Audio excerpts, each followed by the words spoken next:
Hello everyone. Now, let me just change over here.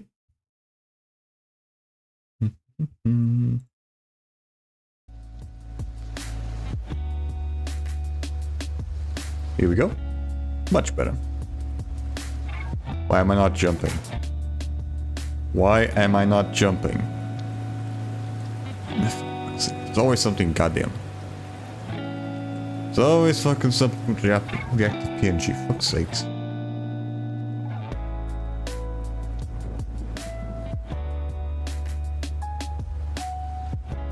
The hell?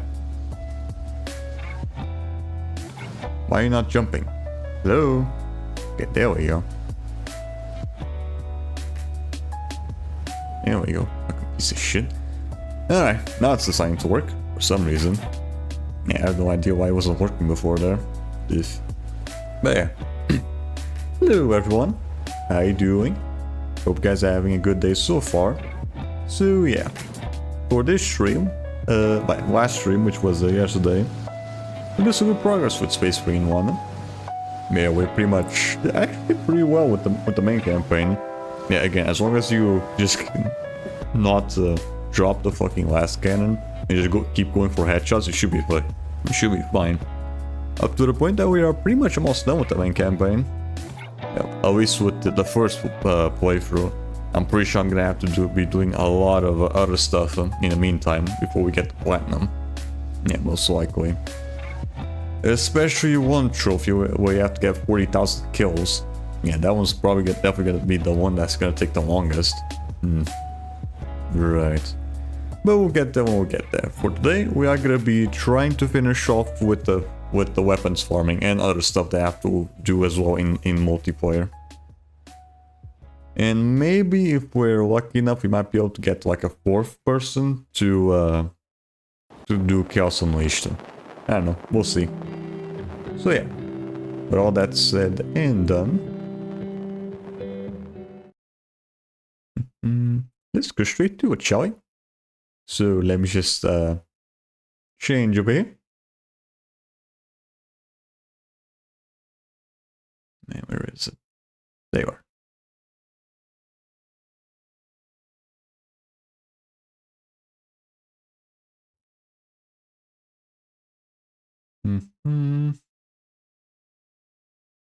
Where are you? There you are.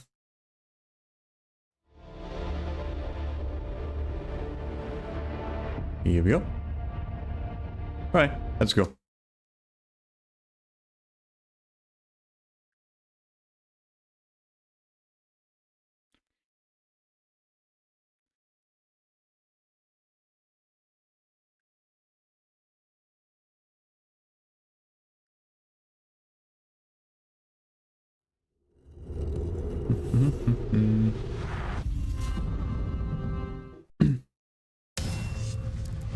Alright. At least now we're gonna have like 3 people, and also one of them is gonna have an alt account, I think. So I think hopefully we should be able to at least have the weapon challenges done. Yeah, we'll see. Online.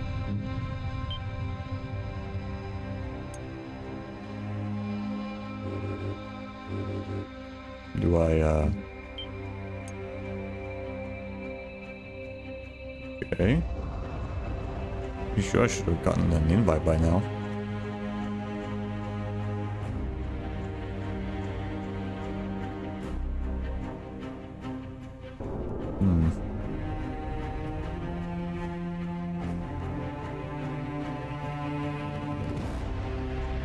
Unless they're already playing.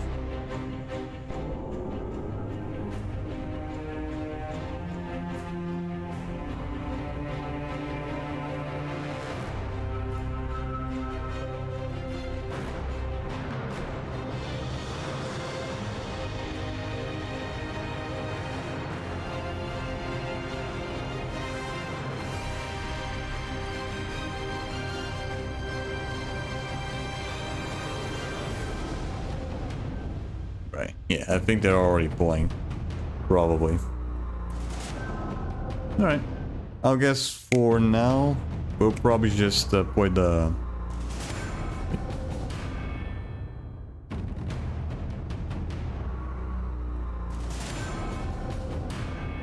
Doesn't answer my fucking question.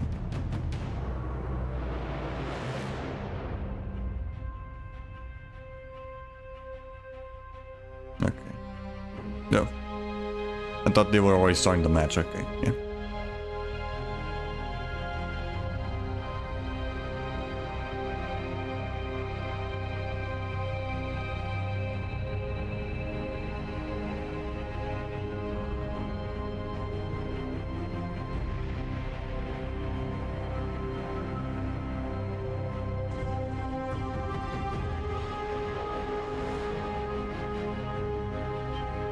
Yeah, I don't know why this fucking Italian dude always has the biggest pain.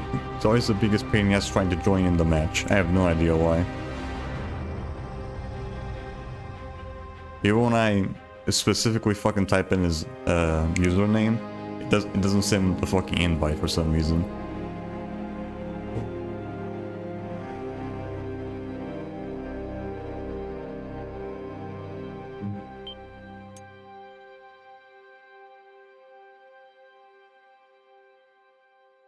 Hmm.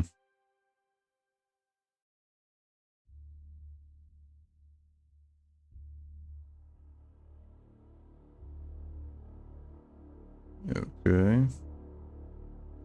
Although I'm pretty sure Italian probably doesn't know how to set up the fucking thing. Probably. Hmm.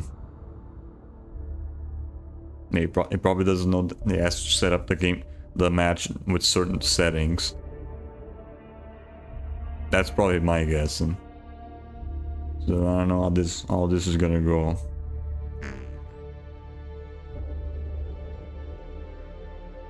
Hmm.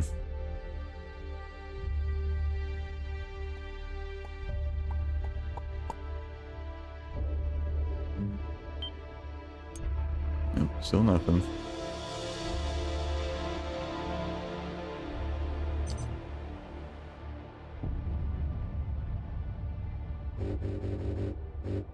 Alright, yeah.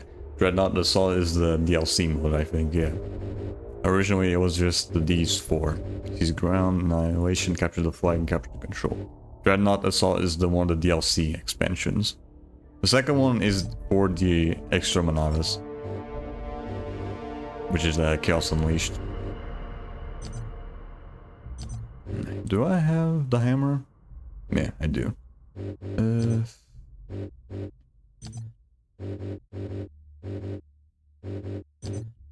Tactical.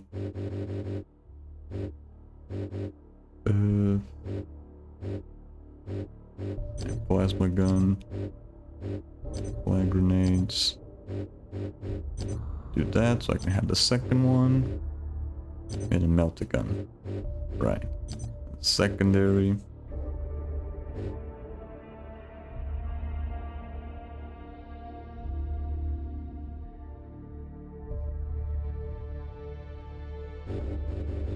Alright, let's see. Increase fuel capacity. Grab it quickly. Doesn't catch more energy. This one. Additional melted fuel. Just to have more ammo for the shotgun.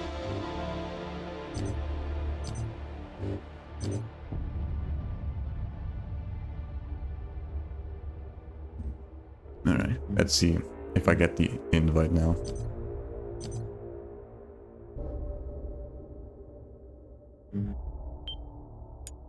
Here we go. Thank you.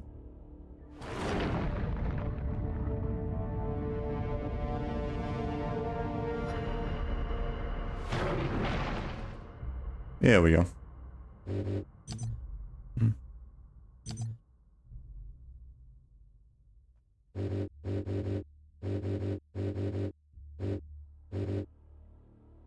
Right.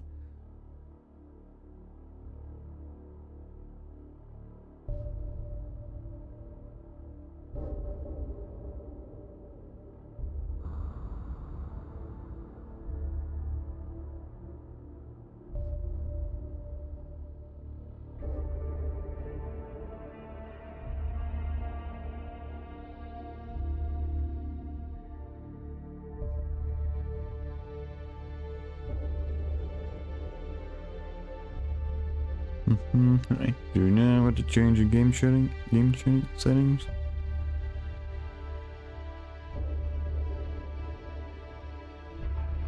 Alright.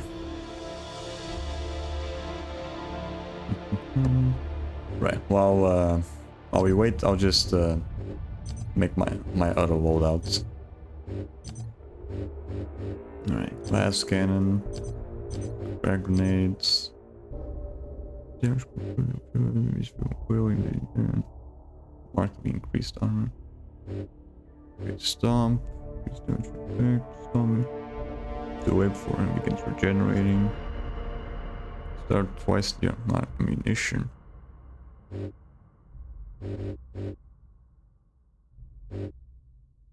Let's do that then. Loading speed and handles better when firing.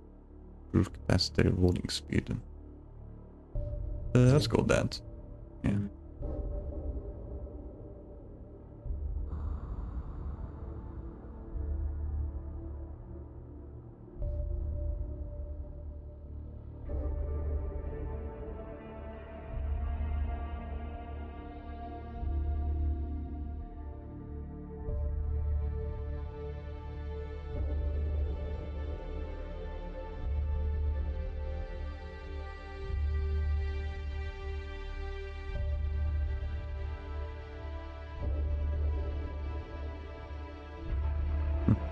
Alright, then I'll make the for the assault one. Let's see. Power axe.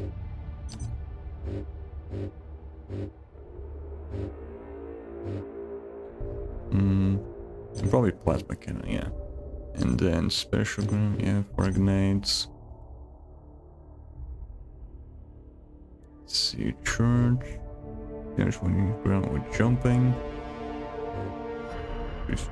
Range, you could jump in now. Equip the bolter in place of the bolt pistol, holding it one-handed.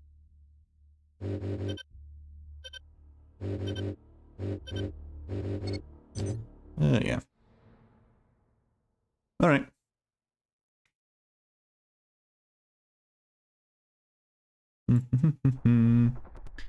Alright, let's see here. Yeah, I'll just put on the podcast that we were playing beforehand.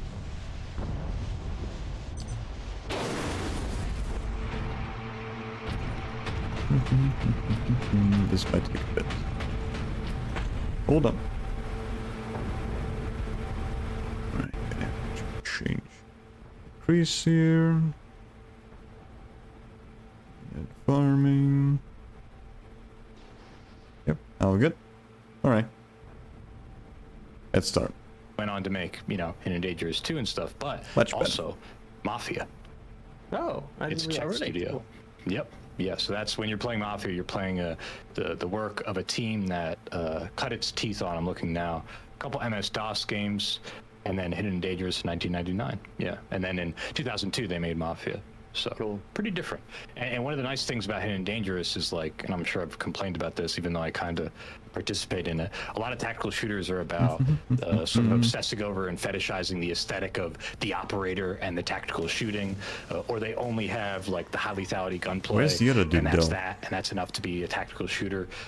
This game doesn't have that because it's the Second World War. We didn't have that sort of. Where's the other? I guess that's when commandos were starting to get hot and shit. But you know what I mean. It doesn't have the modern fetishization. It's all about the gameplay, and it's really hard. But yeah, there's some thematic moments too, like Adam was kind of describing.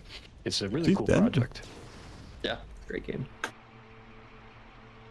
All right. Before we get, well, we Where's would usually get into our improv section now with Tina, which Tina would have prepped, but Tina couldn't be here unfortunately today. But we do have one. We do have one that we were gonna use a while back that we didn't, so we'll reuse that. But before I get to that, we do have a donation from Dark Jackal. We'll give him $5. Thank you. Thanks for the convo. It's been an interesting perspective. On a different note, any new games inspiring you lately? Ooh, that is a fantastic question. Whenever we're doing stuff, we're always playing games and looking at how they come together. Let me look at my to playlist. Okay, there we go. Here's how authentic you know it's going to be, because Adam's going to his to playlist. I was finding it weird. It wasn't spawning. Because this is the shit. When I just said like, oh, I have to, and I was wrong. I think it's called Moon Crash. The prey. Thank you for the person who. Moonfall was the terrible movie that recently came out. Oh, okay, yeah. I had to go and write that down real quick because I have a bunch of. I think many gamers have this. We have games on our list, and then there's the inspiration section, and then the fun section. Yeah. For me, at What least. the fuck are you doing, Italian? A favorites, a to play section. The to play section is getting massive. Helldivers is obviously huge. I think everybody's been, sort of referencing that in the industry of how do Italian, you, don't move. how The do you fuck have are you a doing? live service model game that doesn't feel like it's trying to sell you at every corner? And I think they nailed it. And Sony did their best to try and torpedo that project, but they, in general, like it just brilliantly handled game design and rollout of post-release Stay content still. that people were excited is he about. doing? And, like the game loop is just so solid, and the events that they do are just really interesting and fun. I have Pacific Drive on my to play list. I have not played it yet, but like that Italian, game what kinda are you gets, doing? Stop me it. excited to make Will my you own stop games fucking because moving it just around? seems like Just it's stay so still. different and sort of like that sci-fi post-apocalyptic vibe that resonates with like the Half-Life audience. Yeah. Left 4 Dead is still huge, and just in terms of like we were talking about onboarding and stuff, like that game is like the perfect way to get into something, and like it's not a overly complex game, but like every mechanic you can learn in that and utilize later and sort of level yourself up. There's depth to it without it being just a brick wall right out of the start, like an Escape from Tarkov or something like that. It's always fucking something with this That's a Italian very dude. good- Fuck me. Tarkov is a good comparison, of course, just like the high barriers to Not entry. as and in to the continue guy having is fun with Italian. it. His name Left is 4 actually Dead, Italian simple, lad. but at depth. Yeah, and the last thing I just saw in my list. Yeah, this Italian dude is always. And I don't want this to sound like I think too highly of myself, but like the Resident Evil 2 remake. He needs ammo. Okay. Somebody described it to me as like, I imagine that this remake is how people felt when they played Black Mesa, and like, I couldn't have put it better than myself, because when I went into that, it's like, God. this is how I remember Resident Evil 2. I know it didn't look like this on the PlayStation, but it was just a core roots. Like they understood what Resident Evil 2 was, and then just vastly improved on it. And I still want to go back and play the original because I just played it so much as a kid. But yeah, that game I was probably would have just awesome fucking and used sort a of in pistol, line or with, just like, keep going the with stuff kill we were talking streaks, about with refill. Black Mesa, of, like, how do you Make sure I take this don't really beloved waste thing kills, and but try whatever. and That improve works too, on it? I guess. Yeah, for sure. Yeah, that's a very good shout right there. I felt genuinely scared and tense when I played that game. Great pacing, also like simple design that has some depth, I guess, like strategically planning out your inventory and stuff, and making split-second decisions of like, do I sacrifice the knife or the grenade to get out of this situation? Okay, I think How much it's health good. do I have? All those things are like, I don't know, the design felt very elegant, like those were simple decisions, but twin they motor, yeah. presented them in a way Yeah, that she's made gonna all of them require a feel lot of like meaningful, and they were ammo meaningful refills to because the that thing just gameplay. wastes fucking ammo. Yeah, and I can't even imagine how challenging it was to design that game. Because there were multiple points where I was like on the razor's edge of like being soft locked because I just didn't have enough resources to take on what they were throwing at me. Excuse me, but I got through it. Like, so either they're doing some smart stuff behind the scenes to make sure that you have equipment, or I just got lucky. But I'm willing to bet that was a huge design challenge for them and something they really spent a lot of time on to make sure players got through the game. Yeah, sure. the genre's so tough to like just balance. Like I can't imagine doing testing on that game and just being like, oh my god, like how do we tweak this to make this one hallway manageable, but also keep that tension. Survival horror is just absolutely wild. Mikey, what about you? What's the game that's been inspiring you recently? I feel very inspired by, I guess this sounds funny because I'm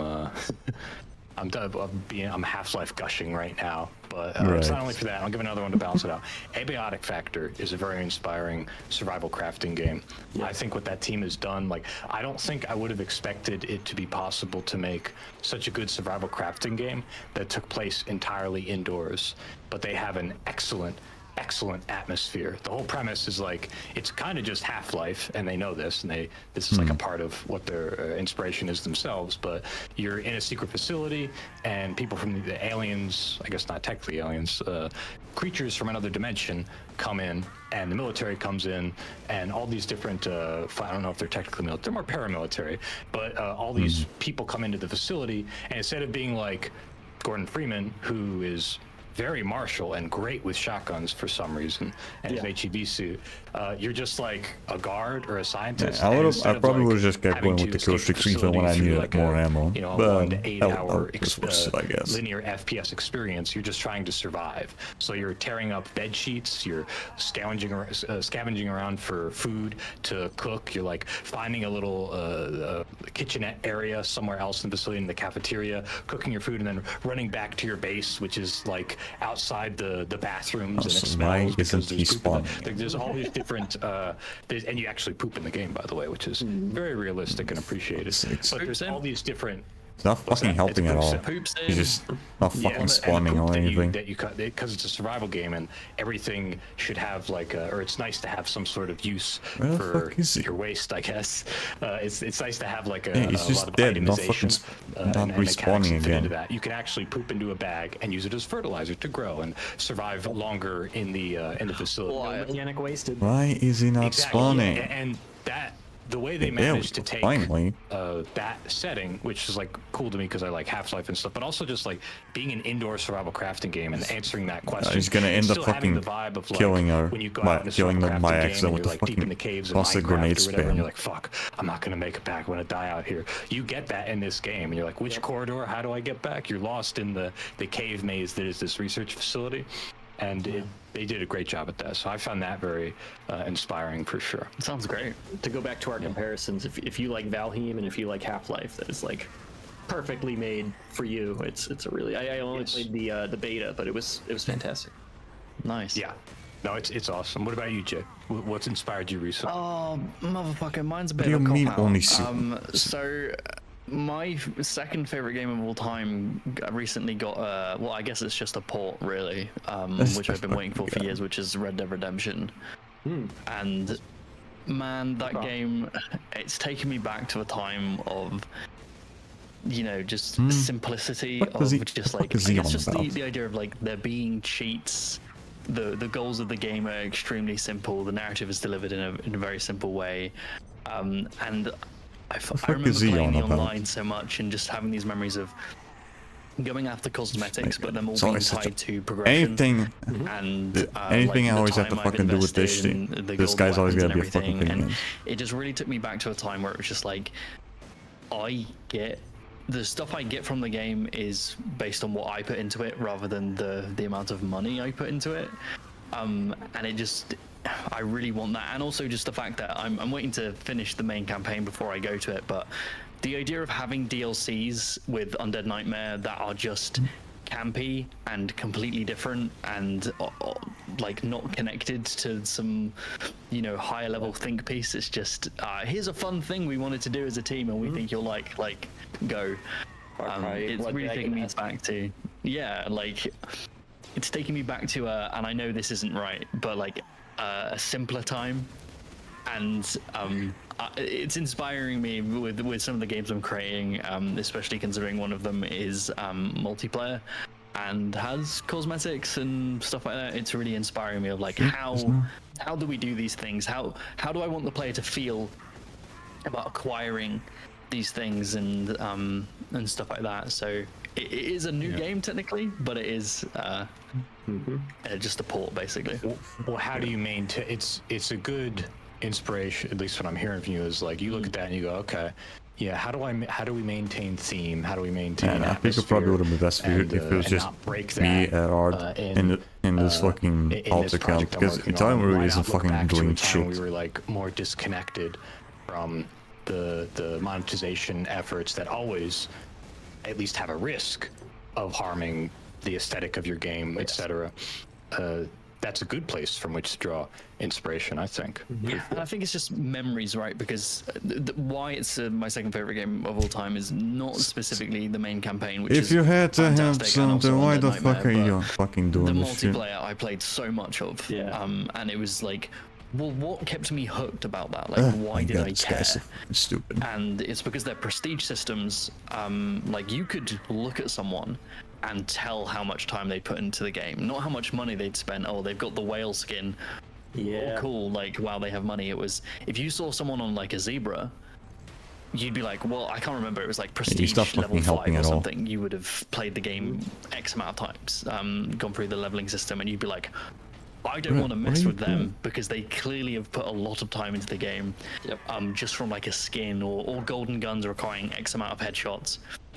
Like I had all of the golden guns, and that was a Then point why of did you pride for me fucking join because the it was, first it place? was You a can't fucking grind. help out properly. But I had to go through that, and I God, knew so- that guy's was so visible fucking to other idiot. players in the game, and I got this kind of sense of, I don't know, pride. It's not from fucking being helping like, at all. Yeah. I don't know, it was like, and I remember that, and I think maybe I'm remembering it wrong because the online isn't included, obviously, with this remaster, but it's really taking me Right. back to that, and I'm Wait, like, what? that felt great, and then Right, the newer version of Red Dead Redemption doesn't have the online. monetize an experience, I but guess also that's have standard that at the for same time. some games. Yeah, How just do look you at the do that? How do you Bioshock balance remasters. that? They also That's don't the have dilemma I'm online. kind of going over in my head. Not saying that our game is going to have monetized cosmetics. Just a thought experiment, you know. Oh, I think we're kind of on the same page there, and you know, I fully recognize that I'm getting older, and like games aren't necessarily built for my demographic. I should just but fucking I talk do to think the industry Slowly is gonna Head swing a Hard. bit back more to what you're saying of like the simplified This guy's really not game helping. loops, and just sort of letting players go in and have experiences with their buddies, and you know, not get sold to at every corner. And like I said, Helldivers has shown us that you can do it the right way, still make money, still have a good game. And I think people are really, even like I was just talking with my buddy earlier this morning about the first Warzone, and how much simpler it was back then. And like I appreciate that the games need to progress and you can't keep selling the same game, because we complain about that too. But yeah, it's just I want to have more of that setup of like, there's this world and I can explore it with my friends and maybe have a unique experience, and that water cooler moment of like a thing that happened, and not have it be pure intensity all the time. For sure, 100%. Yeah, I Alright, forgot to say my other balancing one. oh yeah, go for it. Alpha Protocol. Oh, Playing that recently. Yeah. Inspiring. You can have great writing and an in-depth RPG style story that's not in a fantasy or weird sci-fi setting. You can have it actually in a place that's great for it, which is like the world of espionage and intelligence work, and it doesn't have to feel too esoteric mechanically. Like, I'm not a huge fan of the gameplay in Alpha Protocol. I think it's very much What of the does that time, even mean? but I really like how it was written and how the narrative design was, with the choices that you make and the effects that you see. That was another one. I don't know. For And some then, reason, some of like, the stuff just from that that the little sim clip genre is doing near the is truck also gives pretty me a lot of inspiring, like cool, 'cause they're pulling in other horrible op elements, swipes. other You know, the games, Metal Gear Solid games on contributing PSP. and playing, For some having reason. a game that is as multifaceted as, like, you're not just doing the Papers, Please sim thing, or you're not just driving the truck, Euro trucks simulator. Like, the genre's come so far. We're defending the border in actual FPS combat from rebels. We're driving our prisoners around like an open map to jail and then coming back. There's a really cool genre pulling into of that genre that's happening right now. wow, That's awesome. I've never even heard of that game. That looks really interesting. Yeah, both are cool. But anyway, go recommended. ahead. That was to balance out my Half-Life fanboyness with Abiotic Factor. Hey, you always got to balance it out. It's appreciated. I talk too much about it. No, never too much. So the question is, does anybody have a hard out at a specific time? Because I don't want to keep people locked in, because we might want to do our improv thing, but if people have a hard out, then it's all good. I'm good. Yeah, I got like 15-20 more minutes, actually. All right, we can probably get an improv. I think we could do it. Yeah. Yeah, let's do it. All right, let's just keep an eye on our times, and what was it, 3 p.m. Eastern? We'll call it. Okay, so We have one that Tina prepped months ago that we didn't end up using, but I think might be interesting for our specific conversation. So, Eric, would you be able to pull up the image for me? Okay, so what Tina had prepped was, considering this as a horror game, 4 billionaires just went to space and did a spacewalk. How can we make a horror game about billionaires going to space? For people who can't see or understand, like this is the segment of our show. Yeah, all the billionaires go to space, and then out of nowhere, the fucking planet Earth just blows up. And then say, and it's only the billionaires in the colony. It's very well produced, this and video. just see how long they'll last before they start eating themselves. Very futuristic and cozy and nice. And here they are, they're lifting off on the rocket. And those are the rich billionaires, I assume? I assume so, yes. So what was provided by Tina. So can we create a potentially, I'm going to say multiplayer, if we got 4 billionaires and we were sending 4 people to space to do a spacewalk? How can we transform this mechanically and narratively into a horror game? What's I think from their perspective, maybe the economy crashes back on Earth, and what can they do from the space station to protect their riches while they're floating in space?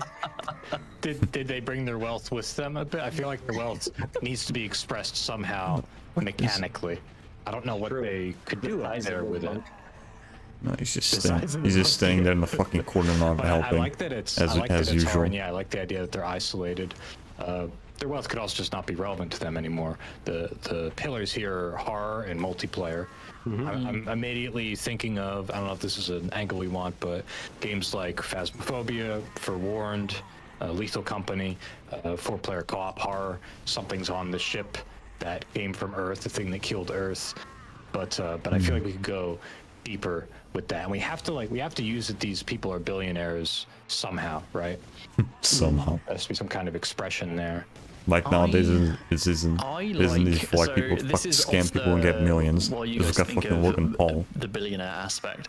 I'm trying to think. Okay, so what is the horrifying thing about potentially, well, not necessarily being trapped, but being forced to stay in space? And for me, the void of space is the most terrifying part. And I think we could do some like kind of survival crafting multiplayer aspects of, you have to leave the safety of the pod or the space station and do a spacewalk and effectively fish for space debris to be able to get things to craft. So there's the risk of being out there, and maybe we have some resource management of being out, certain levels of oxygen. There being hazards out with space debris and things flying around, and your tether maybe being cut and jettisoned off into space and stuff. I think some interesting things we could do with that. Like, imagine being out on the spacewalk and seeing in orbit a really valuable piece of space debris coming, and you have to like communicate with people like, this is coming, this is where it is, we have to try and get this right because this is going to be really useful to us. Maneuver to building this piece of tech. I think that could be interesting. And of course, it's just I really like that idea. Especially like, not every game has to have a message. Or he's just staying there. Just dead. Moral, if you will, but like space debris is like a legit concern. It's like becoming a bigger and bigger issue as we have more of these things that are becoming obsolete and really no way to take care of them. So like, it is really interesting that there's hardware out there. Why don't we repurpose it to solve a problem?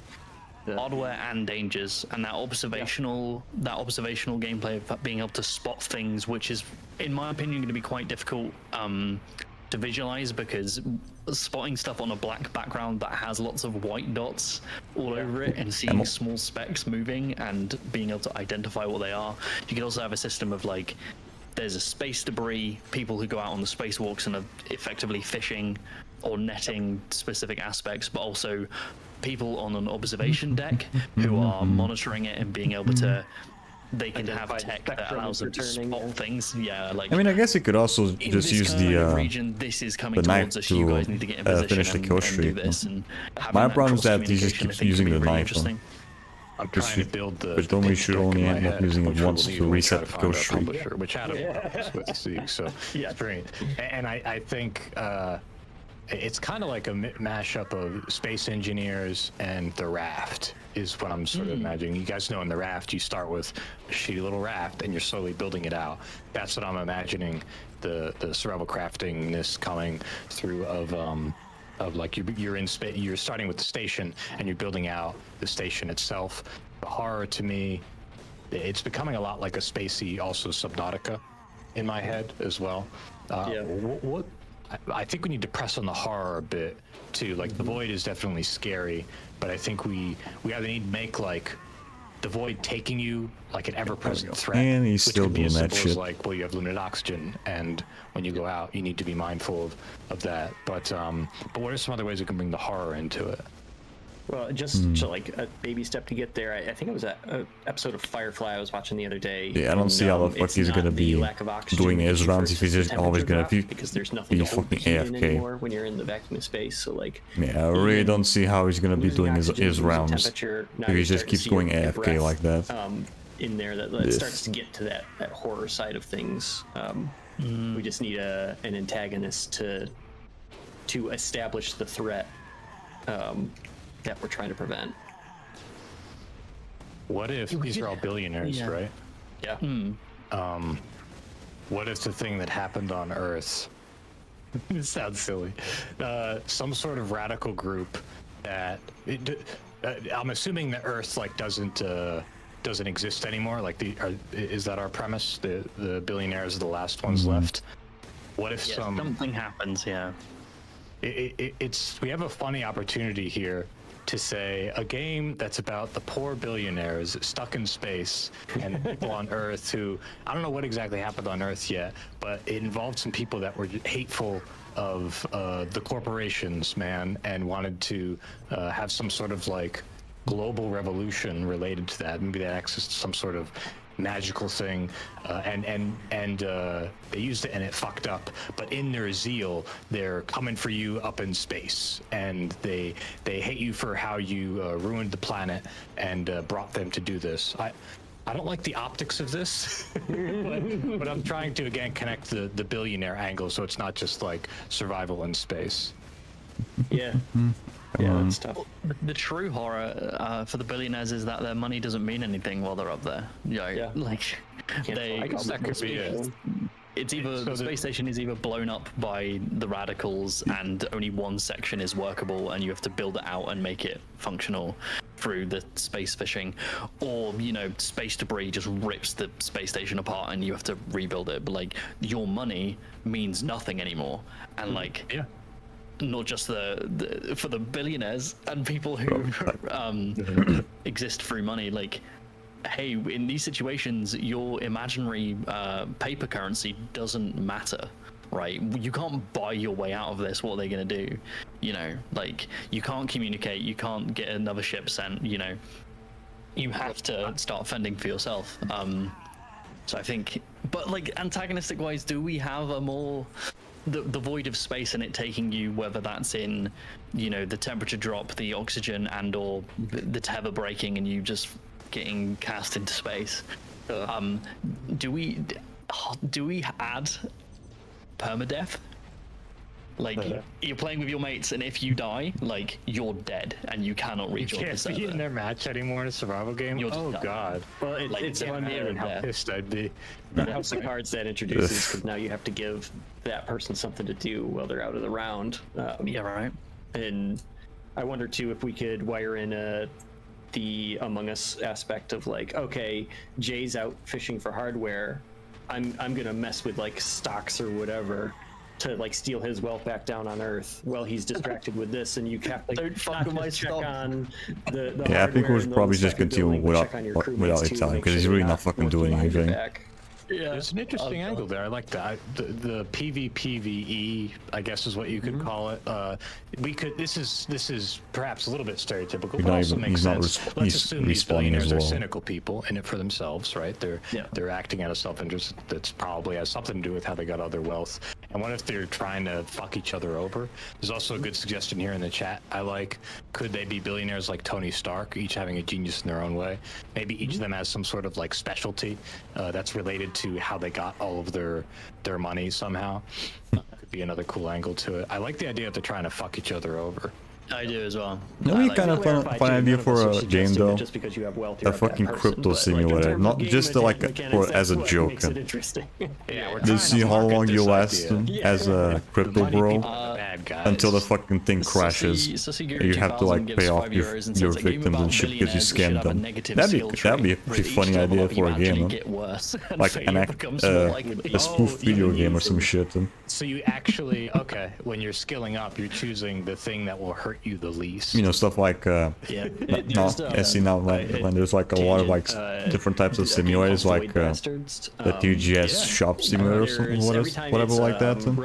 Yeah, imagine a crypto bro simulator. You spawn, you have negative attributes, and see how long you last before you have to refund everyone because you scammed them.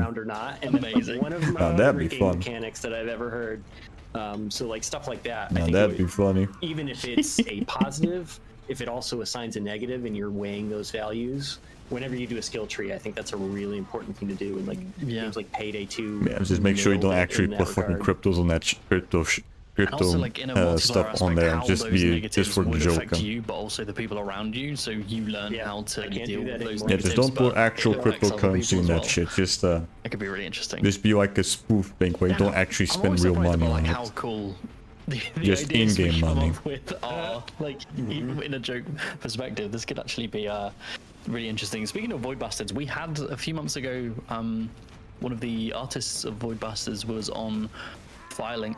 I was on it too for like 5 seconds, and then I broke my microphone and had to leave. But it was for what I was there for. It was good. So check that out if you haven't, team. That's cool. Void Bastards, as those of you who can see the footage now, has an awesome aesthetic to it. A really cool art style. Yeah. They had a sequel come out to Spiritual Successor. I can't remember something. Really? Yeah.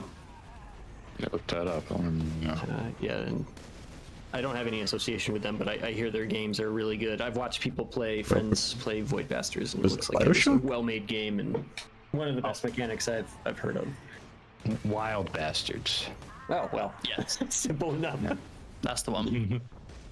Interesting. Yeah, it came out. Yeah, we're definitely gonna redo a fucking lobby. Which is just we were without this lining up. Also motherfucker isn't helping at all. It's very fun. I'm so surprised the fucker hasn't been kicked out of the fucking what is the group chat, antagonist and because he really isn't doing much. Could have some sort of, again, the venom goo or something that's, if you accumulate too much, it creates something that's going to hunt you or like negatively impact you in some way to just like to fucking bring the threat home and not just have it be keep spamming the fucking voice chat. Also, like, that nobody wants to join. Like repercussions for, like, say if there are still factions down on Earth, the type of space debris you reel in can have negative connotations and relationship factors into, like, oh no, we're using way too much Chinese satellite debris, and they're gonna start sending people up to kind of deal with us, right? Because we're stealing their technology and stuff like that. There's so many aspects you could feed into this. I really like this. I could talk about. These are my favorite parts of these Deathhead episodes we do, because it really fascinate me, and doing this back and forth really it tickles me pink. But I enjoy it. We got 2 minutes before we have to bounce, because we got places to be, stuff to do.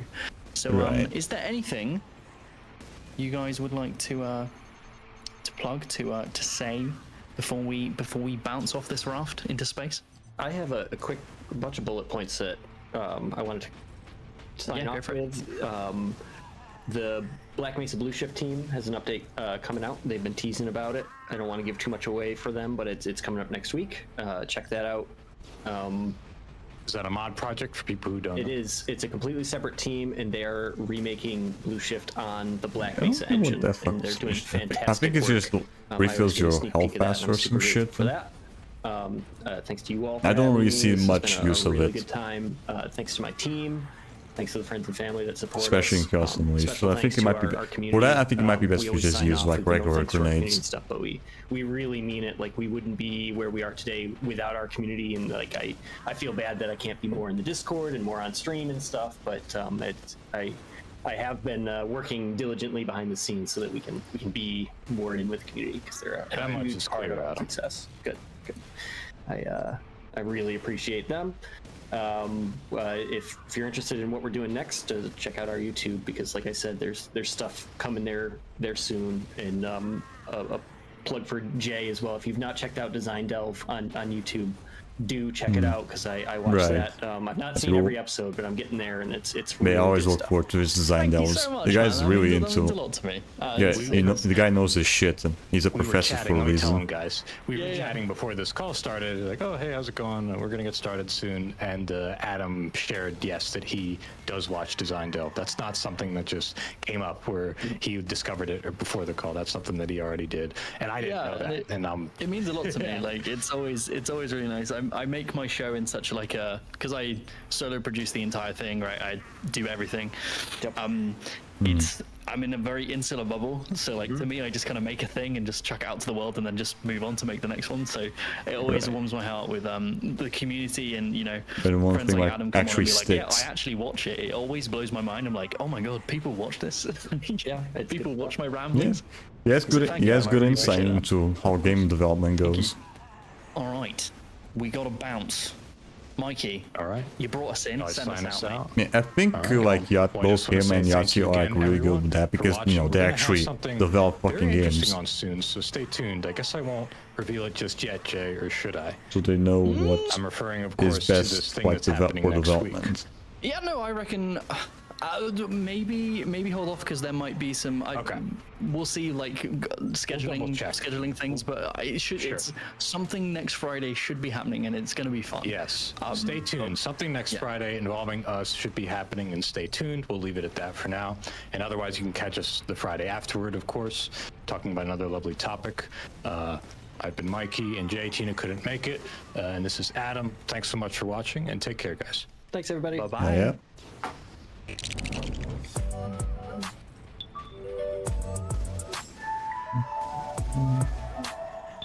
Alright, that was a good one. I didn't really comment much on it just because, you know, I don't know much about fucking game development. I mean, still go listen. Alright, now for some more animation news with Animat. Things are... Here we go. Hello, everybody, and welcome back Yeah, to this one's another from, episode a of week before the Animat's one that we watched Crazy a couple days ago. Cartoon Cast. And also, on a side note, Happy Animation Day! And what better way to go and celebrate Animation Day than to go and bring back this fun-filled podcast? How have you all been doing today, people? I mean, it's been a while since last time, especially with the fact that, you know, we haven't had an episode in quite a bit. I did skip out on last week, and even though I have been pretty active on Twitch and doing more live streams, it is mainly because I did bring back Animat Plays and been playing a lot of Disney Epic Mickey Rebrush, which I will say so far I've been having a great time with it. Man, I'm And, surprised that on a he's still side playing the note, game. I just want You know to what say you're right doing, now, it doesn't take tomorrow long to I will finish be the doing first another playthrough. live stream where I Unless am he's also continuing going to for play the Disney Epic Mickey Rebrush. other playthroughs I as need well. to go and make a lot more of those so that the sooner I I don't can go and finish remember it, how- the sooner I can I don't know go how and many actually playthroughs you have to do complete my compared to the review original, to because I have think you that have done for if you want November. to get like But anyways, full yes, it's been completion quite a in the long original Wii time version, you have since to we do at actually least 3 had a playthroughs. legitimate episode. And from there, it's mainly because of the fact that recently, when it comes to animation and entertainment news, things have been pretty slow. Like The third playthrough don't technically have to finish it, you just have to get to the point where you have where you get the last pin. I think it's the cartoon buff one or whatever, where you bring in all the film reels. 2 weeks highlighting some of the craziest moments both in But I animation prefer finishing and the in playthrough. entertainment, and some a little bit of what's been happening in our own crazy little world. Yes, we will have some madness that are going on. In fact, let's just say that it will be just about as crazy as that Nazi rally that I always happened do like during paint the run, Madison spin Square around, and then Garden, clean up. Except this time around, it will be a good crazy. Clean up is just me It will trying have to the get the same last amount of madness, thing, but none and then of just the speedrunning the racism. fucking game. And unlike all all Trump supporters, we are cool here with Puerto Ricans. They are welcome to wherever they are, and we know that the true illegals are those who go and express that kind of stupid racism. All right, so with that said and done, I think the wait is finally over. yeah? We can now go and actually begin this episode. So now let me just go and ask the chat wall right over here. Are you guys ready for today's episode of Animat's Crazy Cartoon Cast? Let me go in here, folks. Are you ready? Well, let's see now. Are people prepared? Yes, yep. Okay, there we go. Now we're starting to see it. Okay, I see it. I see here. All right, that is perfect. So, people are now prepared. People are now ready. So, with all that said and done, it is now time that we shall go and get this episode started. And with our first story that we have here, well, this is a little bit of a breaking news because It's this already is been actually like a 10 trailer plus minutes since the that guy just did came out anything in the today. game. This is a trailer that's going to go and present one of the upcoming animated films that will be released at the end of this year. And I did see in the chat wall, many of you are very much excited for Halloween, since we are in the week where Halloween is going to happen. But keep in mind, though, that just around the corner, it will also be the holidays. Yes, Christmas, Hanukkah, Kwanzaa, this video is only like New 11 Years, and all years, that kind of stuff. 11 days They are old, gonna be so coming in it's closer probably than you may came out around expect. October 30th or some shit. Already, we are seeing some studios that are prepping up for it, and that is definitely the case with Netflix. So with that said and done, let's go ahead and begin with our first story, as we are going to go and take a look at the trailer for the upcoming Netflix animated feature, That Christmas. This is the tale of one of the most challenging nights of my long career.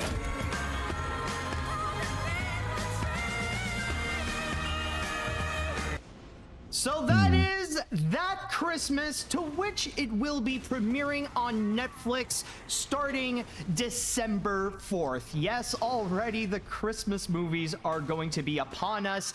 And considering that Netflix is not necessarily a stranger when it comes to producing holiday movies. I mean, it was already a matter of time before the fucking holiday Christmas shit classics of their started own. show up. I know that They Christmas will Chronicles be did fucking have get that quite a shit big ready following second along with its Halloween sequel. So ends. maybe they're hoping that they can have it or that they can have another one with That Christmas, which, by the way, it's also worth noting that this is also brought to us by Locksmith Animation, the same people who actually provided the animation or have pretty much produced the 2021 movie Ron's Gone Wrong, which I won't say that it's a great movie per se. It has a few of its own flaws, but it is surprisingly charming. It's one of those films it does sound that familiar, you wouldn't though. consider it the best, but you cannot hate it. It should does have been have able its to get own the appeal, Ghost and Tricks it by now. definitely has a lot of heart. So maybe that magic that they put in with Ron's Gone Wrong, they can also go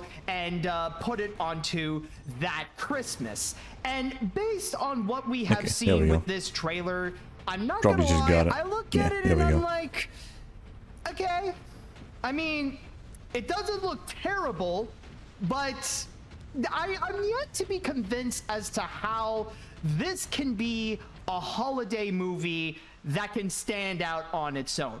Because essentially the whole plot line with That Christmas is that it is almost like an anthology animated movie where like all the stories do have a bit of a connection, where the parents decided to go out on Christmas Eve. I'm thinking it is Christmas Eve.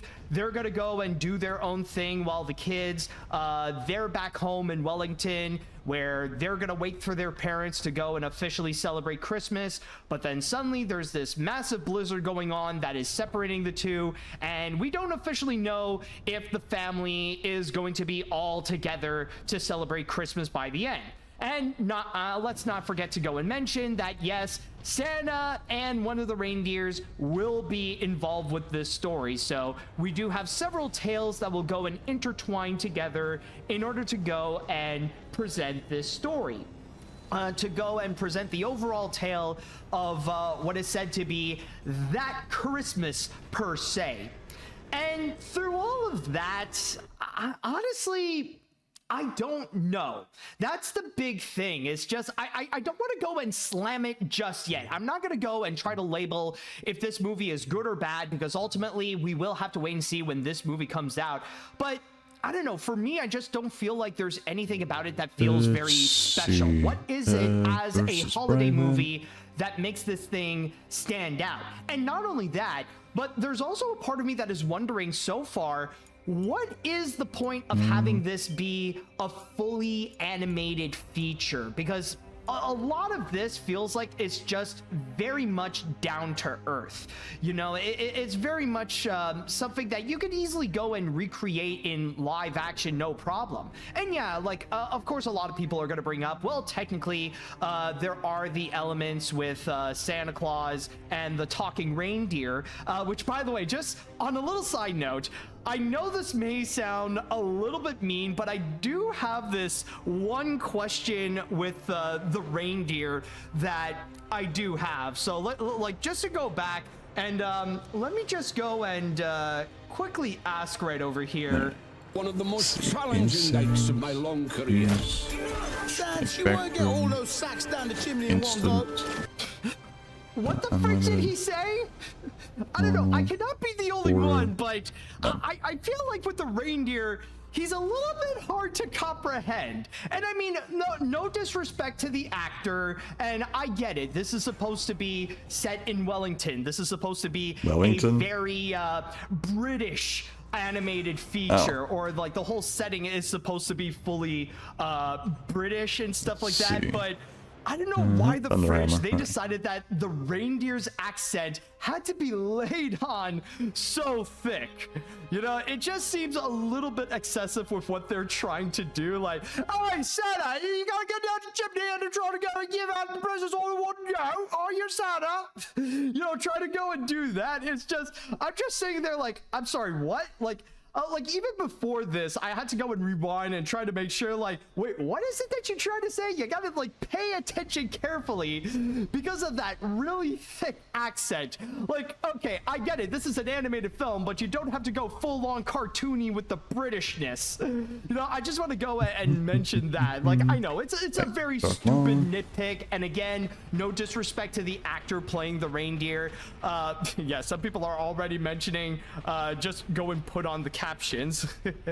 But still, though, overall, I just gotta go and say that with the reindeer so far, it does seem to be like a strange inclusion, just to really go and like over exaggerate how British he is, despite the fact that honestly, out of all the characters, why is it the reindeer that has to be so so exaggeratingly British with his accent? With the Cockney accent? Like, okay, yeah, I wasn't really paying much attention. Then also he wasn't interpretations where Santa can be British. He also didn't play the full trailer because he was probably gonna get hit copyright or some shit. But that reindeer, though, I don't know. I just need to go and I just need to go and like try to call that out, just to say, like, I'm not the only one who's like hearing a bit too much Britishness from the reindeer. And by the way, yes, I do see in the chat that they did bring up some breaking news, apparently. Not anything too major, but allegedly it looks like Sony Pictures has announced that for Jumanji 3, that movie is going to have a December 2026 release date. And honestly, like, I'm just gonna go and like quickly make my comment on this. And honestly, I don't really care much about like the modern Jumanji films, but I don't know, like I feel like at this point, like I just need to go and quickly ask, do we honestly need another one? I mean, especially with the fact that the popularity of Dwayne Johnson and Jack Black, decreasing. and some people could even say Kevin Hart, like it definitely isn't what it used to be. So I don't know, like is Sony at the point that they're just drawing up because all their franchises? Dwayne Johnson's I don't know. hasn't Like, really honestly, become the best of people I don't know if this in is like the something popular that we view. truly need, or if it's not popular, necessary that we need to bring yeah, I back guess I could another say, yeah, the one popular when, view. like, the shtick that these Not actors the, try to pull the off public is, view. There we go. you know, it's just not, you know, it's not what it used to be. So I just want to go and quickly make my comment on that, since a lot of people have brought it up. But anyways, let's get back into that Christmas. But overall, honestly, I gotta say that it is very hard to say about how this movie is going to be, because a lot of it, for the most part, just feels like your typical Christmas movie. And I mean, I'm not saying that this is going to suck. Yeah, it doesn't It's really just stand I am out compared to questioning if even it's going like to be memorable. Arthur Because Christmas I or can some see shit. some things that can work out. Like, so far, I will say the animation in itself, while I question the use of it, it does look pretty polished. Like, the animators did do a good job in terms of what they have to do for the movie. And also, like, as it is a Christmas movie, maybe it'll have a better chance in order to go to capture that heart, to capture that spirit of what Christmas is all about. There is that possibility it could do a good job on that. You just rolled down the But overall, though, I don't know. Like, considering that at the end of How the this hell did I year, miss? we Come will on. have You a guys right in front of whole me. bunch of animated features. I mean, How we're gonna am I have, like, missing? Moana 2, God Lord damn, of this the Rings, fucking War thing's- of Rohirrim. this mall thing fucking We're gonna sucks. get Mufasa, Just randomly and missing. technically there's also Sonic 3. I just don't, like, honestly, I just feel like with all the movies that are gonna be coming out at the end of the year, especially the animated ones, I don't know how Netflix is going to stand out That's with the ruining my offerings room. they're It's going getting to a little too have, hot such in as here. that Christmas and technically Spellbound that's going to be coming out next month. I think those movies, so far Yeah, from no, how Spellbound- they look, Spellbound from the really trailers doesn't that they give me- presented, it's going to be Was difficult for them to go that the and anime like, showed? try to stand out on their own or not get overshadowed by any I don't know, of even the big Spellbound movies didn't really seem like much and of a that big is deal. at best, because with the quality in itself that they're offering is just, again, well, or at least in the case of that Christmas, it's not bad, but it's just, how is this going, you know, like, how am I going to remember this? Because so far, I highly doubt if this would even come out as a holiday classic in the levels that we are seeing right now, even compared to something like Arthur Christmas, you know? Or Yeah, even I compared mentioned to the fucking Arthur Christmas. 2018 Good, really good Illumination movie, by the Grinch way. movie. But ultimately, we will have to wait and see how that is going to go, and if that Christmas is going to prove me wrong when the movie shall be coming out on Netflix on December 4th.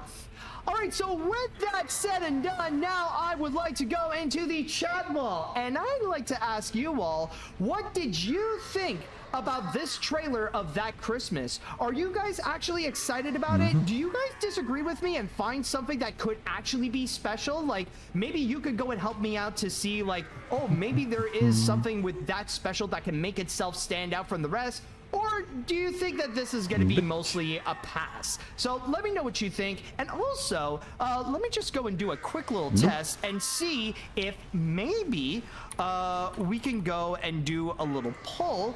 And Right, see I'll go people and ask, actually into that. will Into you are be interested in watching the movie when it releases That some shit. Christmas? So I'll just go and write down yes, and then I'll write down no. Let's see if Twitch will That's let me do 50. polls. And they do! Yes! Okay, we Let's got go. polls back again. Perfect. So anyways, let's see what the chat wall has to say. So, Polls let's see go off here. or some shit? I will say it's pretty cute and fine. Not great, but still charming enough to be Maybe it's enjoyable. just, the animation is great since it's coming from just, Locksmith Animation. fucking The dialogue is IT fine, and the problem or humor some is shit. just decent. Don't know if I'm planning to watch this, if it'll be any good. Otherwise, I'll stick to other Christmas films like Klaus and Arthur Christmas. Oh yes, Yeah, Klaus. there we go. Oh my god. Yeah, how Klaus could I too. That forget was about also a freaking really good Klaus? one. Yeah, like I think it is safe I to saw say that that movie I back don't think in- that Christmas when is did going it to be come the out? kind of film that will 2019, overshadow the 2020, achievements something like that. was done by Klaus. Yeah, really good movie. Anyway, and oh my god, love I just the realized fucking art that, style. that movie was 5 years ago. But anyways, where was I again? And speaking of the animation, it's way better than what Chick-fil-A presented for their own animated series. Yeah, I did hear about that. Apparently Chick-fil-A is trying to make cartoons now, and Chick-fil-A? yeah. Let's just say so far the quality that they're presenting, it's about as good as their support for the LGBTQ plus community. Damn. Anyways, let's see what else we have here. We haven't even had Halloween yet, and they're already advertising Christmas movies. Well, considering the election, Yeah, at least the guy's I wanna up to skip date through with his November 2. news. I'm really not impressed with this one. It looks like a bargain bin Arthur Christmas with Wonder Parks visuals. I feel like Ooh, excuse me, folks. Hold on a sec. I feel like Disney Plus's stop motion Christmas movies is going to blow this out of the water. Jumanji 3, or rather 4, if you count the original, sounds like a really bad idea, by the way.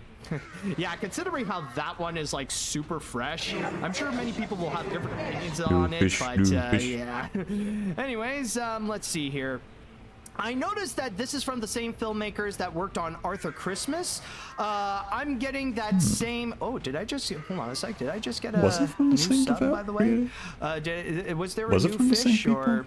Anyways, let's see. Sorry about that. Got a little bit distracted. Let me go back here. I'm getting that same British vibe from that movie. I do think That Christmas might be a pretty solid movie since I'm open to watch new Christmas movies and specials every year. If it's good, then I would rewatch it every year like Arthur Christmas or Klaus. Also, more British movies on Netflix. Well, I mean, considering Or that just anything more- Locksmith just more Animation is anything an animation British studio, on I Netflix. believe is in London, or at the very least it's in England, so that could explain how it has that very British tone, because it is developed by, or at least most, like it is developed Isn't Netflix mostly picking up the by fucking British animators, the Wallace so and at least the that can new go and Wallace and explain Gromit that right movie? I there. think. Yeah, I think so. Anyways, let's see what else we have here. I didn't know what to expect. I think Netflix. I think that's one thing that Netflix is really good at, making sure that certain movies actually have an audience. Apparently, I'm pretty sure some movies, some stop motion movies probably wouldn't do so well 56% of you in said theaters. that you are not planning to go and watch That Christmas. It was almost a tie, but it looks like the no's got a little bit over compared to the yeses. But anyways, back to the comment that I was reading here. Didn't know what to expect, but this looks very decent. The jokes are a little hit and miss, but the animation looks straight up gorgeous. Brian Cox makes for a surprisingly great Santa. And by the way, yes, in this movie, Santa Claus will be voiced by Brian Cox. And the anthology angle is pretty unique. I doubt it's going to end up becoming as good as either Klaus, Arthur Christmas, or Ron's Gone Wrong, but it might still make a good watch. As for Jumanji 4, or I guess 5 if you count Zathura, I love the new Jumanji films, but can we don't? All right, so honestly, I'm you mean quite can we surprised you're not? pretty optimistic about this one. All right, okay, so maybe there is hope. Maybe there is some promise. And I mean, yeah, it is true that so far, like especially with the animation, it does provide some impressive elements. So there could be some things with That Christmas that it has going for. Anyways, what other comments are there? Let's see what we got here. I'll be honest, nothing about this trailer stands out for me. Everything I see in That Christmas has been done before so inconsistent in other sometimes. Christmas movies. Hey, when I was doing this with fucking Crispin, we both had like 5 bars, and now I'm doing it with this one. I only have 1 bar. Also, maybe So this is just a weird. me thing, but why does Santa It only always have doesn't one affect the game reindeer that much. and not all 8, 9 if you count Rudolph? Honestly, I think for now, I honestly don't know, and maybe there might be a response or they'll have an explanation in the movie. But maybe my guess, maybe the budget It's not cheap to go and animate a bunch of reindeers riding a sleigh, you know.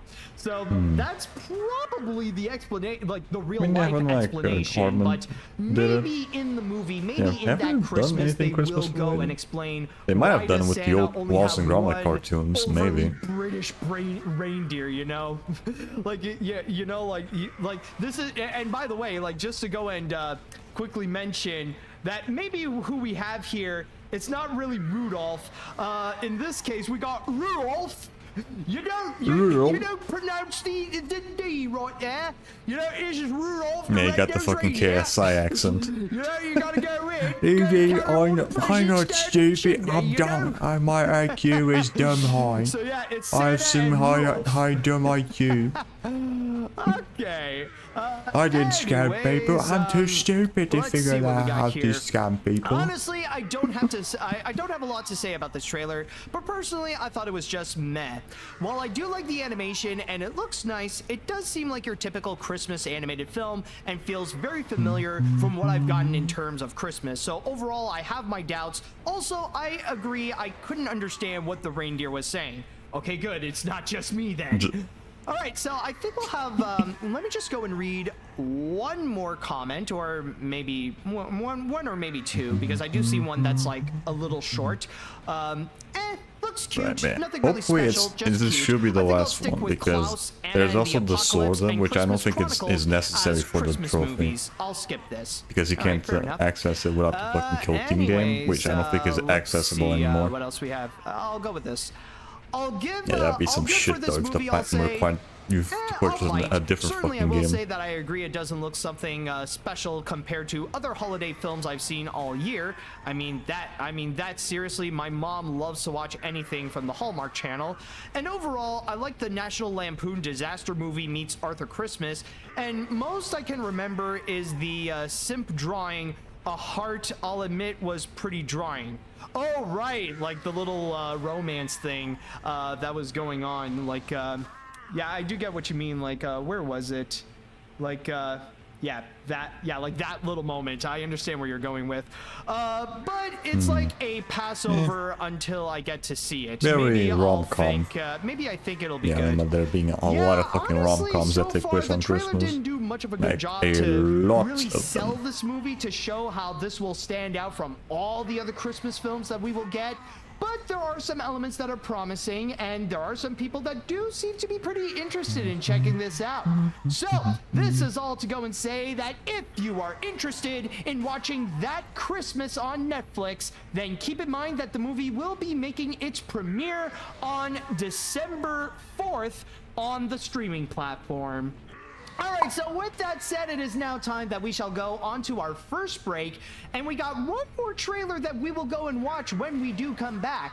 And I'm just going to warn you right now, this is going to be something that's a lot more action-packed, but especially something that will be much, much more violent. So this is also a little bit of a warning, so stay tuned for that. You got my attention. We're going to go and unleash some monsters after we return. Unleash some monsters.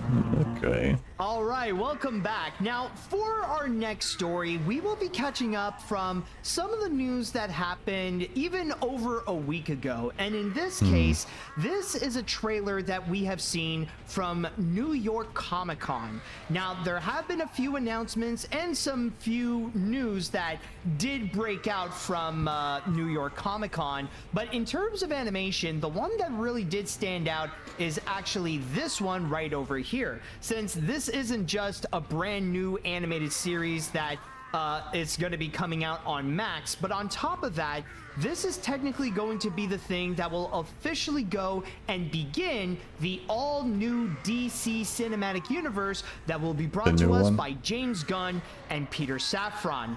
And was this a third one or some shit? this before before No, in wait, this- Animat's Crazy Cartoon Cast. I don't where even we know. I did don't even know if watch this story was the teaser third or trailer the of it. second one. That's But this time around, that's how much at of a New fucking York mess that Comic-Con, they decided to show DC a little bit more of what EU this series was. is about and giving us a full trailer. And by the The way, DC, one more thing, I just want to go and quickly CU? state that Whatever this is going it's to called. be a The very Cinematic Universe of DC. violent trailer. This is going to be the kind where we will see some animated bodies just blow up, and yeah, it's going to get pretty nasty. So if you're the kind who is not really that into violence and stuff like that, then I highly recommend that you avert your eyes right now from seeing so. And so with that said, let us now go and check out the next trailer, as we are going to go and take a look at the upcoming DC animated series, Creature Commandos. General Flag, you found yourself Is in that the middle of one an with the international strange? Okay, this is like a different version of Suicide Squad. Then.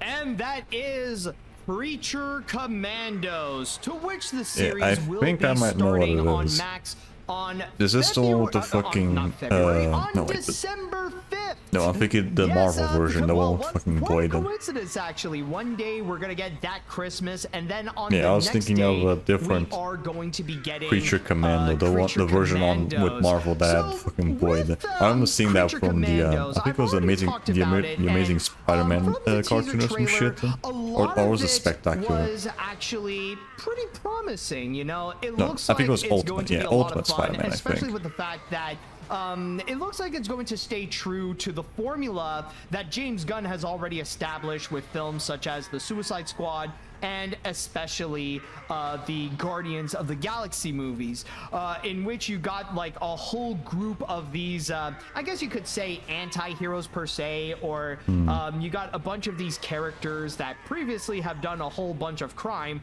but now they gotta go and work with the Force in order to go and be heroes instead. Right, otherwise where they'll have get their to do fucking heads some blown good off. and take down some bigger enemy or some bigger force. Man, what's the difference that between is this and a massive Suicide Squad? threat to humanity. So it does very much follow that same premise, except this time around, now the theme is going to be a little bit more reminiscent to Universal monsters, in which we got the monsters made by Frankenstein with the Bride and Frank, and then we also got like the Weasel that is a little bit like the Wolfman. And then you got Nina, who's like the creature from the Black Lagoon. And then you got a skeleton character. You got the skeleton character. You got a robot. You know, like funny enough, like since we got a we got the Christmas thing out of the way with that Christmas, Creature Commandos is a little bit more keen to something that is Halloween related, since you could say like not just Universal monsters, but the Creature Commandos themselves are a little bit like Halloween monsters in a way over here. Or actually, hold on, maybe we could get a little bit of a better look at them, or no, we can work with that with the title over here. But one thing I do have to say, yes, like what really does make this really does make this stand out, of course it has to be the violence, because I will admit, like, I'm someone who is easily tolerable when it comes to violence, or even animated violence, you know, like it doesn't seem, you know, it doesn't seem as bad as like real violence of like what you would find in horror films. But in this right over here, like, in fact, I'll even say, like, Deadpool versus Wolverine was a very violent film, but I still had a lot of fun with it. But in this case over here, even though this is animated, my God, it, like, the creature. Yeah, I think that's the thing with DC, the DC animated ones. The violence, like, they let. They are very brutal. It's not just from the DC stuff, but also Mortal Kombat, because I think it's also the same animation studio that worked on that shit. There's a lot of insane moments. Like, yeah, the first time that I saw like one of those animated DC movies, like really being bloody, was like, I think it was Assault on Arkham. How far they'll go with it? It's like Yeah, like this part Yeah, right I'm over pretty sure it here, was that one. Like with the skeleton man just Going going from, out of like, his was way, 2014 or like some to shit? not, I don't like, know. not Yeah, just, I watched like, it. I watched it back in like shish-kebab him, 2019, 2020. I think it was probably around 2019. but burn him as well, which then follows like a little segment where was we alright. see how like each of the people's heads would just flat out explode, like like as we just continue.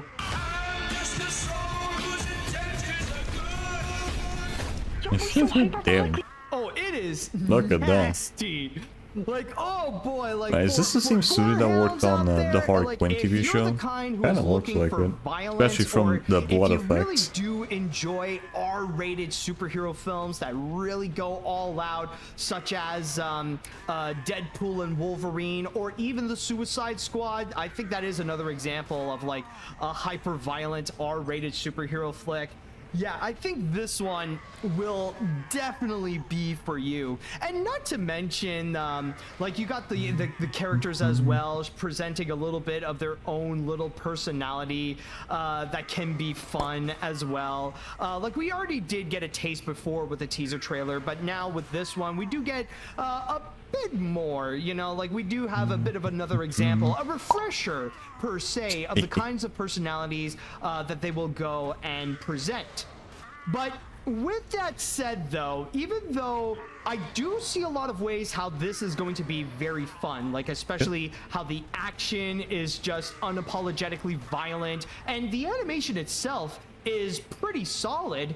But I do have this one question, and that is the factor of how similar it is to other James Gunn's works. Like, especially with how similar it is to something like the Suicide Squad, and even to an extent with Guardians of the Galaxy. Because so far, with what they have been presenting with Creature Commandos, a lot of it feels like it's the same. We're kind of going through the same patterns that we have been before, especially when compared to the Suicide Squad. And it doesn't help either that Viola Davis is coming back to go and reprise her role, to go and do the exact same thing like what she has previously done with the other Suicide Squad movies, essentially taking a bunch of these criminals or bad guys. It's really the exact same thing as Suicide Squad, just a different type of people in it. To go and take Even down though this in the massive enemy. Suicide Squad, they always they also we brought do different see people, this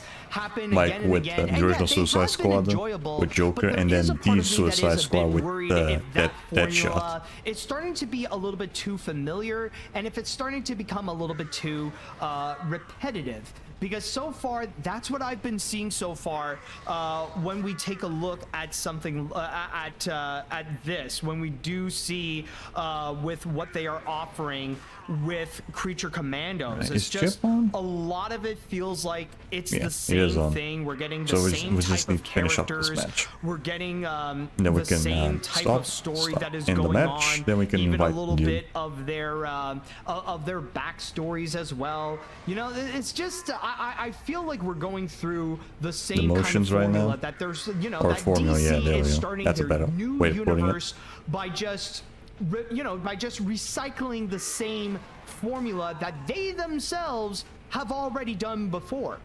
But that doesn't mean that That's I'm a bad taking thing. points off As long of as the it formula is already, actually good, the because people aren't this gonna is the mind. kind of As long as you movie like that I bring feel something like new to it. It really does depend on the personalities in order to go and really make them good, in order to really make them stand out. And I mean, in this movie, we do see a bit of charm that they do present in Creature Commandos. Like, we are getting a little bit of a taste, and you can like already pinpoint which are the ones that, you know, that they are cute, that they are fun, that they are charming, you know, that you would want to root for, which ones are going to be hilarious and stuff like that. You can pinpoint like some of the ones that look like are going to be fun. Right, but more? also which ones are going to stand out. But it's also especially the personalities will have to really do like a heck of a job in order to go to make them stand out from both the Suicide Squad and from Guardians of the Galaxy. Like, how do these characters compare to some of the ones we have already seen, rather it be like in the Suicide Squad? How are they that different from like Harley Quinn or King Shark or Polka Dot Man and Deathstroke and stuff like that? Or like compared to Guardians of the Galaxy, how do they compare to Mammoth Rocket or Raccoon, Joker or Gamora, the Flame Dude. Peter Quill, Gamora, and all that kind of stuff? How are they going to go and compare to those in particular? Because Well done. if they're going to be Keeper of the Armory, copying let's a little go. bit of the same Finally done with personalities, the or if weapons. they're going to go and fit into or Groot and Drax as well, yes. But my point is, if you're gonna go and present these personalities, if they end up becoming very similar in terms of who they are, in terms of their characters, or in terms of their archetypes, that's going to be a little bit of a detriment to the series. And a lot of people are just gonna watch this and think that, oh, this is just gonna be a rehash. It's trying to pretend to be something that it's not. Like, if you're gonna go and make something that's too similar to the Suicide Squad, then why didn't you make this as an animated series to the Suicide Squad? But honestly, this is just a speculation. This is just like a what if kind of scenario. There is a possibility that maybe this is gonna go and find a way to really make itself stand out. And not to mention, they've already provided elements that I personally feel like they've already done a great job, or it looks very it looks very promising as well. And yes, I do see some people are mentioning that, yeah, well, Creature Commandos is a series and not a movie, but that doesn't change that the similarities are going to be there. Even like, and I mean, technically we did recently have a Guardians of the Galaxy series. If you're going to play that game, well then how is this, how is this going to be that different than the Guardians of the Galaxy animated series that we had during the 2010s, and not look into the demographic? Like, yeah, there's going to be much more than just the fact that, well, one is adult and one is for general, one for all audiences. You got to go and look into that. But again, I'm not saying this to go and slam this series altogether. That's just one thing that I am a little bit cautious and what I'm a little bit worried about this Creature Commando series. But I do believe that there is also a possible chance that this could come out as a great series and a great start to DC's next cinematic universe. That if they want to go and really have a great restart, then maybe this could be the one that could go and start things off pretty well, as well, at least as a small appetizer before we're gonna go and get the big Superman movie that's gonna be coming out in 2025. So overall though, honestly, I have some concerns, like I already stated, but so far it looks pretty solid, and it's pretty crazy with the violence, but then again, I know that there is an audience out there that would love that. So if you are interested in checking out Creature Commandos, then keep in mind it will be coming out on Max, although it does seem like the same shit as like the other ones. Said and done, I would like to go into the chat wall, and I'd like to ask you all, what did you think about this trailer of Creature Commandos? Did you guys enjoy what you watch? Is it a little bit too much for you? Are you going to be watching it? And speaking of which, by the way, I'm gonna go and make a little poll to go and ask you that. So let me just go and ask, will you be watching Creature Commandos? So let's just put in yes, and then we put in a no, and we'll see what the results will be while I shall read these comments. So let's see here. Right. But yeah, I always say I'm missed part already of the done with trailer due to the stupid ads, weapon but stuff. this looks awesome. I just need to get Honestly, the I other think this would have stuff done worked as better well. being released this month instead of December. But hey, I'm not Zaslav or Saffron or Gunn or whoever is in charge of scheduling. It just looks like a fun action-packed time. So yeah, I might watch it.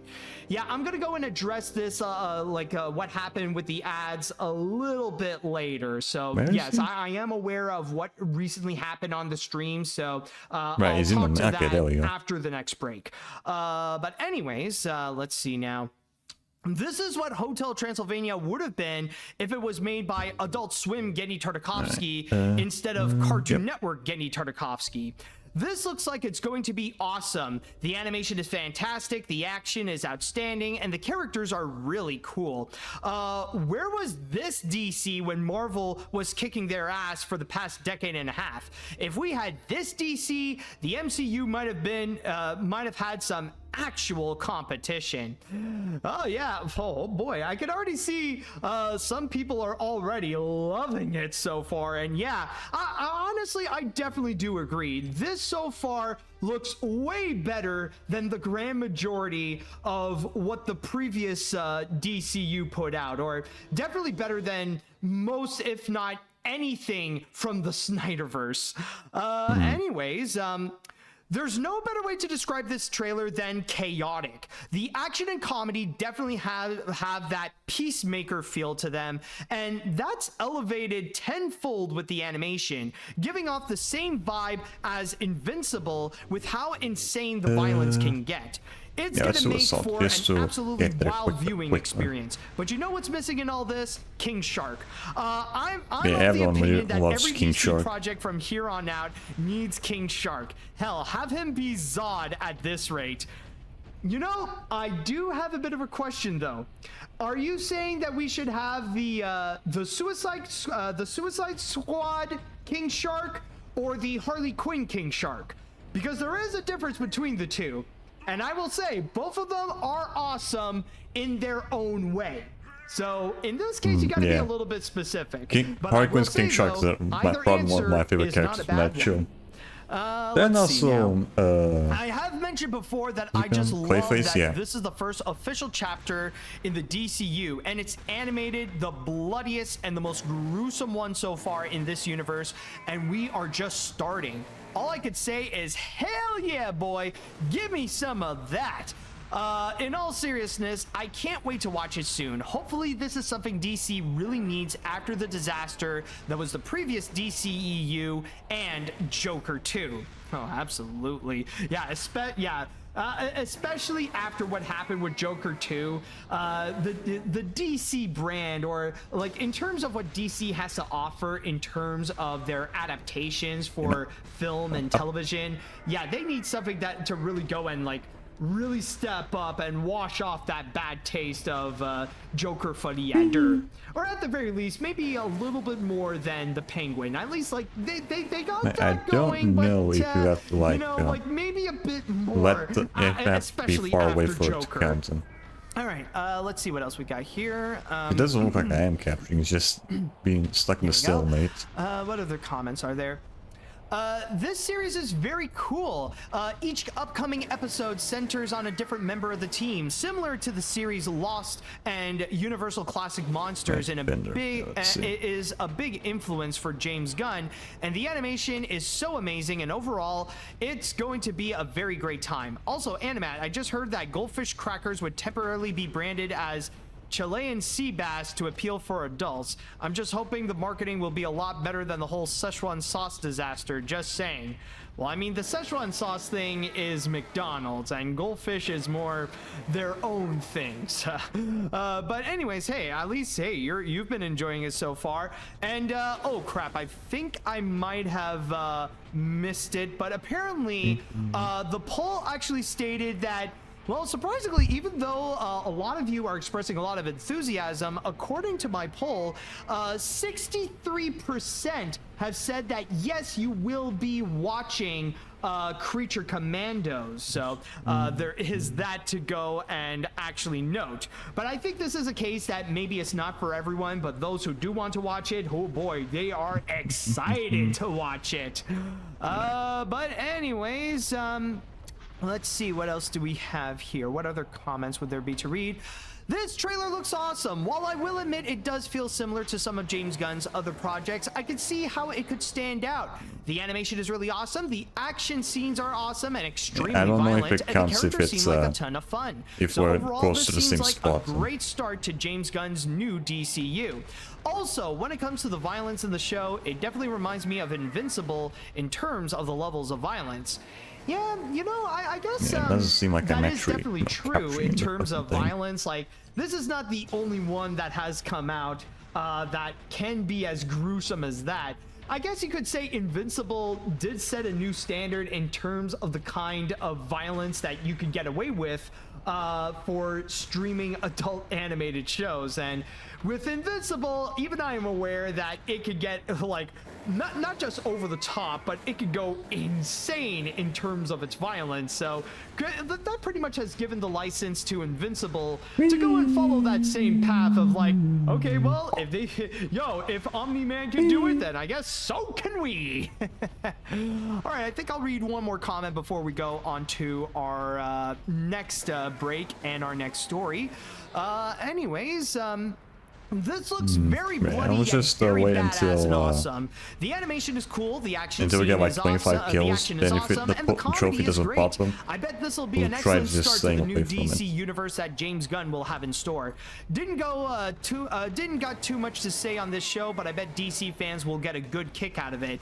Let's hope it'll be better than how Uzumaki turned out, if you know what happened. Oof. Oh yeah, that's a bit unfortunate with what occurred with Uzumaki. Like, even I was getting like curious and excited, even talking about it here in the podcast. But then suddenly when that show came out and we saw the animation quality in the following episodes, it's like, oh boy, like, yeah, I get it. This is a series all about spirals, but the quality didn't have to go down a downward spiral as well, man. You don't have to be that accurate to the theme of spirals.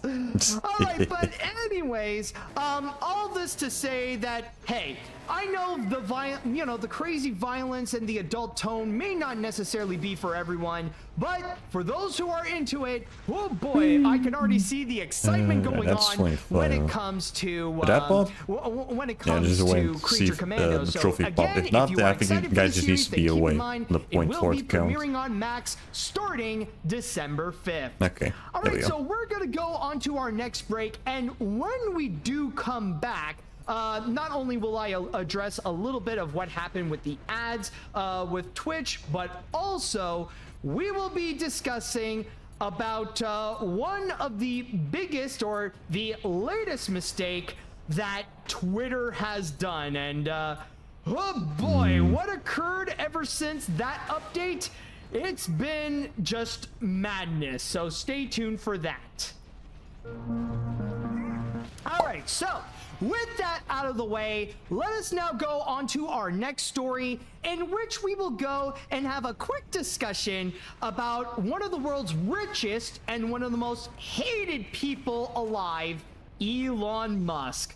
Oh boy, it really does feel like every time you hear Elon Musk is in the news, it's one of those things that all you could do is just sigh and wonder what the fridge is going on now. What stupid thing has he committed? Because honestly, it feels like day after day, Elon Musk has done something new that is not only absolutely stupid, but some things that are just downright or debatably illegal. Like, I'm sure you've heard of the many different reports about Elon Musk, rather it be doing that lottery thing in Pennsylvania for people, like in order to go and encourage people to vote for Donald Trump, that a lot of people are saying that it might be illegal. But funny enough, none of the people who attended, none of the lottery winners or the participants and stuff like that, nobody got their money, so that turned out to be quite a scam. And Damn. then there is also the factor, what else happened with Elon Musk again? I'm trying to remember.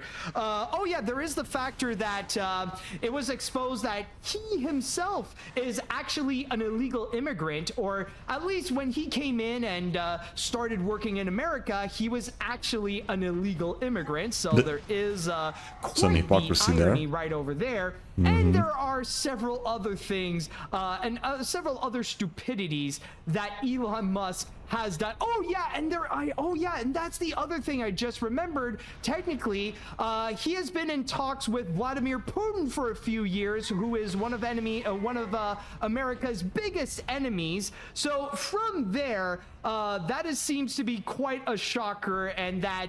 Well, of course, everybody is calling Elon Musk out to get his security clearance revoked. But yeah, like, it's all to say that when it comes to Elon, the more you hear about him, the more it's just downright stupidity that he is just downright committing. It's one of those things that one of these days, like, if the world has any common sense, that man should be in frickin' jail. But before any of those things that I have mentioned, the major stupid thing that he has done with one of his companies is specifically this right over here with Twitter, in which he has done a significant update to the block feature.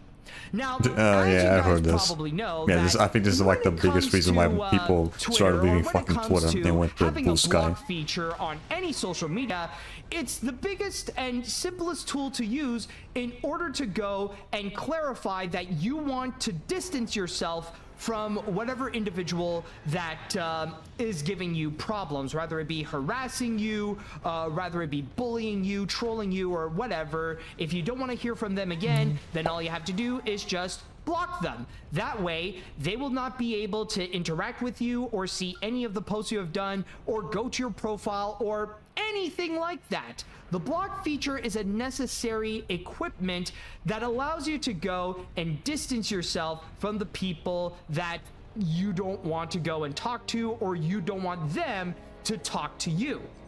But in this case, however, Twitter decided to make a significant upgrade, or not an upgrade, an update, to which they decided to go more like a downgrade than anything. change up and weaken a little bit of what the block feature can do on the website, where instead of just fully blocking them, now they stated that the person who was blocked, they are not allowed to go and interact with you, but they still can see your posts. They can still check out your profile to see what you have been posting, what you have been talking about, and stuff like that. It's just they are not allowed to go and actually reply to you or make retweets or anything like that.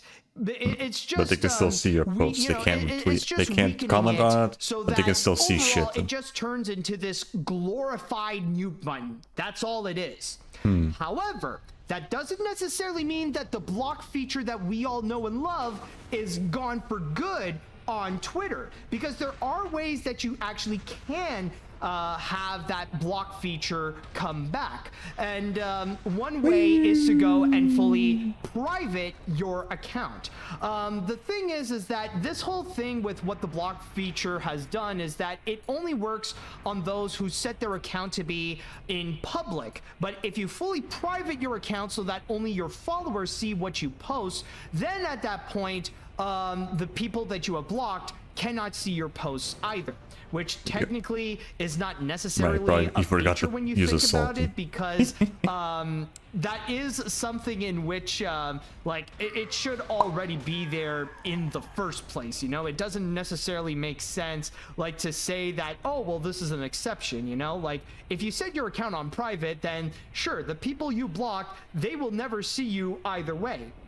But then there is also another way that you can do so, and that is if you go and subscribe to their Premium Plus package. Apparently, subscribing to Premium Plus and paying them a bunch of money per month, I don't know what the price is. It's like, what, $16 a month or something like that. You could correct me on the chat wall on that. But apparently, if How you am I pay missing? for the There we Premium go. Plus monthly, then you will be able I don't know, this to thing, the go fucking and mall has some have weird targeting the to it. regular block feature, in which not only that the people you've blocked cannot interact with you, but also they cannot see your posts, and that's it. So that is the big thing that I want to go and emphasize with what has happened here.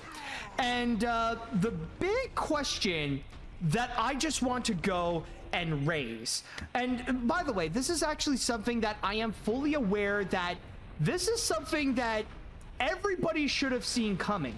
It's not like this idea suddenly came right out of the blue and then suddenly, ta-da! The block button on Twitter has become magically useless now. You know, it's not really that, because for a few years now, like maybe at the most a little after Elon bought Twitter, he has often expressed that he just wanted to get rid of the block button altogether. He just wants to get rid of that just get rid of it, make it not exist on Twitter. Yeah, I really don't get that is a major thing I don't that, get and British people's there is fucking evidence mentality that sometimes. he has expressed before. However, he knows that he cannot do that because there are regulations that you have to go and include a block feature, or else your app would not be allowed on services such as iOS or Android or because anything there's like that. there's a part You like don't terms of services you and shit. wouldn't have a social media app if you don't have a block feature. That's pretty much the rule right there. So what Elon decided to do is a way to go and compensate, to pretty much like still technically have the block feature, but to just go and weaken it. So yeah, this is something that is considered to be a bit of a long time coming. And I know that ever since then, a lot of people have made discussions about the problems of weakening the block feature. You know, like the things that are like morally problematic, or even some of the things that would be considered legally problematic, with the fact that you lose that block feature and not have it work as well as what the social media apps should be doing. But my personal biggest question when I see this, it's just, who is this for exactly? Who exactly thinks that this is a good idea to go and weaken the block feature, or want to just get rid of it altogether? Who thought that this would be a good plan to go and actually make that update to weaken the block feature, to make it not as strong as it used to be, and have it be so that technically the block, like the actual block feature, is just a premium thing. It's a luxury to go and have on Twitter. And I know some people will go and immediately answer that it's Elon Musk. He's the one who wants it. In fact, even this article on the AV Club, they called him out on it. Like they stated, right over here, just to go and read you on my source here. Last month, Musk confirmed that changes were coming to X, or as everybody calls it, Twitter's block feature, a previously simple and obvious function of any social media website meant to protect users and prevent harassment. Now, those benefits are largely being thrown out the window because the man in charge can't stand the thought of people talking about him behind his back. Starting soon, accounts you've blocked will still be able to see all of your posts if your account is set to public, but won't be able to interact with them in any way. Previously, blocking an account would hide your posts from that user as well. High time this happened, Musk wrote in his original post. But honestly, at the very least, I can think of 3 more types of people other than Elon Musk who would think this is a good idea or would actually benefit from it. And those would be creeps, stalkers, and harassers. Because the big thing with blocking is that it prevents you know, like, it's a tool to go and stop these kinds of actions, these kinds of like criminal I think it might be best if I just even. use the fucking Because you know vengeance there are launcher gonna be for this those shit. people on the internet, they will have some serious ill intent to go and like let their obsession get the best of them and take it a little bit too far with the people that they want to go and target, onto social media, rather it be harassment where they would go, they would take bullying to the extreme, even to the point where they would take it to dangerous levels such as doxing, or in terms of stalking, where there are going to be those people who would like love a person or make their personality be about that person in particular, and they would take things too far where they don't understand the definition of boundaries. And in terms of that, like now that the blocking is gone, like they're going to continue these kinds of toxic habits. They're going to go and continue to go and enable stalkers and harassers to continue their thing and to keep on fueling the toxicity that is already within Twitter. It's just going to make things go exponentially worse right now.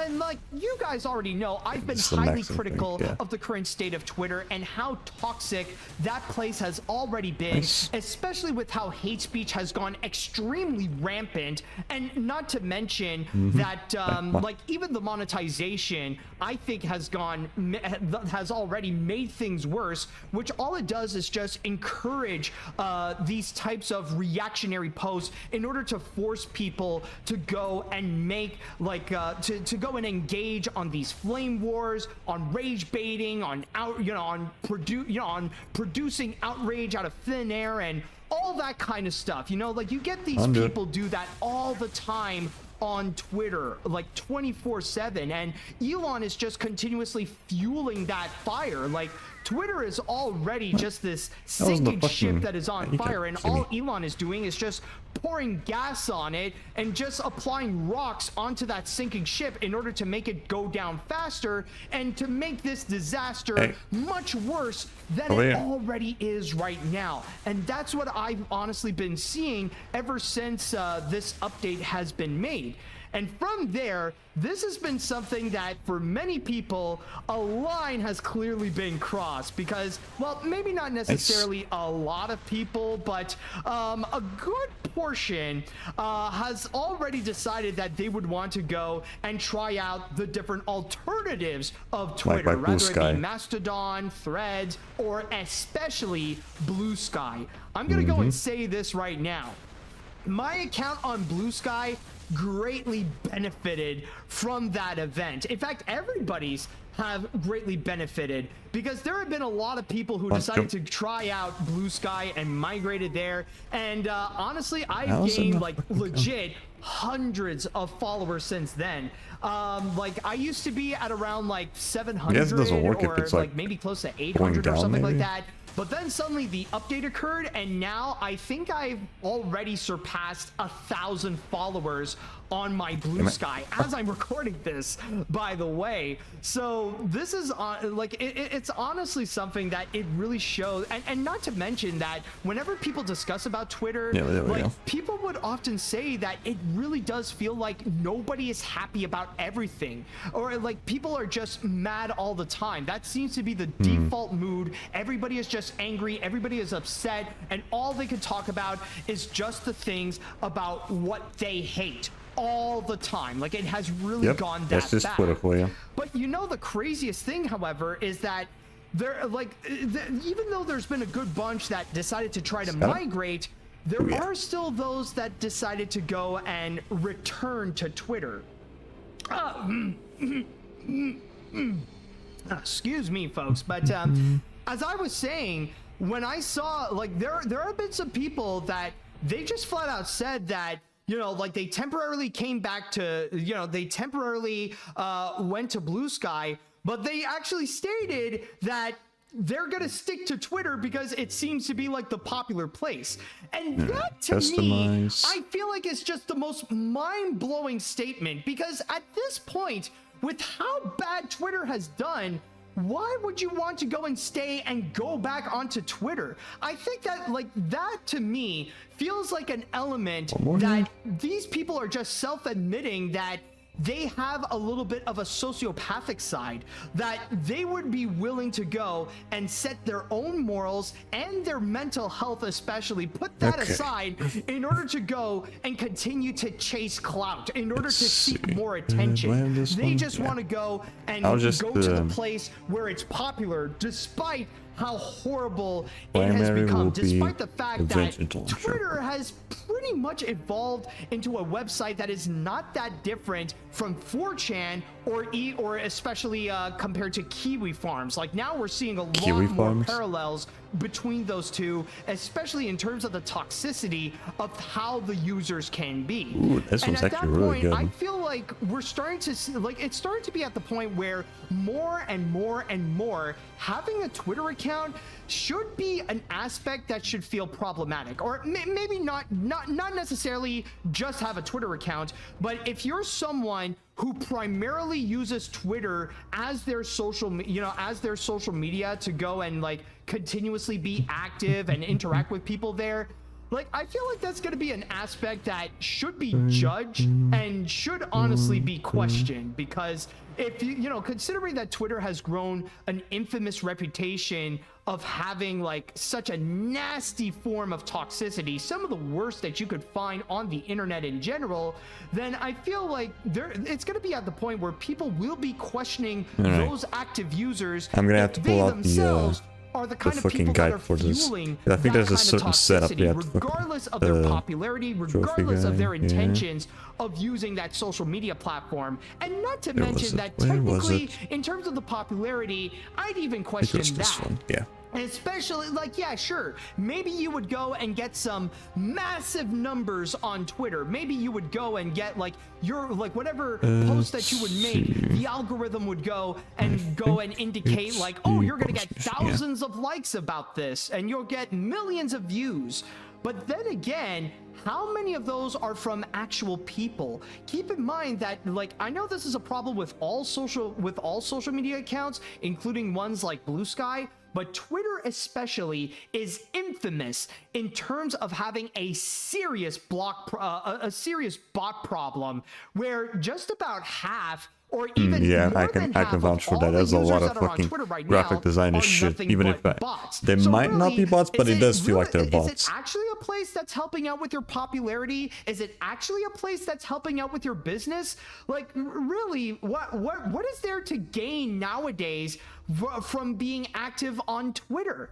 You know, it's one of those things that it's just it's insane. It's crazy to think about how there are people that are still like tolerating the kind of toxicity that is happening on Twitter. Like, it really has gone to the point where it's just, you know, like it's gone way too far. And if you're going to be like, customize rules that and have it. again, if you're at the point where you could tolerate all the toxicity that's been commonly brewing on Twitter nowadays, there will be people who will judge you for being a participant of that toxicity because you have an active account, because you are regularly using Twitter.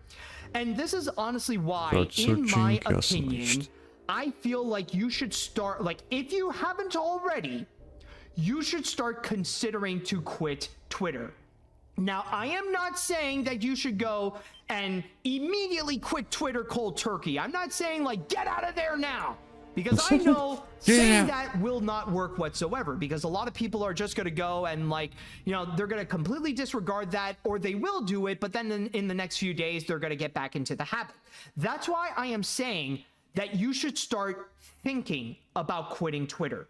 Because stuff like this, what you're seeing right here, especially with the fact that now the mute button is going to be virtually useless right now, you know that the toxicity is going to get so much worse, and the flame wars and the rage baiting is going to get increasingly intense. So by that point, you have to start considering how are you going to go and make a plan so that you can kick out of the habit from continuously going on Twitter and to just get out of there. And instead, you could go into some place such as Blue Sky, or maybe even the meta ones, like use Facebook a little bit more often, or Instagram and stuff like that, even though that's not a good option either, technically. But still, it is a bit better than how Twitter is right now. But my point is that you got to start thinking, like, you got to seriously start thinking about it, because at this rate, Twitter is just going to get worse and worse, and you never know what the next update is going to be that is going to make the website so insufferably toxic. And not to mention, considering that the US election... So, Hamlet, this is a very important thing I have to do right now. Let's see if I can get this shit done. Yeah, we're gonna try Exterminatus again. We're gonna try to do Exterminatus again.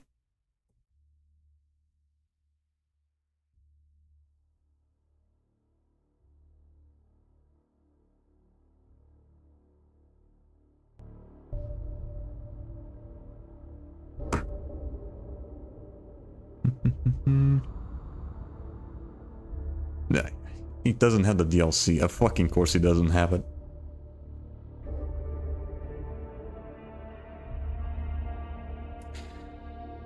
Fucking course he doesn't have the DLC. Fuck me. Why is it every fucking time we try to fucking start the damn Exterminatus shit, the fourth guy never has the fucking DLC? Fuck me.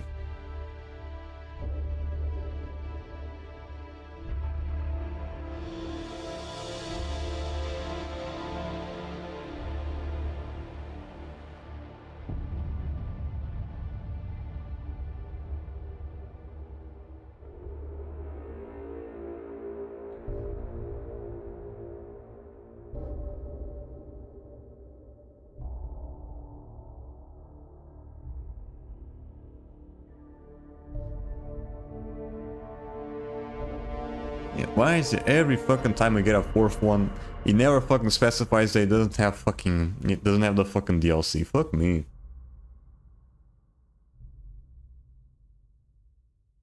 I mean, why is he even bothering fucking doing Exterminatus? Yeah, why is he even bothering fucking doing Exterminatus for this? He doesn't even have the fucking DLC. Fuck me.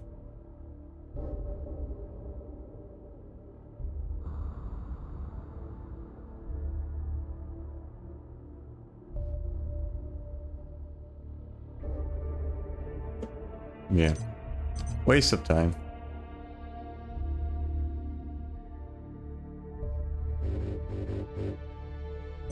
Versus Prime.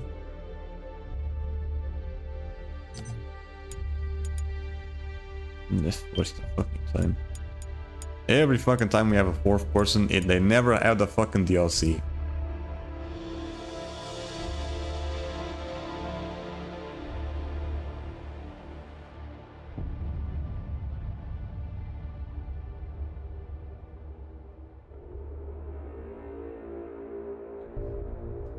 Alright, more farming.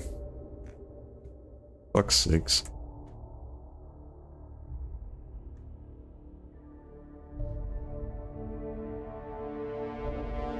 Let's see. 10 minutes score. Yep. Oh, good. Then customize. See customize. Yep. Have the launcher there.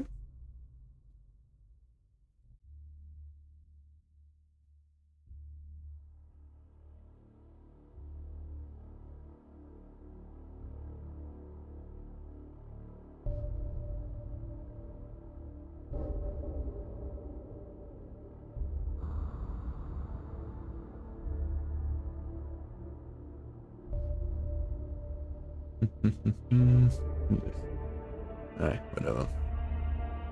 Why the fuck did I... why the fuck did I close the damn tab? Yeah, why did I fucking close the tab? Damn it.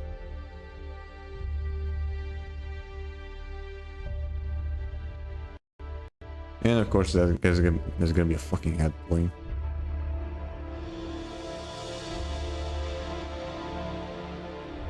We're gonna be right around the corner. No.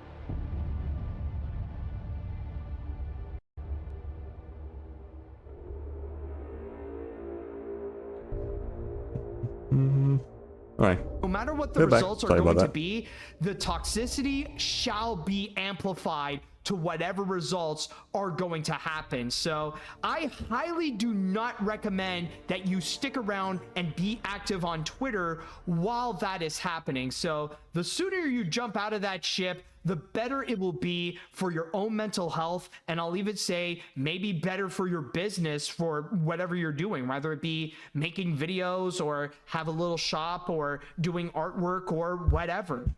the sooner you get out of there, the better it will be. But again, I'm not going to go and rush you. All I'm asking is to start actually thinking about quitting Twitter if you have not already.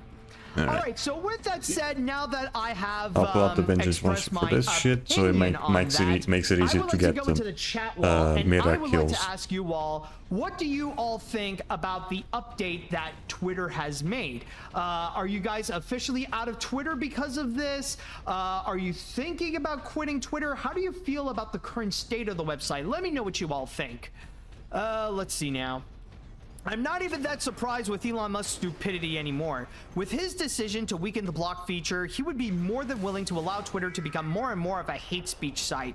No wonder people are flocking on Blue Sky, not to mention it's happening at the worst possible time with the presidential election right around the corner, which will make Twitter an even more toxic dumpster fire. Exactly. It's gonna make it a lot easier to pull off this shit. Warning right now. And instead, yeah, like if you need that alternative, then I highly recommend you go with Blue Sky, especially when the block feature on that site, it is so much better than any other site so far. Like it's one of those websites that you will find that trolls, grifters, and rage baiters, they hate it, which is perfect because those are the people who shouldn't even because be it actually using fucking functions properly. Anyways, my big question can be applied to all of his other updates. Who does this benefit? It doesn't benefit the average Twitter user since now they're defenseless against cyberbullies and stalkers, and doesn't benefit him since all it's doing is driving Twitter's values to the gutter. Isn't he supposed to be the smartest man in the world? I'll cap this off by saying this is why I'm gravitating towards Blue Sky more and more these days. Yeah, exactly, man. All right, let's see now. Musk is basically Dr. Evil. Actually, Dr. Evil is looking pretty good by comparison. At least Dr. Evil is actually funny and makes me laugh. Elon is the real kind of evil no one likes, and I'm not laughing at all. It's pain sounds. I'm shocked we let him be successful. Why didn't we stop him much sooner? Without the block feature, Twitter is seriously becoming very dangerous for everyone to use. I'm happy that I'm only sticking to Instagram and Blue Sky. Instagram isn't perfect, but you know, it's not Twitter. Better than Twitter. You know, I definitely do agree. I mean, I use Facebook and Instagram, and they're not great either, and they have their fair share of cyberbullies, rage baiters, and bots as well. But honestly, I think every they are more tolerable than Twitter. Every single site has, but it's just worse on Twitter. You know. But either way, though, yeah, definitely stick. Like for now, Blue Sky seems to be the best option or the best alternative. Yeah, from below. This really feels like the final nail in the coffin for Twitter. This has really made me consider quitting that site for good. Not only because of the nerfed block feature, but also the fact that all the posts, including tweets, photos, and art, starting November 15th, will be fed into Grok. I'm planning to purge all of my tweets and artwork Vengeance Launcher makes this way easier. Which I fully recommend. Thanks, Muskrat. Ooh, honestly, that's a good note. I should use that as well.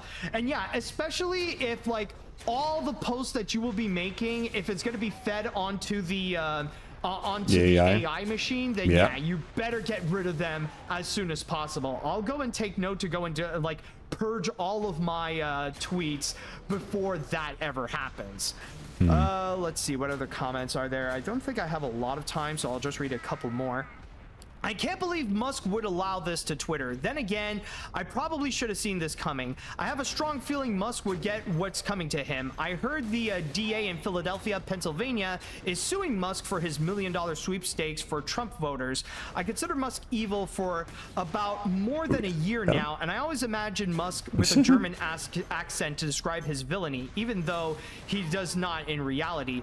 I mean, he's an I don't know how to pronounce this correctly, but he's an Arpahide. Like, he's someone who enables Nazis, and anybody who doesn't think all Nazis should die, they are evil. Like, they are the kind that should be put in prison as soon as possible. So honestly, I don't blame that's the first time hearing and this. Just to go back into the final nail in the coffin comment, honestly, I feel like that true final nail in the coffin, I still believe one day it's going to happen because Elon did consider this, but one of these days Twitter is going to be paywalled immediately. You know, like there's going to be a time when Twitter's business is going to be so bad, or Elon's business in general is going to be so terrible, he's going to paywall Twitter in its entirety, where everybody would have to pay in order to use that website. One of the, like, I know, like I've mentioned that before, like it hasn't happened yet, but I mean, we saw that he finally did that thing with as long as you just get the death finally did that thing with I the think it block should count for a feature. trophy. I'm sure he's gonna do that with the paywall thing someday. Anyways, I'll read one more comment before we go on to the next break. Let's see. I completely saw this entirely to the moment it was briefly mentioned in the rumor. I'll even say now, I even took your advice on getting off of Twitter, but it's more just abandoning the site than permanently leaving. It's a working process. The reason I have Twitter is just that I love looking at fan art, fan fiction, fan comics. Right. I can't help but to force the habit also for get me. that from, Now considering there we this go. block Nice. feature, Down to this earth. block function is becoming useless, I think I have a full-on reason to quit now. Exactly. And that's why I'm saying not to go and quit immediately, but to start thinking about it. Have a plan for you to kick out of the habit to leave Twitter. And this could be something that could take you weeks, it could take you months, but have something where you no longer become dependent on Twitter. No matter what the reason may be, it will be for the best, because at this point, you have nothing to lose when you're out of Twitter. And now, with that said, now it is time we shall go and jump onto our next break. And when we do come back, well, speaking of outrage, we're going to look into another thing that caused another outrage. But in this case, though, we're going to go and have a bit more of a deeper look if this is actually going on. Is the new hate against Disney very justified? Well, we'll wait and see after this. Yeah, let's see what the hell's going on.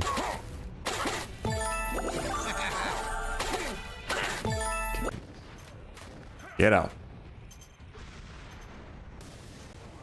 Now, for our next story, we are going to look into a very shocking piece of news right over here. Something that is very unexpected. Something that you would never think that this would ever happen. But people are mad at Disney. I know, right? It's like, what is it? What? People are angry at Disney on the internet? I mean, my goodness. It must be a day that ends in a Y. Yeah. No, but in all seriousness, though, yes, this is another episode of People Are Pissed Off at Disney. So, there we go. Now he's got it. what is it this time, though? What is it that has people fuming over the Walt Disney Company this time? Is it something that they have created? Is it a business decision? What is it this time? Well, I'm just going to go and say that, well, on the surface, it looks like something that people would be justifiably upset for. And this is something that if I see this happen, justifiable, or is just Twitter being Twitter? And I've already called out several companies on that. But in this case here, I can't help but feel like we need to have a bit of a deeper look, because it's not, I don't think it might be what it seems to be. And I am talking about specifically about this article right over here, specifically from The Wrap, in which it is called Disney Poised to Announce Major AI Initiative. To which this article here would go and state that apparently Disney is going to make the announcement that they're going to really go all in on AI. Okay, maybe not necessarily all in per se, because according to this article, they would go and state that Disney will go and be a bit more serious with AI and try to use that technology for visual effects and post-production purposes. Now, we don't necessarily know where specifically they will be using it. Maybe it'll just be for the Disney Plus things. Maybe it'll be for their movies. But there is no confirmation if they'll also be using AI for other stuff, such as for their merchandise, for their parks, for their animations. We don't necessarily know. This article here is a little bit vague in terms of what they would go and use it for. But this article did state, however, that we are aware that Bob Iger did have some interest in terms of actually wanting to use AI. And it was back in May, I believe, that he talked about the possibility of There we go. how This should be the he last would go want for to the use day. AI Not for, in the for this company. match.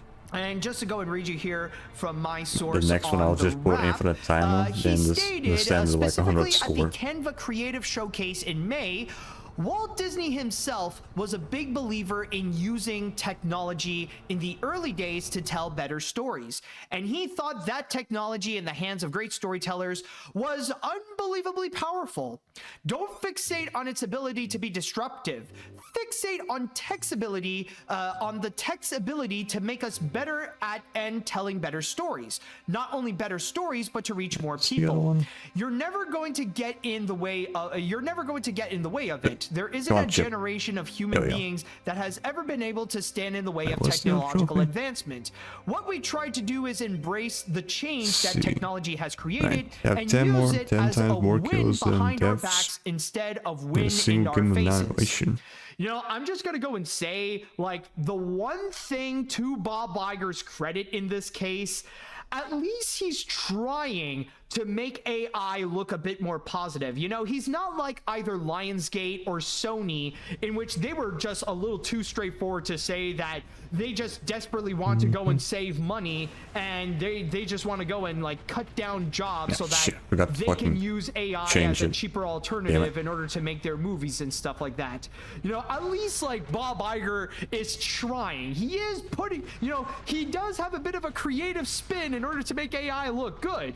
I mean, We got to sure, fucking switch what it, he damn it. said is just absolutely bullcrap, but the dude is trying.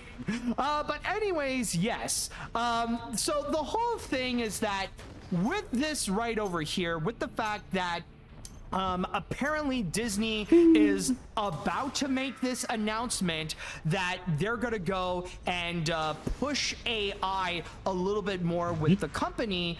Of course, you can expect that on social media, people were just not having it. People got massively upset with this announcement and pretty much, as you'd expect, got mad at Disney. This is the new reason to go and get mad at the company, pretty much treating this immediately as something that they will go and immediately do, stating that they don't care about their employees, they don't care about the wasn't people, they just care about the helping money, them out as and well. not to mention the sheer hypocrisy with the fact that the people who are working at Disney, especially those on visual effects, they just got unionized. So this just feels like an anti-union attack in order to go and replace the unionized visual effects workers instead of actually complying to union rules. Like, that's how a lot of people are reacting to this. And yeah, in this situation, I would definitely be upset. As you guys know, I've already got, like, you guys saw that I raged out and like I got upset when I heard that Sony Pictures and Lionsgate, they have openly expressed that they really want to use AI in order to go and cut down costs of their productions. And in this case here, yeah, this really does sound like bad news all around. Right. However, I can't help but look at this comment over here, and I have to think, honestly, there's something a little bit suspicious. I can't help but see a bit of a red flag when it comes to this announcement. Now, I am Yeah, not let's see, defending what is Disney it? on this decision at all. And I will state this a little bit later, but yes, this is something that does feel very believable in what Disney would do. But may I ask you this? Isn't it a little bit strange that we have an article talking about not that Disney announced this, but that we have an article talking about that Disney is going to announce this, that they're prepping up to go and make this announcement, despite the fact that as I am recording this, even though it's been a few days after this article was released, Disney has said nothing. They didn't make any announcement whatsoever. They've been pretty silent on the matter.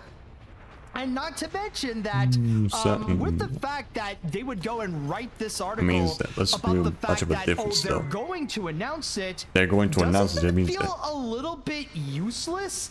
Isn't it kind of pointless to go and say that a company is about to make this kind of announcement? Especially with the fact that with companies like Disney, how they are nowadays, they would be more than happy to go and do that announcement themselves. Like with how eager that they are with AI technology, they would be more than happy to just suddenly burst out and just say, "Look at my shiny new toy!"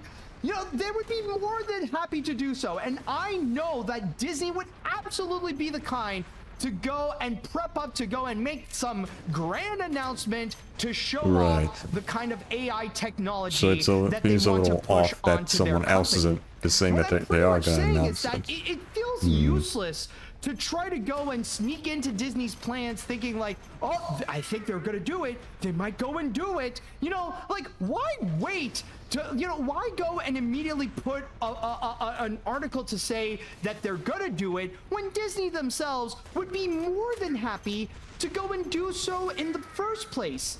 And yet, they have not whatsoever. We haven't even heard of an announcement. We haven't heard Disney addressing anything like that.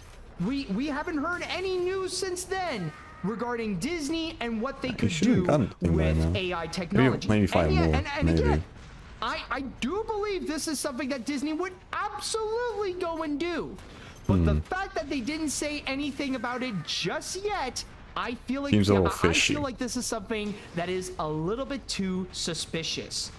And not to mention that when it comes to this particular article over here, when they mentioned about where they got this information, this is one of those websites that loves to repeat the word their sources or their insiders. You know, that's what they keep on repeating. Like, you'll see that, you know what? Here, let me just go and see if, yeah, let me just say, like, if I just go and, like, look into it, like, yeah, they would say, like, oh, you know, like, fucking you know, they would say, like, let me their fucking type okay, maybe not sources. Do you mind? Come on. Let me type. But how about, like, the word insider? Or, like, hold on. Yeah, they're insider. Like this right, yeah, okay, yeah, like, this one. Like, apparently this is right over here where they said that, like, they have their sources and stuff like that. But apparently it states, a company insider told The Wrap that Disney was working on its own AI initiatives, but not as expansively as suggested by the other sources. The insider said it was too early to say when an announcement was coming. The news was quickly traveling through the tech circles in Wall Street, even with few details immediately available. And on top of that, a Disney spokesperson declined to comment on this story. So this right over here, this I feel like is a little bit of a red flag. Like, honestly, it's one of those things like, okay, who are your insiders? Who are your sources? Like, who is it that's telling you specifically this information? Because they could probably go and make some crap up, honestly. And not to mention, especially the thing that, like, the biggest suspicion right over here is the fact that, oh, well, you know, it's probably a little too early to say when they're going to do that announcement. And that right over there, okay, that is a massive problem, because that feels like a little bit of like a get out of jail free card in terms of an explanation to say, well, why haven't they done this now? You know, like, why haven't they announced it? Oh, you know, it's just a little bit too early. You know, they might plan it ahead. It might take weeks. It might take months or something like that. You know, we'll just have to go and wait. It's like, okay, hold on a sec. Something is up right over here. Something feels absolutely wrong with the fact that they would immediately go and claim that Disney is going to go and make a big AI initiative, yet nothing has come out of it. And all they could say is that this is something that they got from their insiders and nothing more. And this is not even to mention that I have heard, I know it might sound hypocritical of me to go and say that, like, according to my insiders, but this is something that I have heard, but apparently this is something that when it comes to people who actually work at Disney, like at Disney Animation and stuff like that, like those people who would have their jobs be affected, they're completely against it. Like from what I've heard, everybody who does work at Walt Disney Animation Studios, they are not on board with this idea whatsoever, and honestly, understandably so. Like, yeah, this is something that sounds like it would just screw over with their jobs and screw over with what is wrong with the company. Now, I just want to go and and also I just want to go and make this clarification right now. I am not going to go and immediately say that the rap is a liar here, and again, I am not defending Disney in this case, but what I am saying is that at best, for now, this is a rumor. This is something that you have to go and take with a grain of salt. Because so far, there's just a lot of this where I feel like it's just a little bit too suspicious in terms of why is it that the thing that they are claiming about Disney hasn't even happened yet. You know, it's very much like what they pulled off a few months ago with the whole rumors about Muppet Vision 3D being replaced by the new Monsters Inc. area at Disney's Hollywood Studios. We have no confirmation if what they claim is actually true, and we have no claims in terms of if they're actually going to be replacing Muppet Vision 3D or build that Monsters Inc. area in a different section of Hollywood Studios. For now, that is just a rumor, and I feel like this as well is just a rumor. Do I think this is something that Disney might actually do? Yes, maybe. I do. You know, I can see how it is very credible with the way that Disney is a big corporation right now, and especially in terms of their viewpoint against AI. Again, they haven't announced anything unless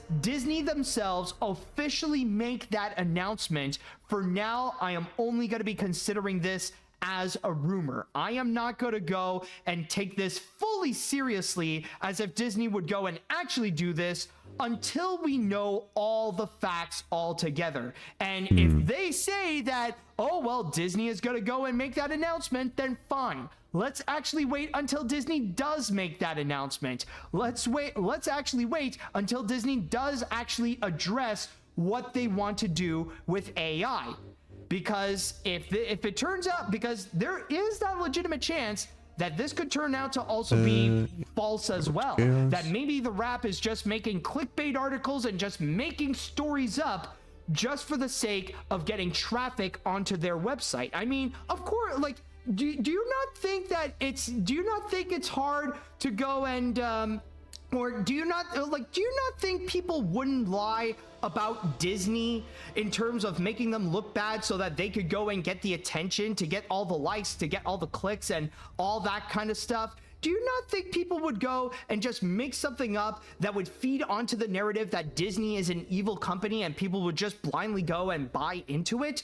I'm just saying that is a there is a strong possibility that could be a thing as well.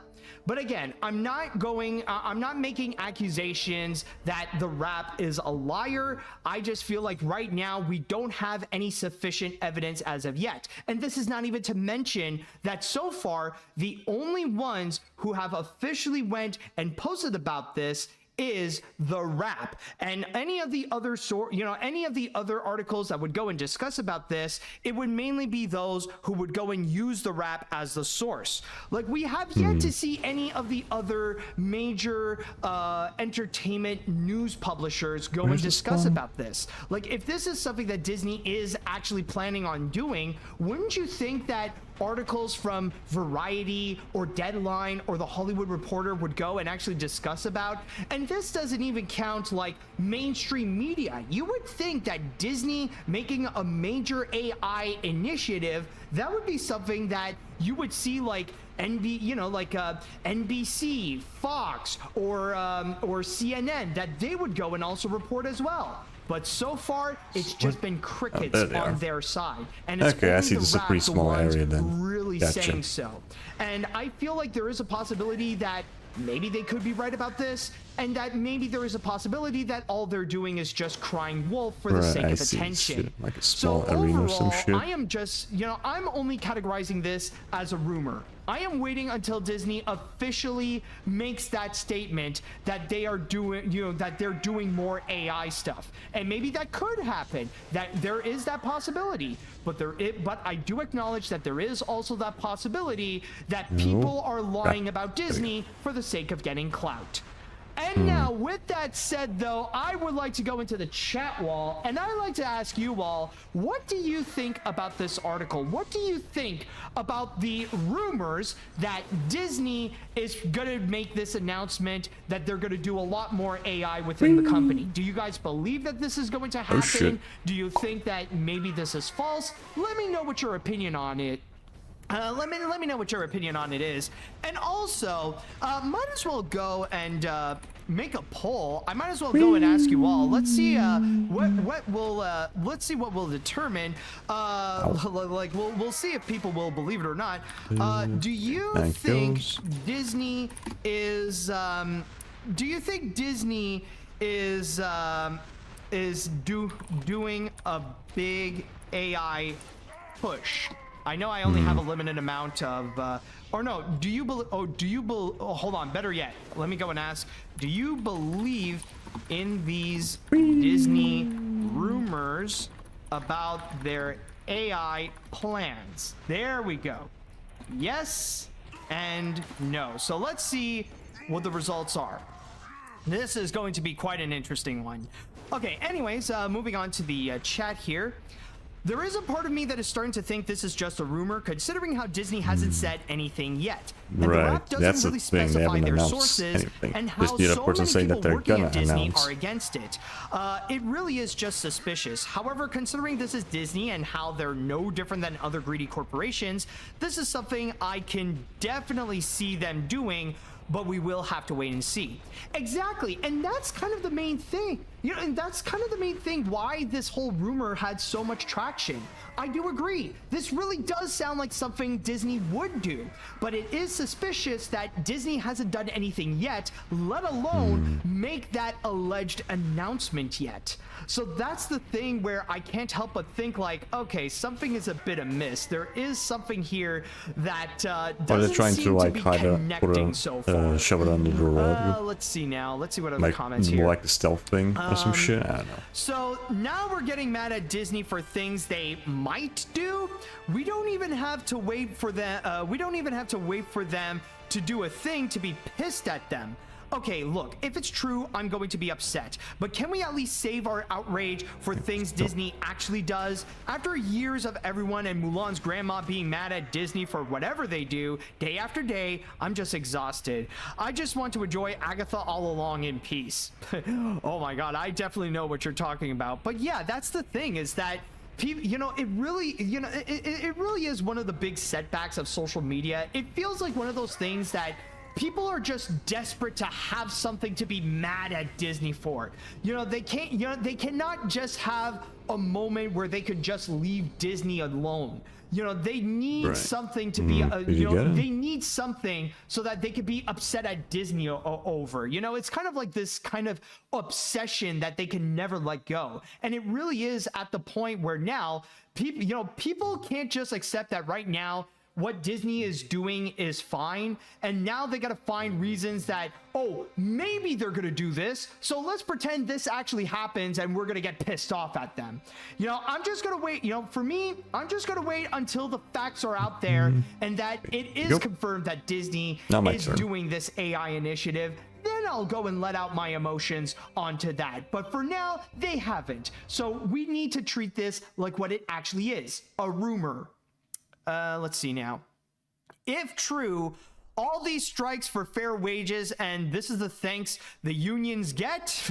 And this is the thanks Damn. they get. Anyways, investors should start raising eyebrows on how badly the Mouse House has been handling diverse IPs about representation and show with axing shows like Moon Girl and Haley's on or Haley SMG for spoilers. It's little wonder why Mr. Puzzles has the right idea in usurping Mickey Mouse into an early retirement. Well, that again, you gotta emphasize if that is true. And is it? We don't know. And for now, we actually do have the results in terms of the poll that I made. And shockingly, 81% of you have said that now you do not believe in these 80%, rumors. damn. You do not believe that Disney good on them, has good these on them. AI Never plans trust what they going might on be. for now. So that is honestly pretty interesting. Anyways, let's see. What other comments would there be to read? Yes and no. Like yes, I could definitely see them doing it, but at the same time, I'm reading it and it says that not only they declined, but also that it is still very early to even say anything if it's true or not. Yeah, sometimes so it's fucking either it's somebody just pulling randomly something out of misses. their I butts, have no or idea they are why. planning something best to probably targeting's wait a little until off. their quarterly meeting in a few weeks. Yeah, you know, that would actually be a good indicator. There is going to be that big quarterly meeting, and I'm sure Bob Iger is going to go and answer some major questions. So chances are there might be someone who will go and ask them specifically about what their plans are with AI. And maybe we'll see if Bob Iger can go and actually answer those questions. And I'm just going to say right now, if Bob Iger can go and actually deny some of these rumors, if Bob Iger can step up and deny the rumors about this AI initiative, or even the Muppet Vision 3D rumors, that will honestly be one of, if not the best thing that Bob Iger has done at the Walt Disney Company since he came back as CEO. It's weird to say, and it's a bit of a statement on how bad things have been going for Bob Iger as his time as like the returning CEO after Bob Chapek. But still, though, that would honestly be amazing. Anyways, let's see what else we have here. What other comments? I hope Disney does not do this, especially after mistreating their animators. If Kamala Harris wins the election, I hope she can prevent companies from using AI to prevent working with unions and replace employees. Also, heard that thousands of subscribers left Washington Post because of Jeff Bezos, who happens to be the owner, blocked the post for endorsing Harris. I heard some colonists who work there resign because of this. Yeah, in terms of that, it's not just the Washington Post, but also the Los Angeles Times as well. Like, it's at the point where the billionaire owners are like so scared of like Donald Trump and Elon Musk, where like going against them, they would face some scary consequences, that they decided to act like cowards and just cave in instead of like letting their journalists actually express their opinions. So yeah, there are some dark times going on at both the Washington Post and Los Angeles Times on that. But anyways, back to the Disney rumors.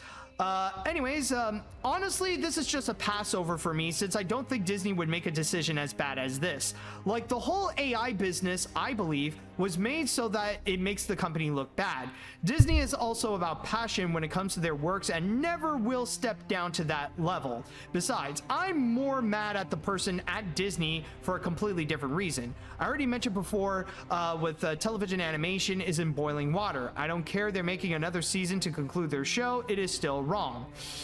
Yeah, you know, I'm gonna be very honest, dude. I understand that you have a high regard to Disney, but honestly, I don't necessarily agree, because I can see Disney stooping to that low, but the fact that they haven't yet is the part that is suspicious.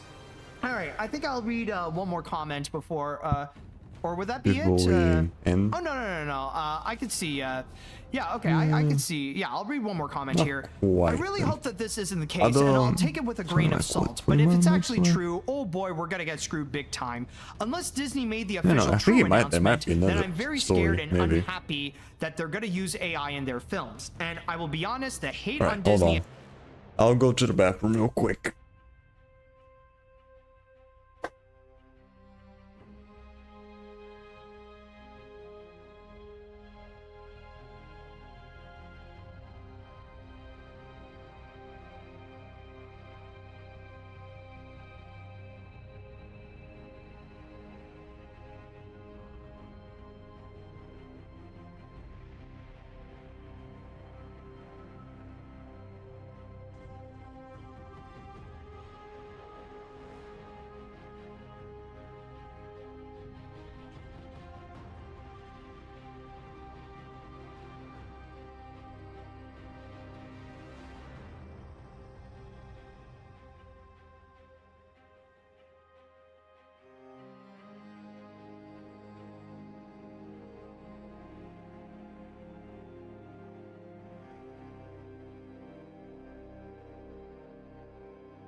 Alright, I'm back.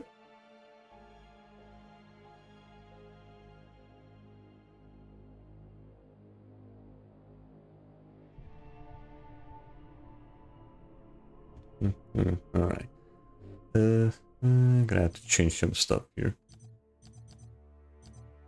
Seize ground, instant, aluminum.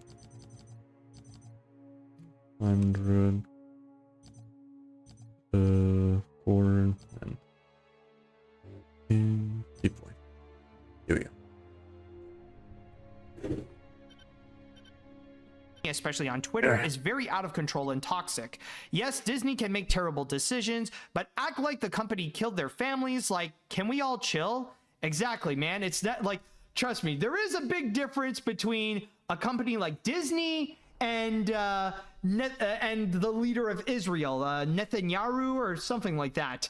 Like, being upset at that guy for the way that he's treating Palestinians, that's very understandable and unleashing their emotions.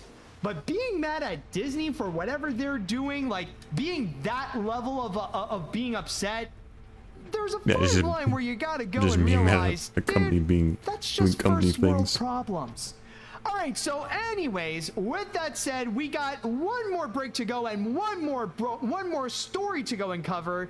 And I know that things have been pretty intense with the previous stories that I've talked about.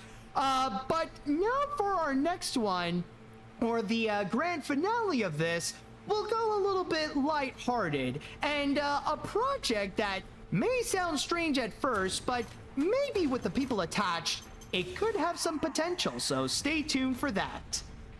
All right.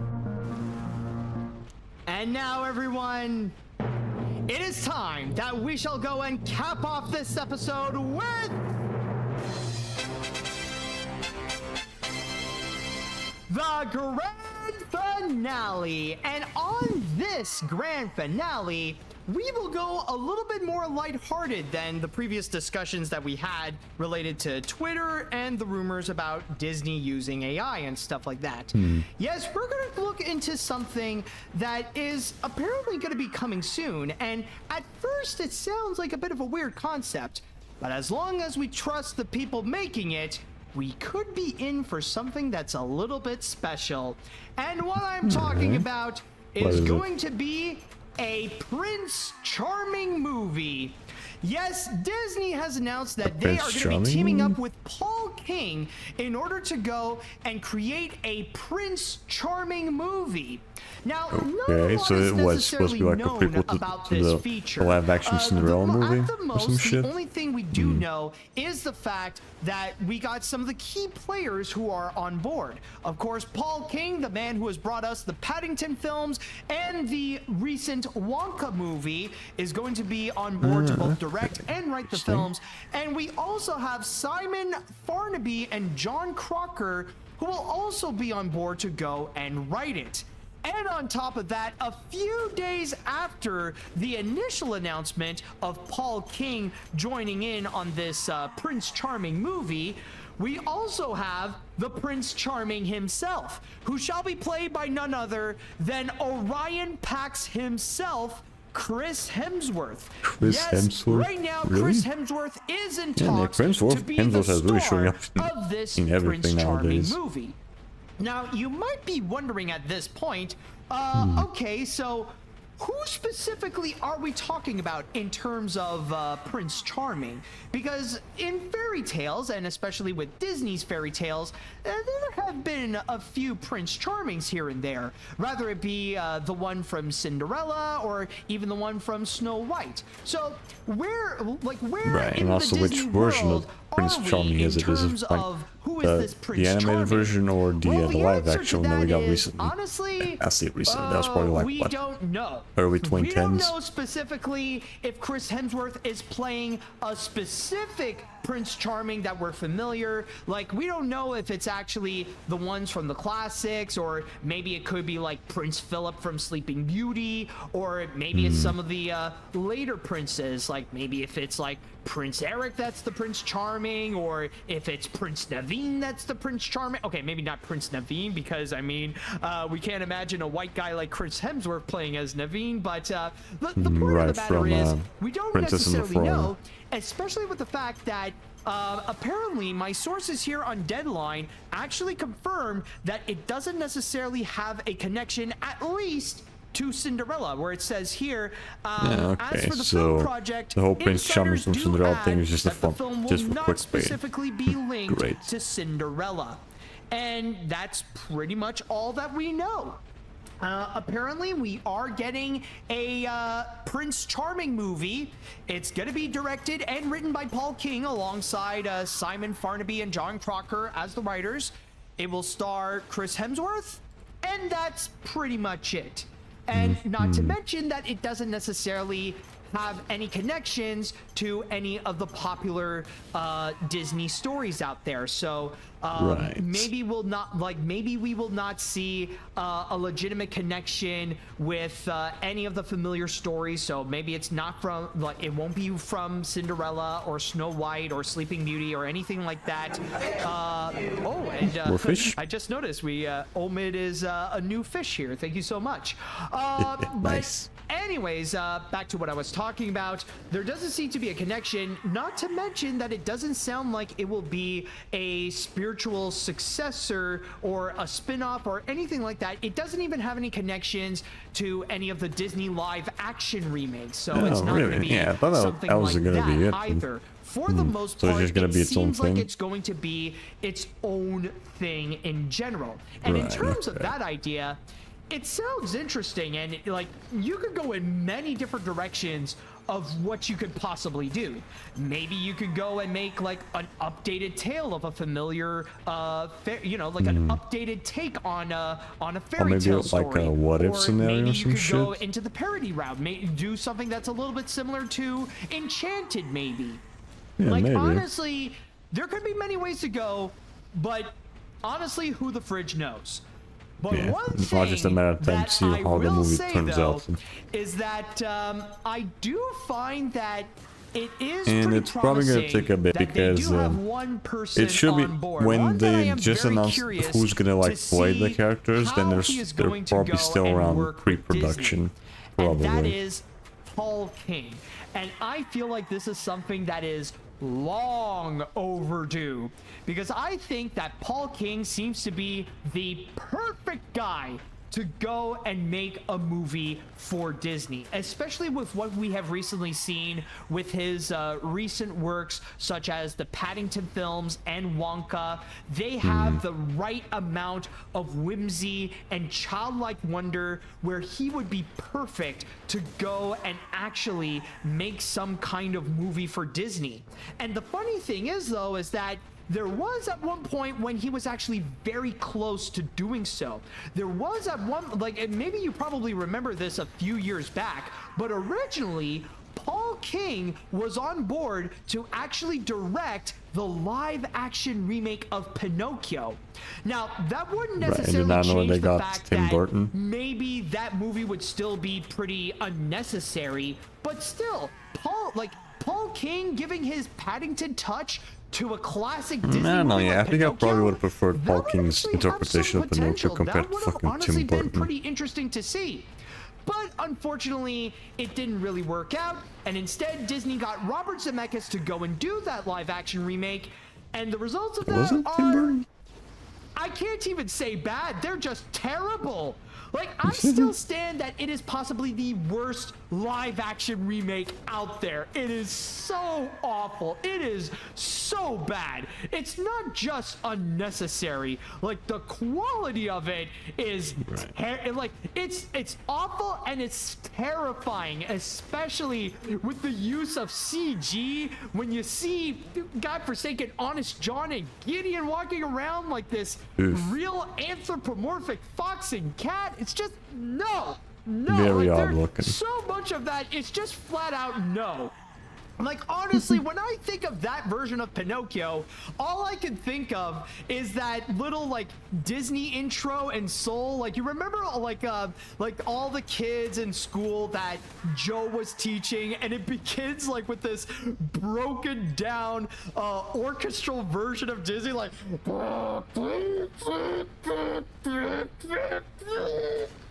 You know, that thing right there, that's what I think of when I think of Robert Zemeckis' Pinocchio. But anyways, that's not what we're not here to go and rant about the Pinocchio remake. We are here to discuss about Paul King and his work on the Prince Charming movie. And honestly, I am glad to see that now there is that second chance that we could see that happen. And honestly, with Paul King, like, if you have seen films like the Paddington movies or Wonka, like, they definitely capture that sense of childlike wonder, like the same kind that you would find in Disney's classic films. Like, we're talking about, like, the original Pinocchio or Cinderella or Snow White or Sleeping Beauty. Like, he is able to go and adapt that well onto the big screen. Yeah, Paul King was probably busy with other movies like Paddington. Everything he touches turns into gold. Or maybe like Paddington too, I don't know. For example, I know when the Pinocchio was being an produced. enjoyable and a fun, whimsical type of movie. But I wouldn't necessarily say that it's on par to the Paddington films. But still, though, he definitely did a great job in terms of giving new life to Willy Wonka, even though a lot of it just feels like trying to cash in on the legacy of the original movie starring Gene Wilder. But in this case here, having him do something with Disney, I think it could be a great idea. And whatever idea that he may have, the fact that it is going to be with, it's going to be Prince Charming, and you never know what direction it's going to go. But the point is that but I do have way more faith with Paul King compared to Robert Zemeckis. On a fairy tale type movie, and in that regards, that's where, like, it immediately sells me. Like, that's where I know he's going to capture that tone very well. Maybe he's gonna do things like unironically in terms of the type of, like, fairy tale, the type pretty of much already done with the multi-kills. fairy tale tropes that you would see, like, especially no, just with stuff like Snow kills. White or Cinderella So and stuff like that. But I know Paul King would be the kind that he'll do those, but they will work out great. I mean, I think he did get some kills with while we're doing the a Disney fairy trophies. tale. again, So my guess is probably think around 200. they're heading towards a great direction. I really want to see where they would go. And if I may go and make a little bit of a comment in regards to Chris Hemsworth, like honestly, yeah, why not? Why not have him on board to try out and be a Prince Charming? Because nowadays we are starting to see a little bit more of Chris Hemsworth outside of being Thor. Like, yeah, that's debatably especially his most outside of iconic fucking role being right Thor. now. But this year especially, we have I started mean, do to they see even have him plans to flex do out more shit more with of his Prince different Hemsworth's acting story? skills, and so far they have been great. Like his performance as Orion Pax or Optimus Prime, I think it's actually pretty solid, especially with the growth that he would go, being this, being this dreamer that aspires to, to do greatness for Cybertron, up to being that responsible leader that we know and love from Optimus Prime. Or even being the villain in Furiosa. Like, he also did a great job there. That too. So in that regards, like, now him trying a different role where now, like, he's being the dreamy Prince Charming, I could see that actually work out. And maybe in terms of that, like, whatever comedic things that he would go and trying do, to like, in mix Thor, like, it up yeah, with I know his, that like, they were not as well received in Love and Thunder, somewhat. but maybe he could try out to be a little bit more comedic as Prince Charming, and it would be able to sell that a little bit better. So honestly, I see, like, with the people on board, it does give me a bit of confidence with what Disney is going to do with this Prince Charming movie. They so far got the right people for this. Now all they have to do is try to go and release it. I don't know when this is going to be coming out, and I know this is still very early in discussions. It's very early in production and stuff like that. But so far, as long as we still have Chris Hemsworth and Paul King that are on board, we could be in for a really good time. All right, so with that said, now I would like to go into the chat wall and want to ask you guys one more time for this episode. What do you all think of this? What do you all think about this Prince Charming movie that will be directed by Paul King and starring Chris Hemsworth? And what ideas do you have of what they might do with a Prince Charming movie? Let me know what you all think. All right, now let's see what we have here. At first, a Prince Charming movie sounds very bizarre, but upon learning that Paul King is involved, honestly, it got my attention. I actually watched the first Paddington movie back in 2015, and it's really sweet and charming. And if he can pull his magic with that, then maybe it'll definitely work for Disney. And I got one request for this movie: make Prince Charming do the bit in Cinderella 3 where he said okay and quickly yeeted out the window. Oh my god, imagine if they do a live action remake of that thing. That honestly would be wonderful. Again, like, I don't think, like, they did state that it won't have a connection with Cinderella, but you might as well have him do those Prince Charming things. You might as well, like, be the one live action Prince Charming to yeet himself out the window. Okay, anyways, while I will admit I have my doubts at first, I could definitely see how this could work, mainly because it has Paul King on board, and I could see how it could be a different Prince Charming compared to what we've had before. I'm also all for Chris Hemsworth as the prince, so overall, this has potential, and honestly, I do believe Paul deserves a second chance after things fell through with the Pinocchio remake. Exactly. Like, honestly, Disney would be so dumb if they decided not to make something with Paul King. He has what it takes to make a genuine Disney movie. So let him do what he wants. Give him that creative control. I can definitely agree with that. The Paddington movies definitely had like a charm to be a really good Disney movie. I am looking forward and optimistic for a live-action Prince Charming movie. Paul King is a perfect role since he was well known for directing and writing whimsical movies like Paddington and Wonka. I wish he could have directed the live-action Pinocchio movie than Robert Zemeckis. This was a missed opportunity. He could have done justice for Pinocchio, or at the very least more tolerable. You know, I'm Yeah, not let's go with that. you know, I wouldn't say that, oh, that Pinocchio remake would have been as good as the Paddington movie, but at least he would have made it better to watch. I'm just saying. Anyways, Yeah, let's go with that. Yeah. this idea of a Prince Just Charming slightly better movie to looks watch. pretty promising. That Thor actor is in the talks to play the iconic fairy tale love interest. This actor is just great after Transformers 1. I won't be surprised that Thor Prince Charming is fighting off Prince Charming from Shrek and slamming his face off the ground. All jokes aside, I am ready to see how it's going to work for Disney, like that Wonka movie. Also, Aardman Animation is working on a Pingu revival with Mattel. Yes, that is true. I've Pingu. also heard about that. Okay. Anyways, interesting. do we really need a Prince Charming movie? Find out that Paul King and his Paddington team is directing and writing. I will be seeing it day one.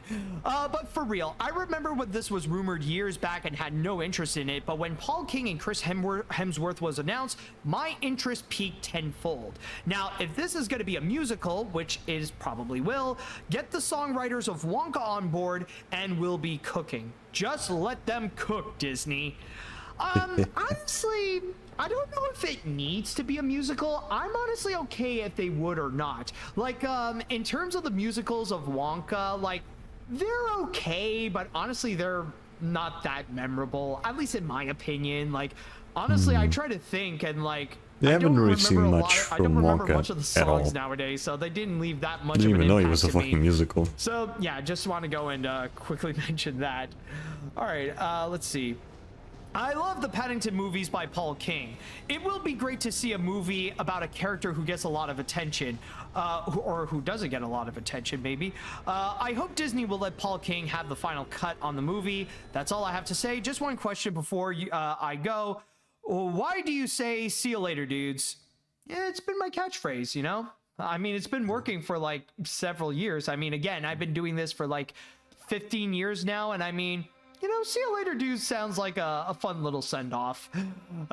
Anyways, I'll read guess. one more comment. Speaking of Yeah, "see you everyone later, needs to have dudes," their own catchphrase. I'll read one more comment before we go.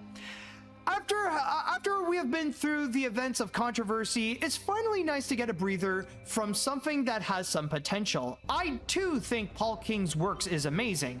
I could say my whole family are huge fans of his works like Paddington and Wonka. I mean, like most of most live action films, this is something to moan about, but now he's in this might be great considering the real loss of the Pinocchio movie. Maybe he could still do it, but probably not now. Just want to know how he would have done it. Yeah, it would be nice if one day we could see the potential Paul King live action remake of Pinocchio.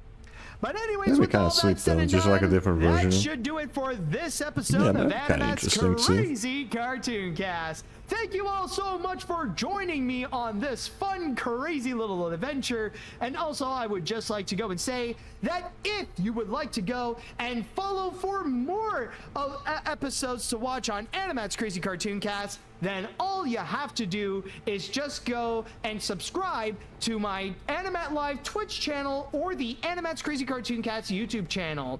You can also go and follow me on whatever podcast service that you are listening to, rather it he's be doing on shotgun. Spotify, Amazon, Apple, and more. And with all that said and done, I would like to say thank you all so much for listening. Thank you all so much for watching. And like I said, until next time, see you later, dudes. Oh yeah? Alright. Let's see if I can pull out another one. Wait, not there.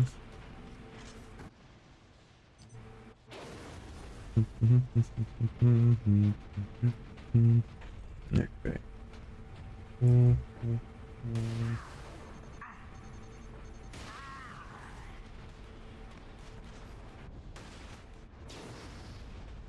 There we go.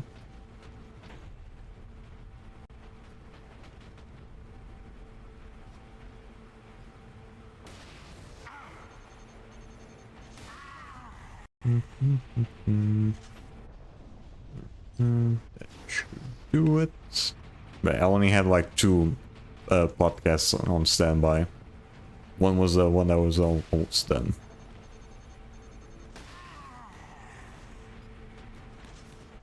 Alright.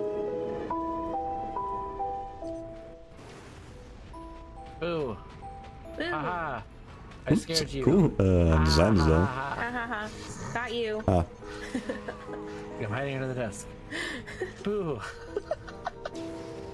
Why are we like this? Wow, I am so cringe. Anyways. Oh, Jesus Christ. Nope. Good boy.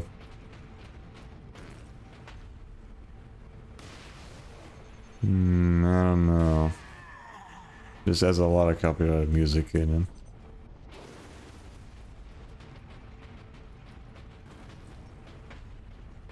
it. I don't think I can really trust these watching Serafina's videos just because they tend to use a lot of copyrighted music.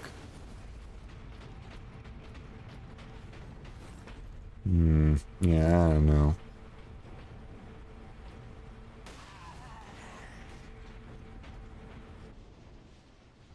Let's try a second again.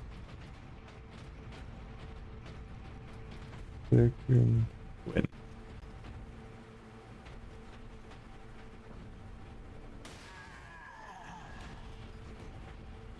Let's see. Let's try one of the other dev ones. No, let's try a different one. Livras das coisas que não te lembravas que tinhas.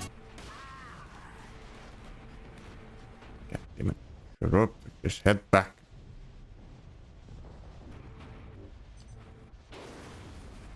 Stop playing the fucking video. God damn it.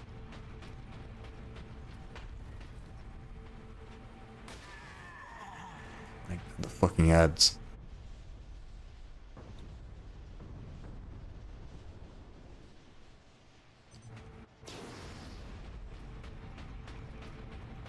Did I already see this one? I can't even fucking see the title of the damn thing.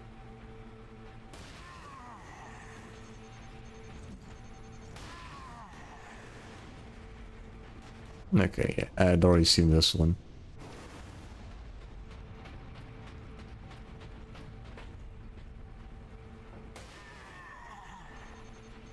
Let's see here. Here we go.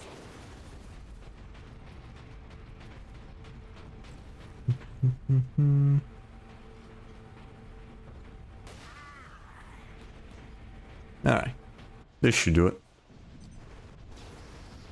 Let's see. Alright.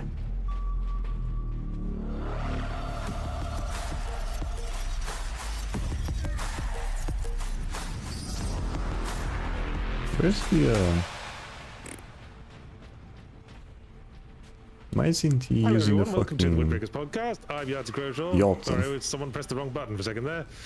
And I'm joined by Marty and Jay as always. Swamp swamp. Hello. This week to Mark's spooky season.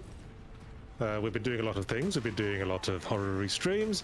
We just put out a horror themed Battle Masters in which I was fucking robbed. And I'm very mad. You're really handling it with grace.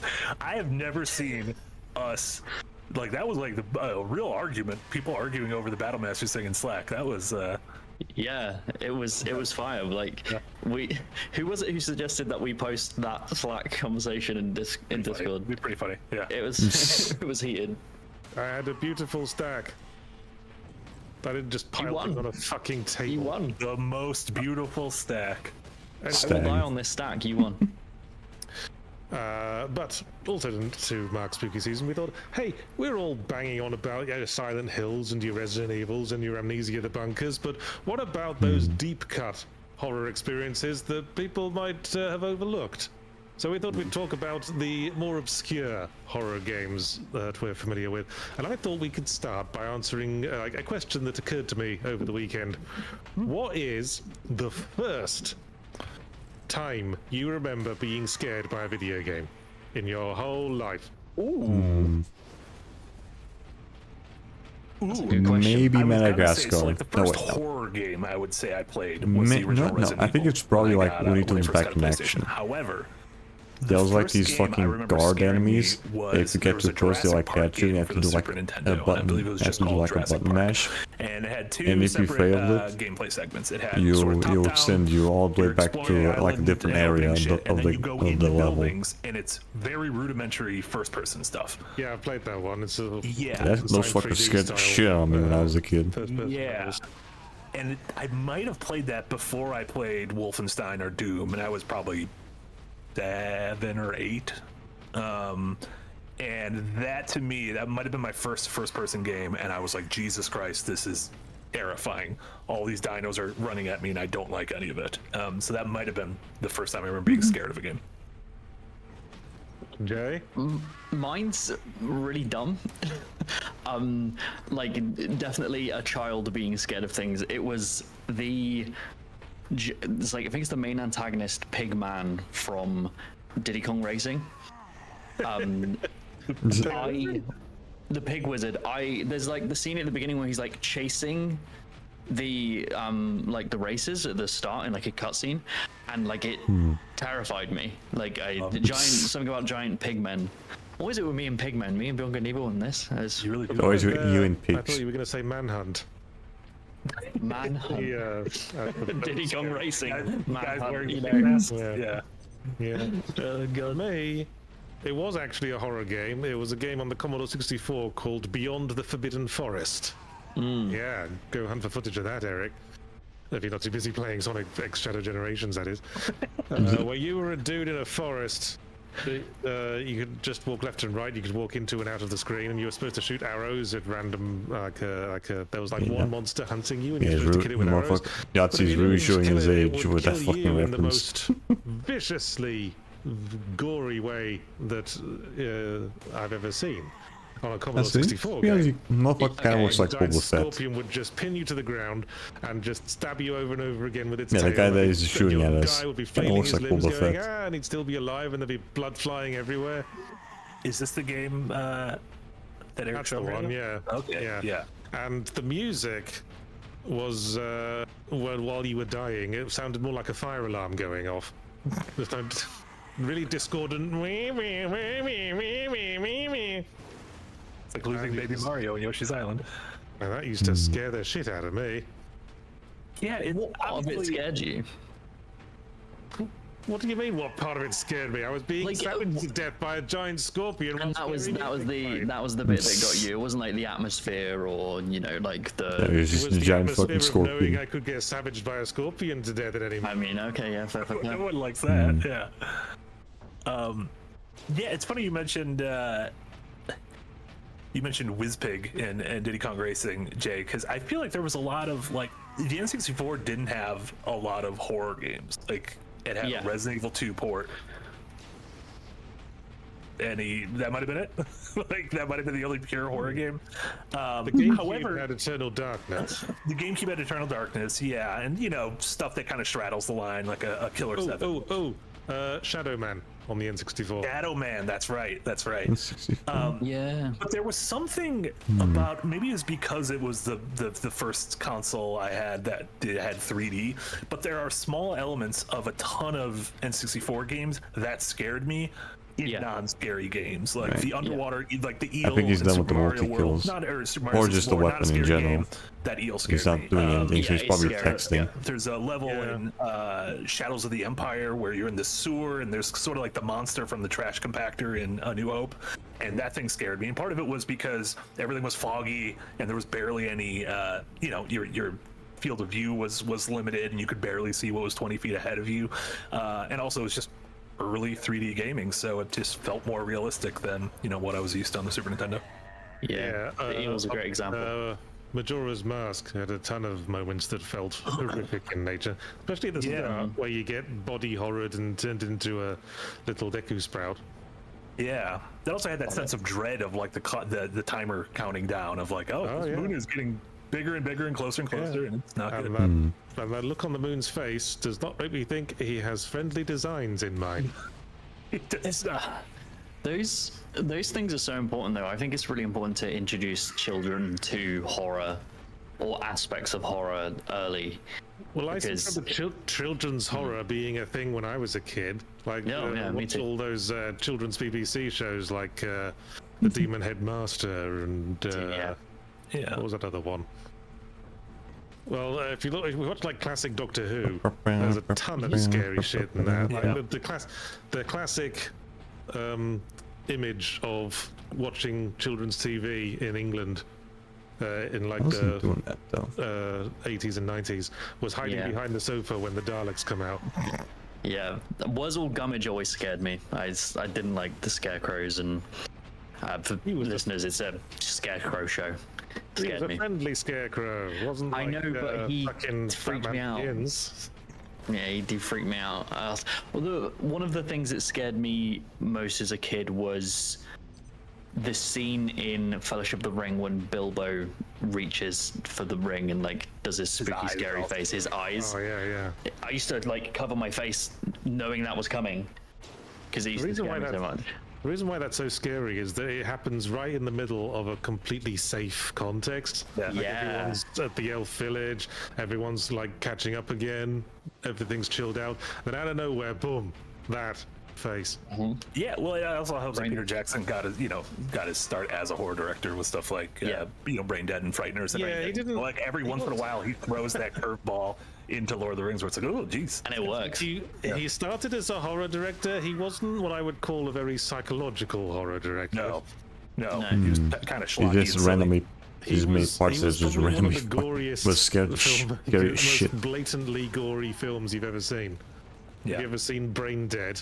Or Dead Alive, as it's called in the Mm. US. With the lawnmower and going like at the end. Yeah, which is funny because the movie probably seems quaint now compared to like Terrifier 3 or. It's very overtly comedic splatfest. It's not that kind. It's not Ian Holmes scary face kind of horror. Yeah, no. Ian Holmes scary face. Although he also wasn't it him who also directed The Frighteners? He did, yeah, with Michael J. Fox. Yeah. That was Look at that fucking special, like semi-comedic. Special effects, not special effects, like. But I think it's naturally kids. What was it called? Whether it's you go back all the way to like Grimm fairy tales or Scary Stories to Tell in the Dark, those like black and white books that had a lot of kids. Goosebumps, which was huge in the US in the 90s. Kids like horror. Love horror. Kids like Five Nights at Freddy's. Like it started a cottage industry, ostensibly, having horror that kids could consume and enjoy and dig into. Yeah, they love that shit. So let's get back to the what was meant to be the core of this topic: obscure horror games we've enjoyed. I'll tell you what the most recent one was. I played through Mouthwashing. Oh, nice! Did you ever play that?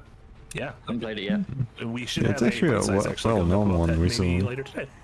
Yeah, it's one of those PS1 graphic-styled, retro-styled sort of horror adventure things where you're a couple of guys who trapped in space on a doomed spaceship. The captain's been hideously mutilated by a disaster, and it's really good at creating this really visceral sense of being trapped and with no way out. And the way it has you, it's just the little touches. The way there are a couple of moments where you have to feed the injured captain painkillers, and you have to open his jaw for him, and there's this horrible sort of wet sound of his jaws parting. Yeah. And then there's the sound of like cuts to black, and then the sound of you forcing pills down his throat, and it really gets under your skin in places. Yeah, deeply disturbing, and also, like you mentioned, a part of that burgeoning cottage industry of games that visually call back to the PS1 era. There is a lot of those, I suspect, because it's easier for like some very small teams to make quick concept horror games if they can just hammer it out from like very basic graphical assets. I also think part of it is that that style is synonymous to a lot of people for the birth of the survival horror industry, of the genre, right? Like, Silent Hill are they weren't the first, but they were probably the first really big ones. And so calling back to Alone in the Dark. Alone in the Dark was very early 3D as well. Yeah, Clock Tower, the PS1 version. But yeah, I really liked Mouthwashing. Made me feel extremely uncomfortable. I guess you're really into washing your mouth. I'm dropping a link here in the chat. I played a game the other weekend called Crowded Followed. Crowded period followed period, and it is a first person short horror. I don't want to say immersive sim, but you play a homeless man, who right at the start you find this guy who's dying, and he has a scary suitcase wrapped in chains, and he says, "You need to get this out of the city," and he's not going to stop following you. And he points and he turns around, and there's this giant figure, kind of like the thing from It Follows, walking towards you. And so you need to get out of the city as that thing is just walking towards you, but you're homeless, and so you need to be like, I need money to get on the subway. And so you, like, part of it is like accumulating these things to get on, and then you're on the subway, and it's this crowded subway, and you're making your way through it, and this thing you can see like coming towards you. Really short, really effective. Yeah, really enjoyed it. Also, it's an asthma mechanic, which I love too. You have an inhaler, and yeah. That was I thought represented. That was a feature of the Quiet Place game, wasn't it? And I really thought that game suffered from how utterly ineffectual the main character came across. Oh, sorry, Scott. Yeah, it had the I'm doing good. Not just Yeah, I just finished off the weapon challenges and some other online miscellaneous shit. Everyone keeps So now I'm sacrificing just themselves helping these for guys. her because, I don't know, because he's like an adorable puppy. Yeah. Right. So far, right now, the only thing that's basic for online is doing the extra stuff, which I need a full group of 4 people. Just playing it on Yahtzee Tries this week, and I hadn't decided what to play on Yahtzee Tries this week, so sure. Only like $5 or something. Yeah. Let's bung it in there. We're bunging. You were about to fucking try it today, but then one of the guys didn't have the fucking DLC, so we couldn't do it. Is there?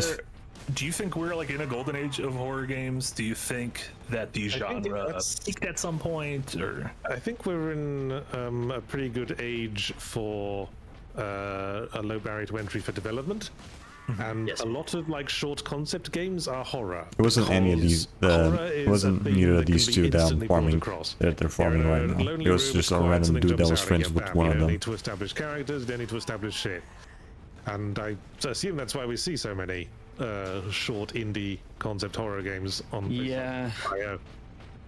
The tools as well are so much more available, not just the act of making, games, but to make them effective using things like lighting is easier to do now more than ever.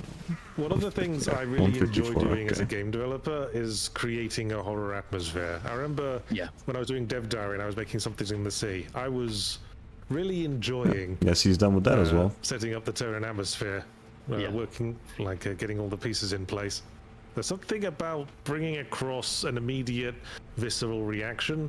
Yeah, yes, he's done with that as well. Satisfying as a creative.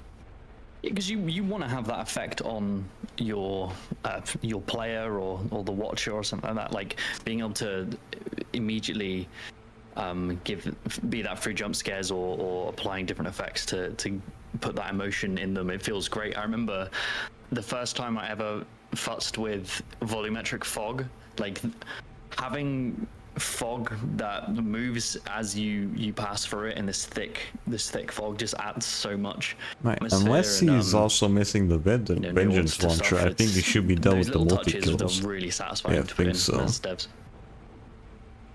It's like getting a laugh when you're a stand-up comedian. If I hear someone has nightmares playing one of my horror games, that's job done as far as I'm concerned. Yeah. I think also, I mean, you touched on it. Well, I don't know which one of you said it, but horror I think works particularly well in small, short doses. That's why there's so many horror short stories. You know, or horror movies. Generally, the best ones don't have to have a crazy long run time. There's a surprising number of connections between comedy and horror. Because comedy is another thing you can, like, if you just tell a quick joke in a short little story, that's the format that most jokes take. Because they're both about creating an immediate physical reaction to something that starts in your higher brain. Like a description.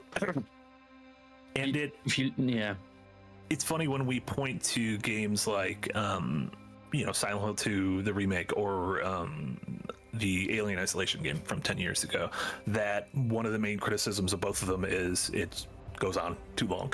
Sections drags on a bit, like it hurts the pacing because it feels like it's now this 15-20 hour thing.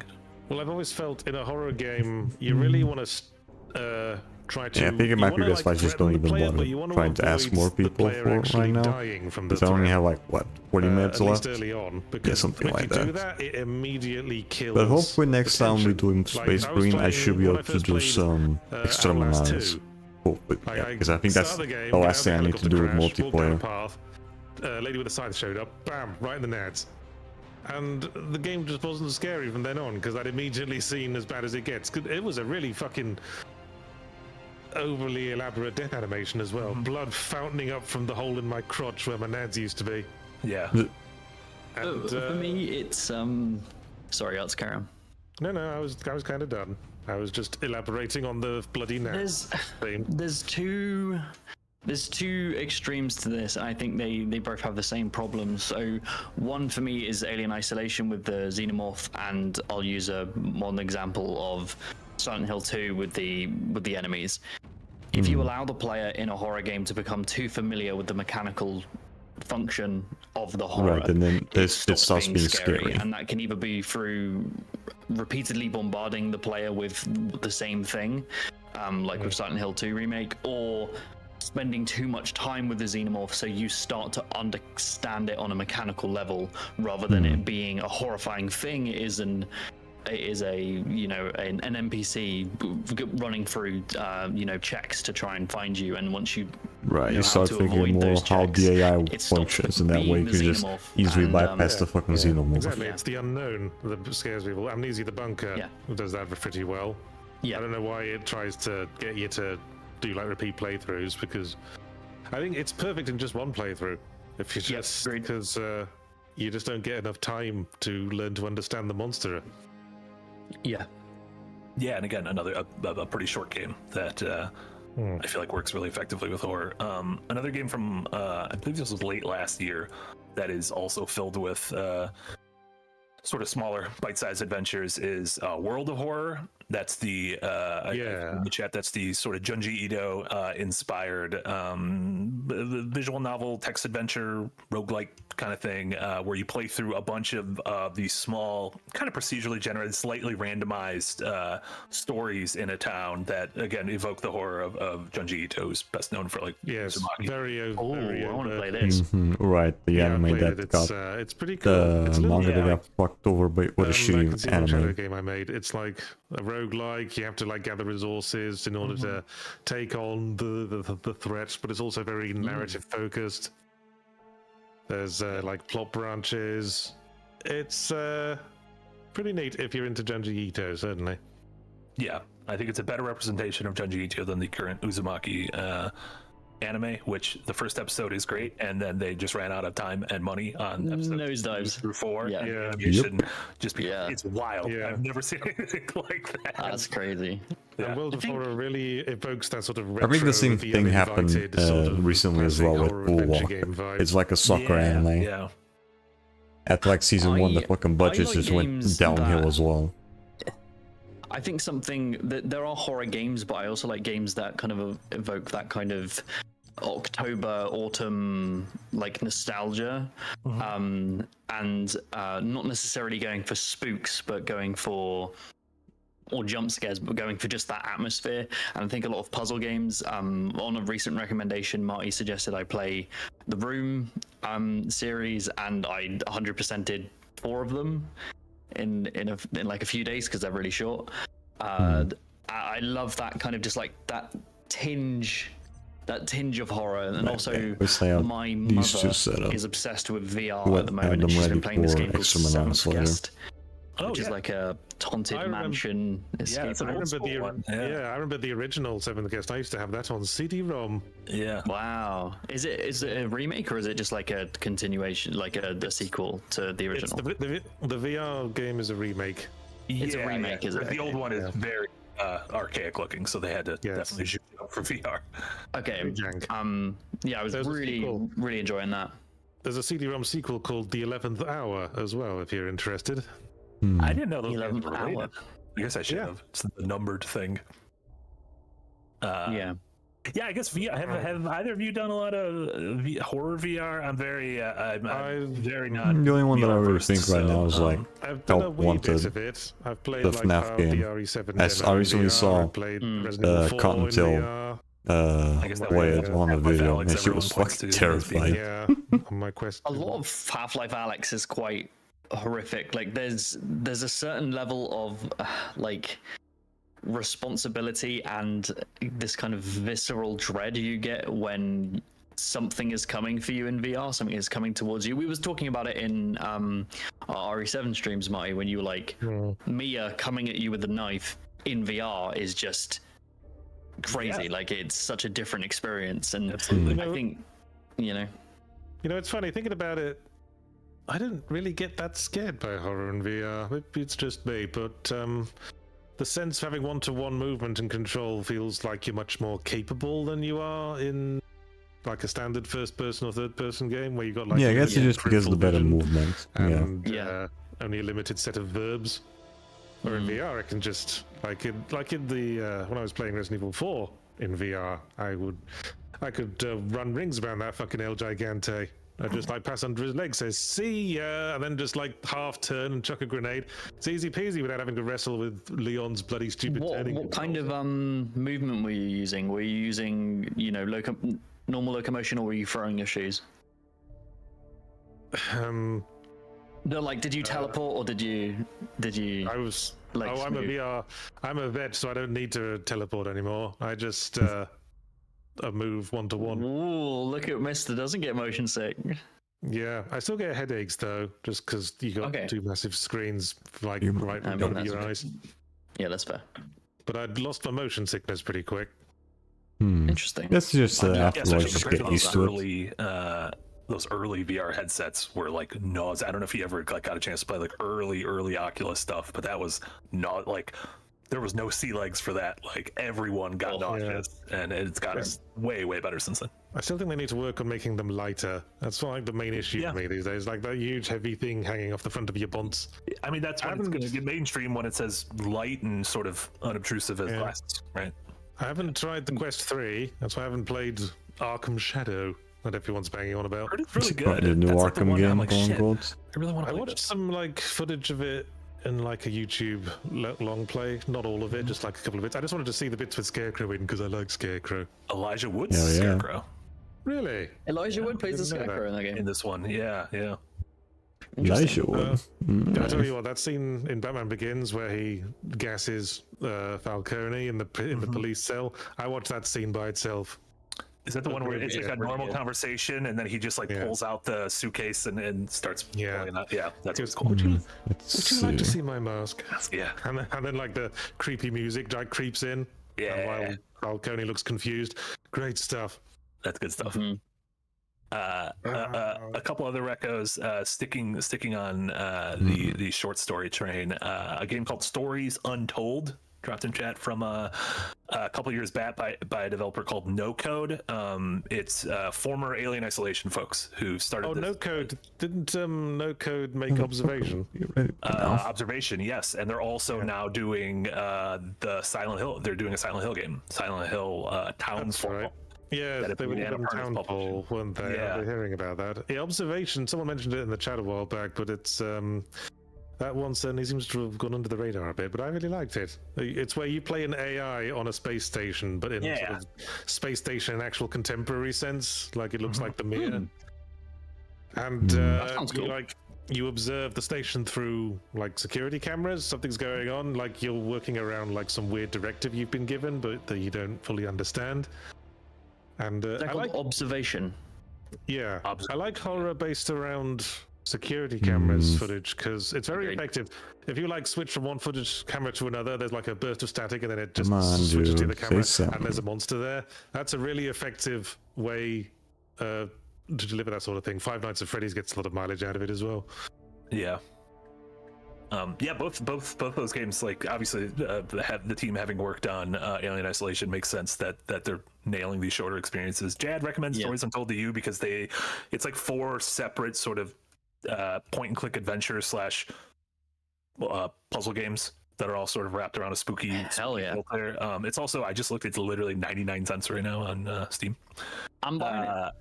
Yeah, it's good stuff. Definitely recommend that. I always get Observation confused. What was the name that Bloober did with Rutger Hauer? Oh, The Observer. The Observer. I always get the two of those names confused. The Observer?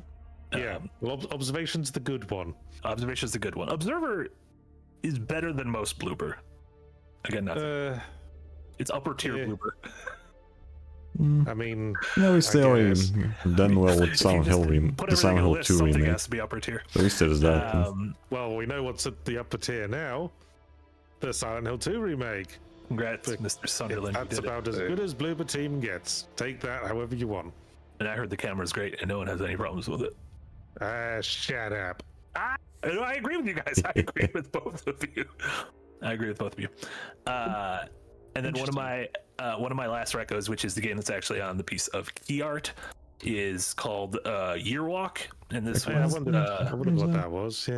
Yeah, so this was a point and click adventure game that originally came out for iOS. So I played it on an iPad back in the day by Simogo, who did Lorelei and the Laser Eyes earlier this year, and it has that similar sort of like Swedish folk horror vibe to it. But playing it on an iPad, like, it made me want more horror things on an iPad, because I remember playing it like in bed and the lights were off and I had headphones and like sometimes the fucking just like there's a takes so tactile connection type shit between you and a sort of a tablet when you're playing a game, and for a horror thing it works so well, because there's certain puzzles in the game where you need to like literally flip the iPad over, like it taps into its gyro sensor, and there's like one particularly great scare that came from that where I was like, Jesus, like I can't imagine, like this couldn't work. The game's on PC and everything, but I can't imagine how it would work, in a non sort of handheld setting. That's so cool. I love explorations of the medium with the controls and stuff. It's so cool. There's the goat. Yeah, and I was looking for like folk horror in I was wondering what the fucking goat thing I just was think it's like at cool to sort of get a little peek podcast. inside a culture while seeing what scares the shit out of them. Tasted some cryptids. Love me a cryptid. Oh my god, give me them cryptids up in me. Sign me up. Do you have any more obscure horror games to bring up? There's Iron like Lung. What did you guys? I really like Iron Lung. Iron Lung. You played through it the first time, Jay. So part of me is thinking, did I enjoy it because I was playing with Yahtzee and streaming? Would I have enjoyed it as much if I wasn't? Like, it had some really good scares. Like, the eye is just extremely good, and I'm surprised I didn't see it coming, because it's very obvious in hindsight, but like, it was really effective. And I think that's because there's a long stretch of vagary, like seeing twigs and like subtle things that could potentially be stuff. Then to see something so overt is like super impactful. I think Yahtzee, you were disappointed that I didn't get spooked, like jump scared by the ending.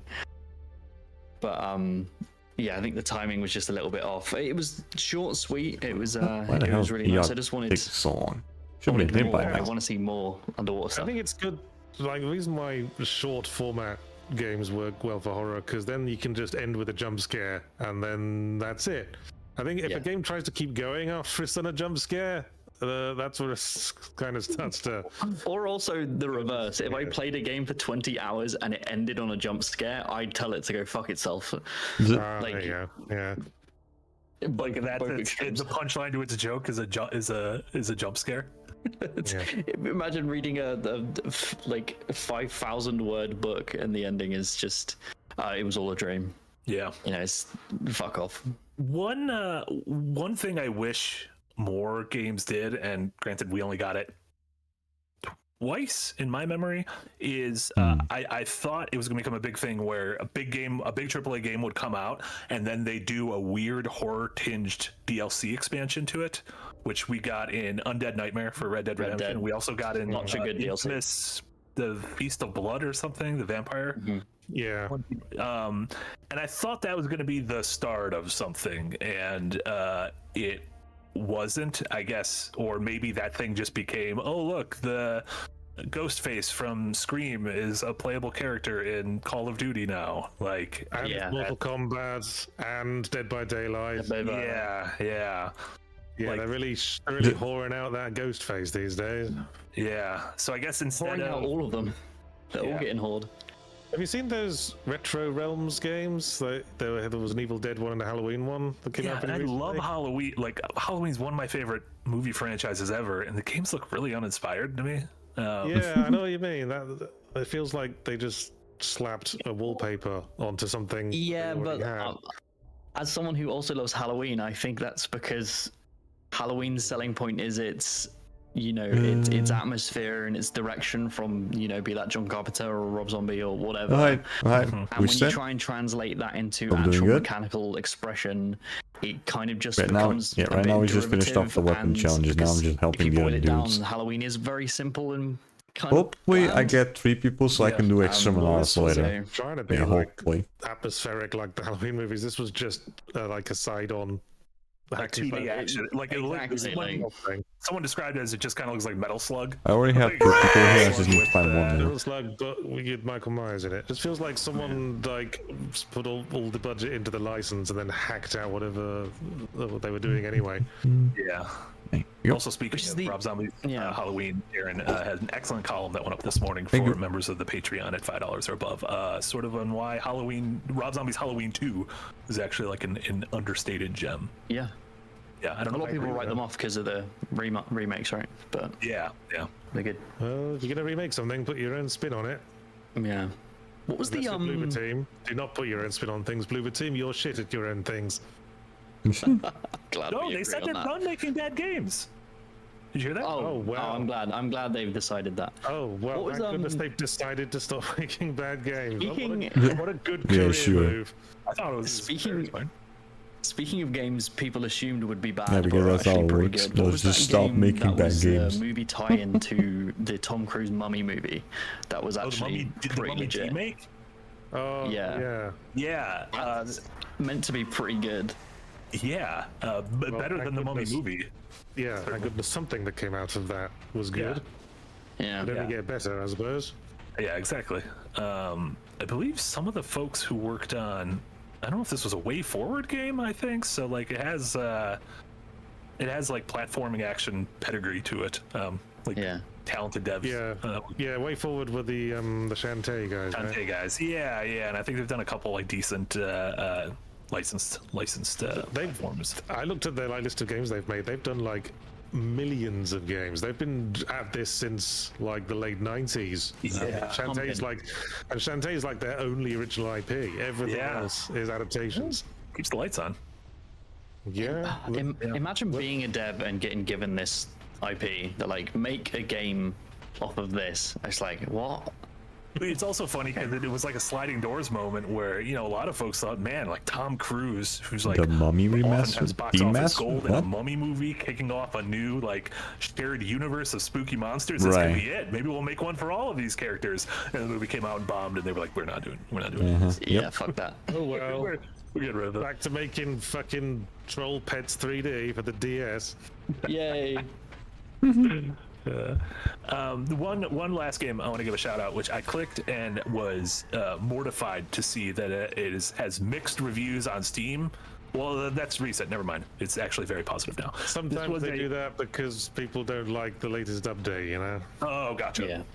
Yeah. This was a game that came out 11 years ago in 2013. It was a 2D, I would say a puzzle platformer similar to Portal in that you go into a bunch of singular rooms. Yeah, and it's called the Swapper, and the whole conceit is you are on this like derelict space station, and you have a swapping gun to where you ostensibly shoot and create a clone of yourself, and then you are able to transfer your consciousness into that clone.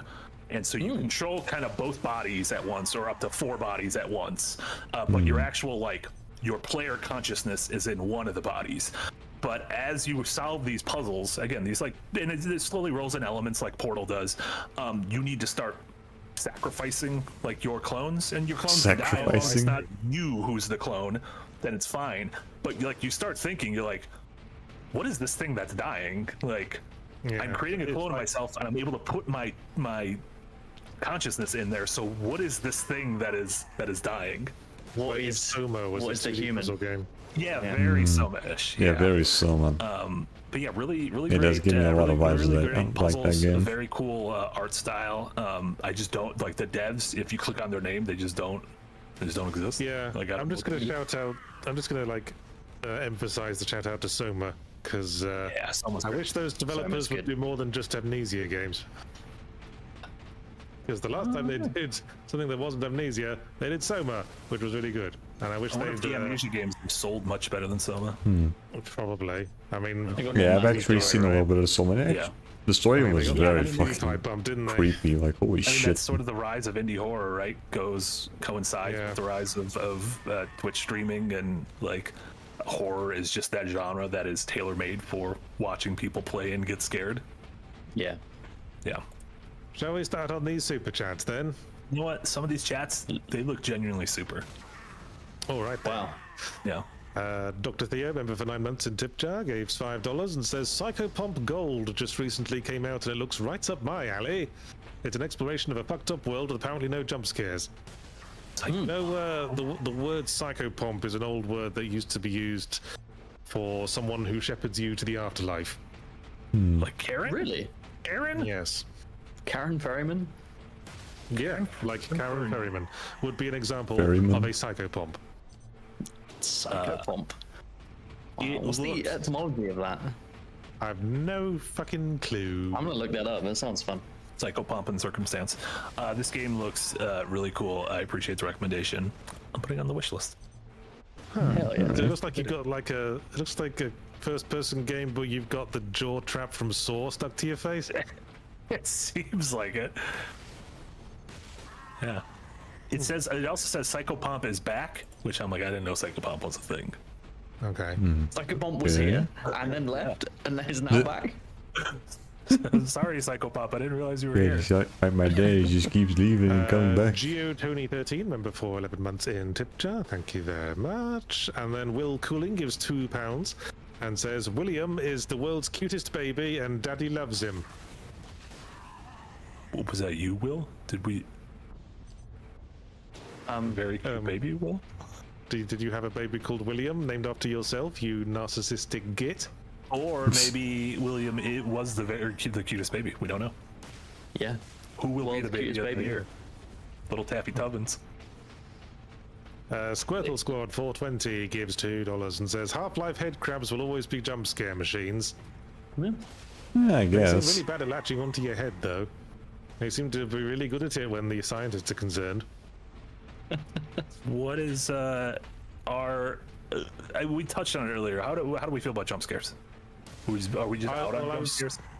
My feeling is that a jump scare in a horror is the equivalent of the fart joke in comedy. Or the slapstick joke in comedy. In that they can be pulled off very well. Or it can be You done can get a very really big shitty. laugh from them, or a big jump from them. But if you're reliant entirely on them, maybe you need to work on your craft a bit. There's a horrible middle ground for me. Like it's either if you set them up with atmospheric music and the setup of the environment, I don't like them because I know they're coming and then the punchline Right. doesn't work. It's like a joke that I know that you But when it comes out, no. No, I'm with you on that. That's why I've never liked Five Nights at Freddy's games. Yeah, but also just makes me anxious. Yeah, I appreciate jump scares that genuinely take me by surprise, like See, Blood.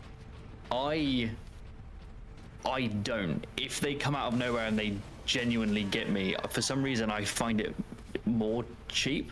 I find it cheaper. You're like mad that they got you? I'm mad that they did it. I'm like, but there's this middle ground where it's like, I'm in that correct mind space to be on edge, and then they get me, but it's not like completely out of nowhere. And that's the sweet spot, but it's very rare to actually have that hit for me. I'm mostly in the I don't like them camp. I prefer a tense horror atmosphere that builds to something narratively horrific rather than something being, oh, it just jumped out at me and my like fight or flight response got triggered. The jump scares across Silent Hill 2 remake, particularly in the form of the mannequins, legs, oops all legs, by very quickly they just started to get laughs from me, because first off, like, their AI is very funny in terms of like where they tried to hide, and sometimes they're really good at hiding, and other times it's like that's a really awful place to hide. Like, you are so visible, like your whole ass is sticking out from behind that TV. I can see exactly where you are. But that was definitely one of those, if used sparingly as a seasoning, it could have been done well. But by like the 100th time, I'm like, I'm just like numb to this. Even if like the jump gets me, it doesn't leave anything with me. In the OG Silent Hill 2, your introduction to mannequins is in the room with the flashlight. You pick up the flashlight, you put the flashlight on your chest, and it illuminates what was behind the dummy, which turns out to be a mannequin monster that comes to life and attacks you. It's the same in the remake, but when the mannequin comes to life, there's a little musical jump scare sting. Ring! And that's when I first rolled my eyes and realized I was in for a bit of a dumbing down. In the original, the mannequin does do a little like scream thing, but it doesn't have that cheesy like horror like shing. They do really lay on thick. The kind of musical sting you get that sounds like someone sitting on a piano. Guess he's already done with the multi-kills, man. Yeah. Yeah, I guess he's already done with the multi-kills. He's just off himself. $2 and says, my first video game scare. Well, you have to be careful with that thing. If you're too close to the shots, you just end up pulling yourself up as well. My fully emblematic this week is Zelda Echoes of Wisdom. And there's redeads in that, and they're a pain in the ass. They are a pain in the ass. You know, how do you beat them? You just throw a bunch of snakes on the ground. That's how you beat everything in the game. Spoilers. No, what I found is that other undead monsters are immune to the scream. So I would just drop those mummy dudes to take care of redeads. Love a mummy. We don't have enough mummy games. Besides the Mummy Demastered. Apart from the Mummy. Brought up. I want like a real I want a game where I'm exploring a pyramid and it turns out I unearth a mum. I want a Brendan Fraser mummy like Tomb Raider-esque. How great would that? I'm sure there's mummy monsters in one of the Tomb Raider games. Also, there's a Egyptian-themed pyramid level in Castlevania Portrait of Ruin, which you can play on the DS remastered re-release they just put out. Okay, I like that. I like a nice pyramid level. There you go. Yeah, the redeads are great. Nintendo's really good at like sprinkling in something kind of fucked up in their otherwise non-fucked up games. Right. At least the Prize Fighter the older games and says observations seem to fly off most N64. people's radars. I should probably finish it. The first encounter stuck with me. Well, I guess it flew over your radar as well, Prize Fighter, if you didn't finish it. I just picked them up. Before we even brought it up. So that's great. There's actually a sale on currently. I just picked up Observation and Stories Untold as a combo for like $5. So the most money during the stream. It must be the Steam Halloween sale. Ooh. Oh, it probably is actually. Spooky. Alex Armstrong gives $5. It says, Yahtzee. An indie horror survival game, Project Mist, launches December 12th. Is inspired by Far Cry and Bioshock, and it even has Lovecraft monsters and a gravity gun. Wow, that just sounds all over the place. Sounds like a lot of stuff going on here, to be honest. A lot of stuff. Looks kind of Yeah, it neat. does seem like there's not much focus on it. Just puts whatever it felt like ADHD the Do you game. think, have you ever played any of those like actual Lovecraft games with Sinking City or? Oh yeah, I reviewed Sinking City. That was a weird one. It was made by the same developers as the Sherlock Holmes adventure games. It really feels like they just took a Sherlock Holmes game and set it in Lovecrafty town, and in a way that it kind of felt really non-horrific. Like some like Deep One fish dude, Innsmouth look guy would tell you to investigate who broke into his office. And then you just go, oh, it was a hideous monster from beyond time and space. Better lock your doors more carefully next time, mate. It just felt really weirdly uncommented on, all the horror. 6 segundos bastam para te contar que a nova Oreo original tem agora ainda mais que... Yeah. Yeah. I want Oreo. I don't want an Oreo right now. Hang on. This is happening a lot lately. The chat keeps like crashing and saying my browser ran out of memory. Oh no. Maybe your browser has Alzheimer's. How much RAM do you have, my son? Yeah. And what browser are you using? Chrome. There we go. There's your problem. There's your problem, yeah. This video is sponsored by Opera GX. Doopy-doopy-doo. Dr. Theo gives $5 and says, I think kids love horror because it makes them feel like adults. They're enjoying something a part of them feels like is taboo. Yeah. Oh yeah. I guess. I've told my Cape Fear story a couple times, I think, on here. Although when I was a kid, I really didn't like My fucking mom watching had a cabinet behind a glass scary window of movies. VHSs I wasn't allowed to watch. And when I was like 5 or something, snuck down and watched Cape Fear. It was horrific. It was horrible. Yeah, real. Do you remember? Yeah. So do you remember like the first thing you watched? Where you're like, I probably shouldn't be watching this. Yeah. Cape Fear. I feel like I stuck downstairs. Oh god. I remember being shit scared by the end of Who Framed Roger Rabbit when I was a kid. God, that's like where the faces melt. Yeah. I have one, but it's a little extra naughty. I taped a movie, like, you know, I left the VHS player to like tape a specific movie that was on a channel, and it recorded the thing that was on after it, and I can't remember the channel or the thing I was originally recording, but I watched the movie the next day, and it continued recording like softcore pornography of like ghost, like a ghost porn. So like it was basically just a woman driving around pretending. What the fuck is that image they're using? With a ghost, and I was like really young, and I was like, I shouldn't be watching this. This is bad.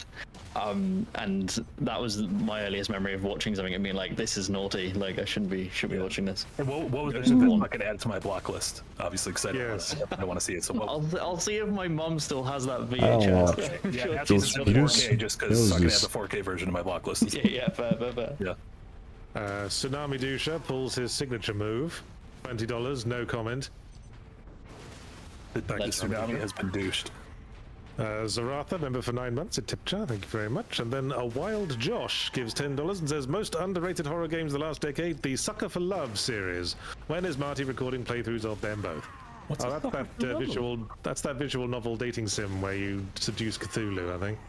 Oh, it's got overwhelmingly positive.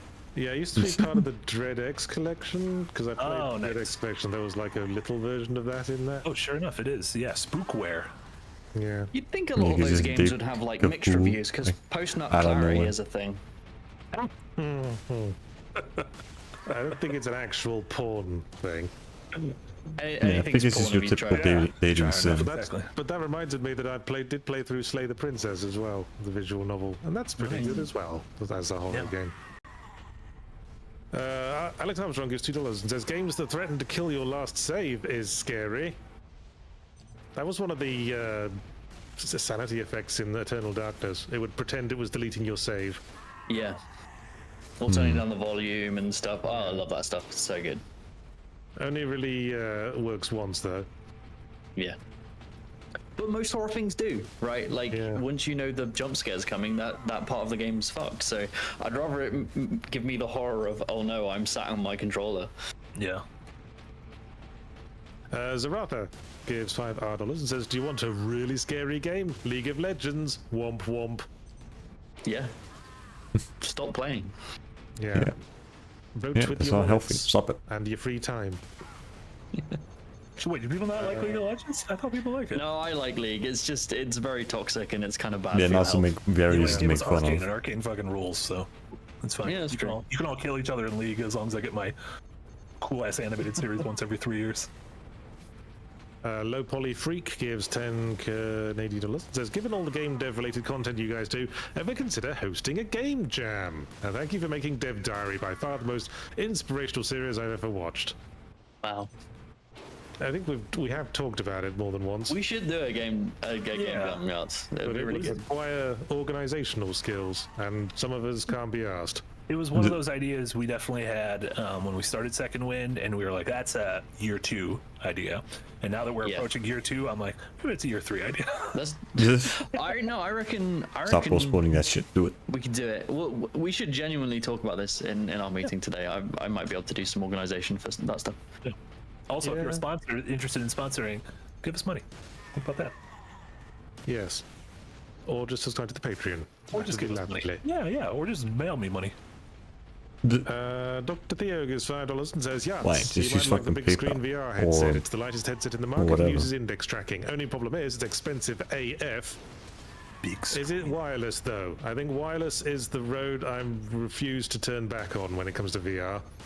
Big screen. It's so much better when it's wireless. It's so Yeah, but likely the to hang battery yourself. life. The battery life Well, is that- grim. My mum has the Oculus, like 3 or whatever, and it's great, but it lasts 2 hours, and it has to Well, charge for 2 hours. They just need to keep improving the tech. I'll come back to it in like 3 years, see where we are. This thing is pretty small. It still looks dumb, but it is pretty small. Yeah. Doran Grossman Naples gives $2 Yeah, I think and that the says, big thing is "Eerie just the versus battery scary. life. Discuss." It's way too short. Well, not much discussion there. Eerie is just the implication of frightening things, and scary is the full-on presence of frightening things, I'd argue. Yeah. At that point, you might as well just have the fucking thing What wired. would you say is a good eerie game? I guess, but the games generally can't. Okay, OG Silent Hill 2 is eerie. Remake Silent Hill 2 is scary. How about that? But the stuff comes. What a weird. Well, what a weird place to stop talking. Did you find the VHS, Marty? Did you find? Did it get? Did you get it? I found the, guys, by the way, I found the Ghost VHS, and it's great. I'm burning it, but it's great. Don't you clip that out and take it It out of comes. context and view it? No, The poor version of it As in, falls. it It sounded like what you were comes. saying is eeriness is a feeling until it culminates into something scary. And in Silent Hill 2, even the original, it may start eerie, but stuff comes and be. I take your point. Okay, eerie is what's that game where you're putting together a red string conspiracy board in a spooky basement? A Hand with Many Fingers, I think it's called. Legit, tell me that because I'll buy it. Did you make that up? I'm pretty sure I told you about this before, Jay. You had, but I hadn't added it to my wish list. Yeah, it looks like A Hand with Many Fingers. Oh, I lied. I just looked it up and it is on my wish list. I'm terrible. Maybe you should would check say that- wish that list is more eerie? often, buddy. Yeah, I don't think it has much flat out horror presence. It's just like, you know, something might be approaching. Sure. As you I do think this. I think a lot of That the should early be it big for him. walking simulators have an eeriness to them, whether it's Gone Home or Dear think so. Esther. Everybody's Gone to the Rapture. The sort of like if you're wandering around an empty world and sort of piecing together like what happened before I got here, that has a little bit let's eeriness see. to it. Yeah. Dr. Theo gives $2 and says horror versus horror themed. Discuss. Silent Hill 2 is horror. The Halloween town level in Kingdom Hearts is horror themed. Yeah. Threed in Earthbound, I would say, is horror themed. But Earthbound itself, I would not say is a horror game. But then Undead Nightmare in Red Dead is horror, right? It's a DLC themed around zombies, but it is in itself but its it's like own its whole entity. thing. Yeah. Like Yeah. it runs through its DNA. Yeah. A horror themed thing isn't necessarily like scary or horrific. Like, as I say, the spooky themed levels in a Mario game that has ghosts and pumpkins and shit. Yeah, I like that. Yeah. Yahtzee will wear a green hat in 6 weeks, gives €2, and says Doom 1 was scarier than 3 on first playthrough, if you say so. I didn't play Doom 3 at launch. I was pretty late to that party. Was Doom 3 I remember its big thing was you had a flashlight. yeah. You didn't like it. Doom 3 was all about the jump scares. What was your because Doom 3 came up before you were doing this for a living, right? Yeah. Like that, what would that have been, like 03, 04? Oh yeah. then? Okay, so yeah. What was your I think it's good, yeah. did you play Doom 3 right away? Like where did you kind of fall in it being a fan of Doom?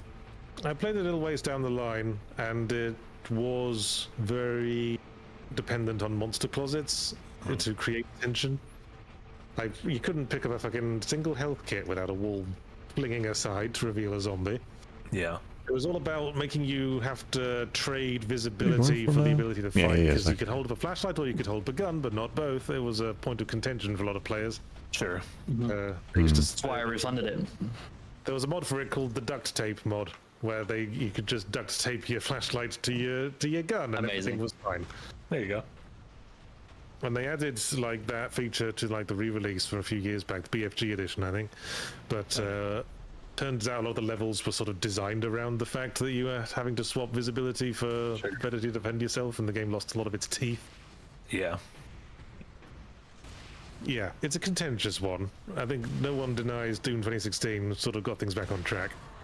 Yeah. It is funny though, it got things back on track while I would say 2016 and Eternal have just no horror in them. Like, well, horror themed maybe? It's horror themed. Like, yeah. I'd certainly say it's horror themed. Yeah, but there's like nothing that's scary or really unnerving about it. No, well, you're not supposed to feel scared. You're supposed to feel like a powerful doom-slaying badass. A superb owner gives $2 and says, Eric will make a jump scare happen now. Oh. Oh, God. Oh, wow. He put some actual work into that. Holy shit, Eric. I'm impressed. Well, Eric, you impress me every day. You're great. Not much of a jump scare when we like literally said it was about to happen right now, though. See, so this is an really example of the ones that don't work. They're building it up and then it's shit. I believe in Doo-Doo Man gives $2 and says, cuss versus discuss. Well, that does make me wonder I'll do if for cuss a what day. the etymology of cuss is. Right, hopefully tomorrow there should be 4 people so we can do swear, exterminars. Yeah, but like what? Yeah, hopefully. To the etymology dictionary. Okay, you talk about something else while I look it up. I'm a big fan of Discuss, the common platform. I see. Just went to online lobby, right? Just invite the friends. Okay, I see. Let's groove tonight. Elysium? Did you see that the Disco Elysium team started? At least we are done and, like, with the released an weapons. Which one? The only thing that's missing for me in terms of online is just the exterminars, the DLC campaign. All claiming. Which I need 4 people for that shit. So hopefully tomorrow I should be able to do it if there's 4 people available. There you go. Well, I guess that makes sense. We'll see. Discuss. Right. Get rid of that.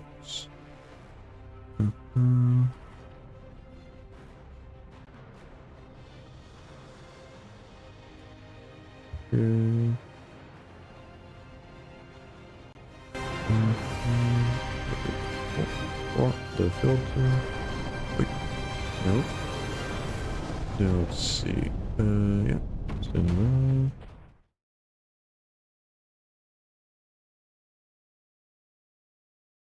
Deactivate that shit. Then sync up the trophies.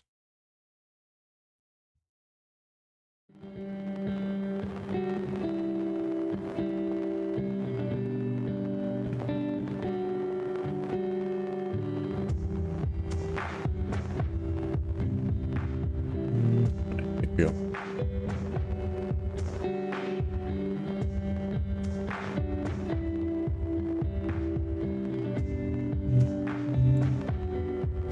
There you go.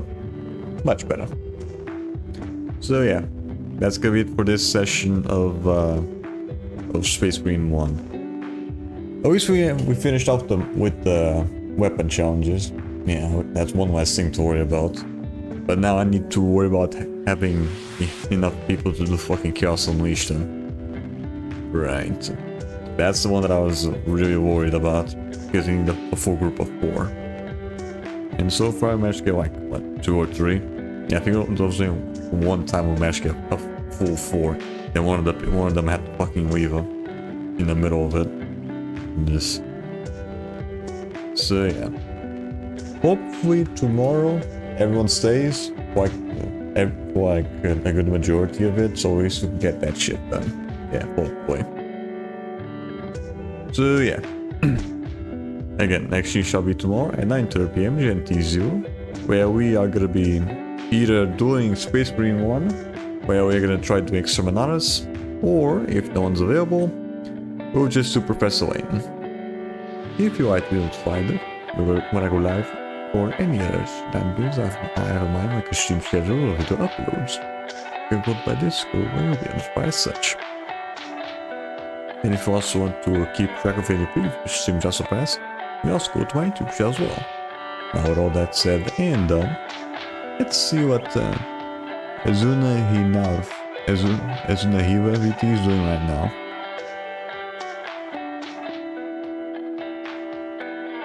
Among Us. It's chaotic, of course it is.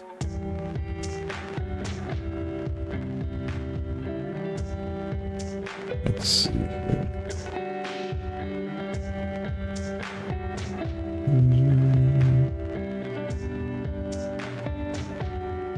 Yeah, let's see what we have here.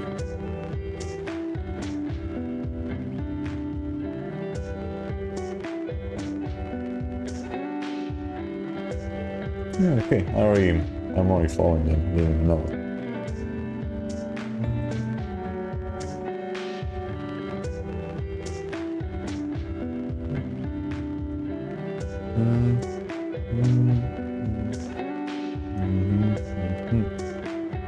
Here we go.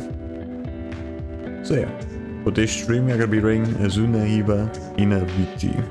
Right now they're going through Among Us. So yeah, you guys have fun with Azuna. Have yourselves a rest day. And as always, have a good one. Bye. Bye-bye. See ya. Have a good one. Bye. Bye-bye. See ya.